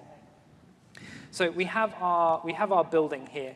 And like I said, we've got a few different options that are exposed for this. So if we go in, we've got a few different things that we can do. So we can disable the floor, because again, we've just tagged it. So all of the meshes that we've placed in that level, all we need to do is tag it with a predefined tag that we choose. So in this instance, I chose floor, nice and simple, keep it remembered. And then I can go in and I can just filter that data in and out as I need. So if I place another one of these actors inside the level, and I don't want the floor data on one of them because it's just going to intersect weirdly, and I can just disable the floor altogether. But then we also have extras as well. Because we're just using an arbitrary tagging system, I can go into those actors, and I can just set particular sets. So for this, I can just go in, I can create different variants of this actor that I have in my scene. So artists, when they're building, kind of any of these buildings, they can go in, they can build the base, and then they can go in, they can add a load of extras that they're kind of placing in that are kind of optional, that they can go into. And then the PCG system can just strip that in and out based on whether we want it or not for that particular building that we've placed down. And that suddenly makes this kind of building that we've got far more reusable. So rather than feeling like we really have to go in and make a whole new building, we can go in and say, well, okay, let's just put this building down, but we'll turn off, kind of like layer 3, 4, and 5, and we'll go through and we'll modify it. And then, as I said as well, you can then also tweak this structure because all you're doing is you're generating points with it. So we can go in with our floor and we can just modify that and so on. So if we want to do this, all we need to do, when I say all we need to do, there's some significant back-end stuff that's happened, but it's fine. But all we need to do is right-click on our level and use this scripted asset action. It comes preloaded with the PCG plugin. So when you'll do it, you will get this, this scripted asset action included in. And you just press level to PCG settings. And what that will do is it will take all of the assets that are inside that level, and it will convert it to point data. And we can see that point data inside our graph. So if we go in, let's open it up. And let's go to our attributes on this and pick one of the buildings. So we have a root pin. This is going to be basically our transform location that's our base. So you can see that we've not got a lot of information inside our location, rotation, and scale, but we do get our bounds. And this bounds is going to be a representation of the entire building, a single point bound, right, that covers that entire shape. But then on top of that, we have output points. Now, you'll see that we've got our standard point set. We've got our location, rotation, and scale. But then as we go past that, we get a whole extra set of data. We have a material and we have a mesh ID. So this is going to be for each of these points, this is the mesh that we're going to be using, and this is the material that's on that mesh. We also have a hierarchy depth as well. And this is really, really useful, because if you've made something like a table in your scene, and then you've put a load of stuff on it, if you procedurally kill that table, you need to know all of that stuff on top of it needs to be deleted, or something needs to be done with it, right? Because otherwise you're going to have a load of floating fruit in your scene, which you don't necessarily want. So we have a hierarchy depth, which basically lets you say how deep into a hierarchy is this particular asset. Most of these are going to be set to 1, but you will see we've got 1 set to 2. So that means we know it's nested into something else. Each one gets an actor index assigned, which is static. And this is really useful because if we use the regular index, then that would get updated when we strip out any data. So we need to make sure that we're keeping that. And then on top of that, we have a parent index as well. So you can see with this one here, my actor index is 72, my parent index is 86, and I have a hierarchy depth of 2.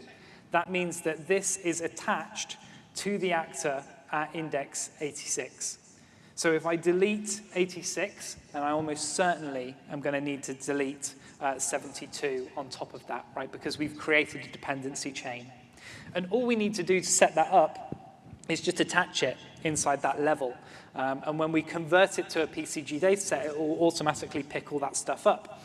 So it's a really nice, easy way for artists to be able to organize their content and create a hierarchical dependency for the actors that are being created. On top of that, we have our relative transform, which again, we can use to identify that kind of like relative location, rotation, and scale, and we can kind of compare and do different things with it. And then we have our tags that we've generated. So whenever we put a tag into any of the actors inside a level that's converted to PCG, it gets added as an attribute in here. So that's all I'm doing with this particular graph. I'm taking that data and filtering it in and out based on the actor properties that I'm setting on my base blueprint.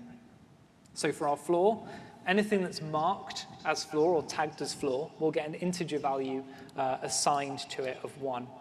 So that way we can really quickly and really easily filter out any data that has a particular tag set on it. Now, one of the downsides to this at the moment, which is going to change, I've been assured by the PCG team, but at the moment, whenever we want to drop one of these in, we can't dynamically change this. So if I want to make another, or if I want to use a different building, I have to actually make a whole new PCG data set. Or I have to drag and drop a whole new PCG in so that I can kind of pick and choose. But the thing that kind of makes this a little bit easier is that we can use other graphs to define kind of like pre-established information. So while I have created inside my PCG, if we go into graphs and buildings, I've created a graph for every single one of those buildings. It's the exact same graph in each one, just with the level instance that I've kind of chosen, swapped out. And then I use a single unified PCG graph setup to basically standardize how I'm going to treat those buildings. So all I need to do here to get that is just make another PCG graph. But now my input I can customize to have a specific input type. So now I'm taking in that root and points data set, which we're getting from that level, and then I'm using that to generate all of my data. So for this instance, I'm using copy points to get my points out of local space and into the correct position in the world. Then I'm filtering based on some actor data. Again, there's loads of other ways to do this. This is kind of a quick and dirty way of filtering out the information. But we can use this to basically go, is kind of house extra 1 enabled, house extra 2 enabled, house extra 3. So I can go in and I can kind of filter out that data really easily just by retrieving those variables. And then I can do all of my floor logic. So I can say, OK, I want to filter out all of the points that have the floor tab, and then I want to project those to the landscape. So anything that's marked as for the floor, I want to make sure that that stays on the floor. But then I also want to conform it to the landscape, right? So keeping it in the landscape, but keeping the offsets in there as well. Because while I want to snap it to the landscape, I don't want to lose that local Z that I've got in my in my scene. So I can adjust that post using a custom blueprint node. And then once I've done all of the modifications to that, I can merge it back in so that we're now dealing with a single data set again. And then I can also choose to strip it out as well if I want to, which I could do earlier on, and I probably should have done. Then on our static mesh spawner, we actually have a custom one which is going to retrieve all of the data that it needs to spawn those static meshes, but from the attributes rather than setting it manually. So all we need to do is just set the mesh selector type and then selector by attribute. And it will automatically pull all of that attribute data that's on those meshes and use that to populate the scene. And that leaves me with this really nice single actor that I can work with and modify and tweak. And if I ever want to go back, I can just open up the standalone level, make modifications, update the PCG, and it will all update through here as well. So you get that really nice kind of way of working with it. Now, how much time have I got? I've got a few minutes, so I can show the extra thing. This one's still experimental, so proceed with caution. But one of the other cool things you can do is that, kind of most of the stuff that we've shown with this is spawning instance sets, right? So we're spawning instance static meshes. But what we can also do is we can spawn actors. So one of the things that's in the medieval village a lot are spline meshes. And they're used kind of throughout for all of the ropes that they have in there are spline meshes. All of the roads are spline meshes. And generally in the past, if you wanted to do your own road tool, I've built many of them in the past, and I'm sure you all have as well, is you go into construction script and you would go in, you could go, okay, I'm going to make a spline mesh component, I'm going to loop through it, I'm going to do it however many times I need to create my asset. That leaves you with one actor that's potentially very, very long and can stretch into lots and lots of different partition squares. So it makes it much harder to manage. But what we can do with PCG is that we can trigger the spawning of actors. So in this one, I actually have a single PCG actor here, but then underneath that, I have a bunch of spawned single standalone spline components, spline meshes. And what that means is that because they're separate, they'll get put into their correct cell and they'll get streamed in and out correctly, and we can keep that contained graph system working well, rather than having one thing that we're ultimately going to just have to say, okay, that's just going to have to be always loaded because there's no point at which we need that to unload. And one of the really cool extras about that is that we can trigger a load of stuff with the PCG system. So if we go in, this is what we've got here. I sample the spline data. I actually convert that spline data using another custom blueprint over to attributes. So I read the spline. And again, I can show you this here. So for this one, we get our point data, and then I make a bunch of new attributes. So we have mutable metadata here, which you can call from the point data, and then you can create a vector attribute. And this will actually just create an empty data set for every point in the scene. And then in my iteration loop, I can go in and I can set that for each one. So what that means is that I now have, on this particular actor, again, if we do a little bit of a attribute inspection, we now have, as well as our standard point data, we have all of our start position, end position, start tangent, end tangent for our data set. And this is really useful because I can pass that through to the actors that I spawn in the world. So if I use the spawn actor node, I can specify a blueprint that I want to create. I can then call a function just by typing the name of that function in, which again is really nice and really kind of, again, very decentralized and detached. So we don't have to do any like specific casting. And then we can also override actors. So all of those attributes that I've created, I can go in and I can pass those into that blueprint that's created. So now this PCG is spawning actors that have the spline component in them. And it's then setting that data and then calling a function to trigger the update of that particular actor. So it's a really, really powerful tool.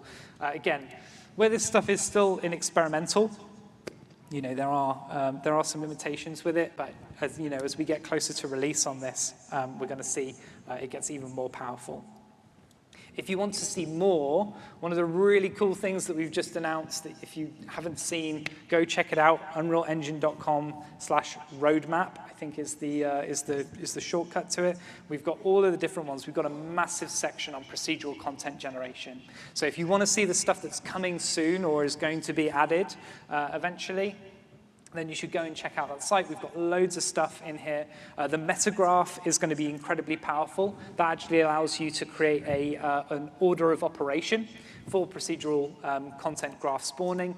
Microscattering is a great one as well, which allows you to use the GPU to spawn really, really small elements into your scene, and a bunch of others as well. So we have finally made it to my last slide.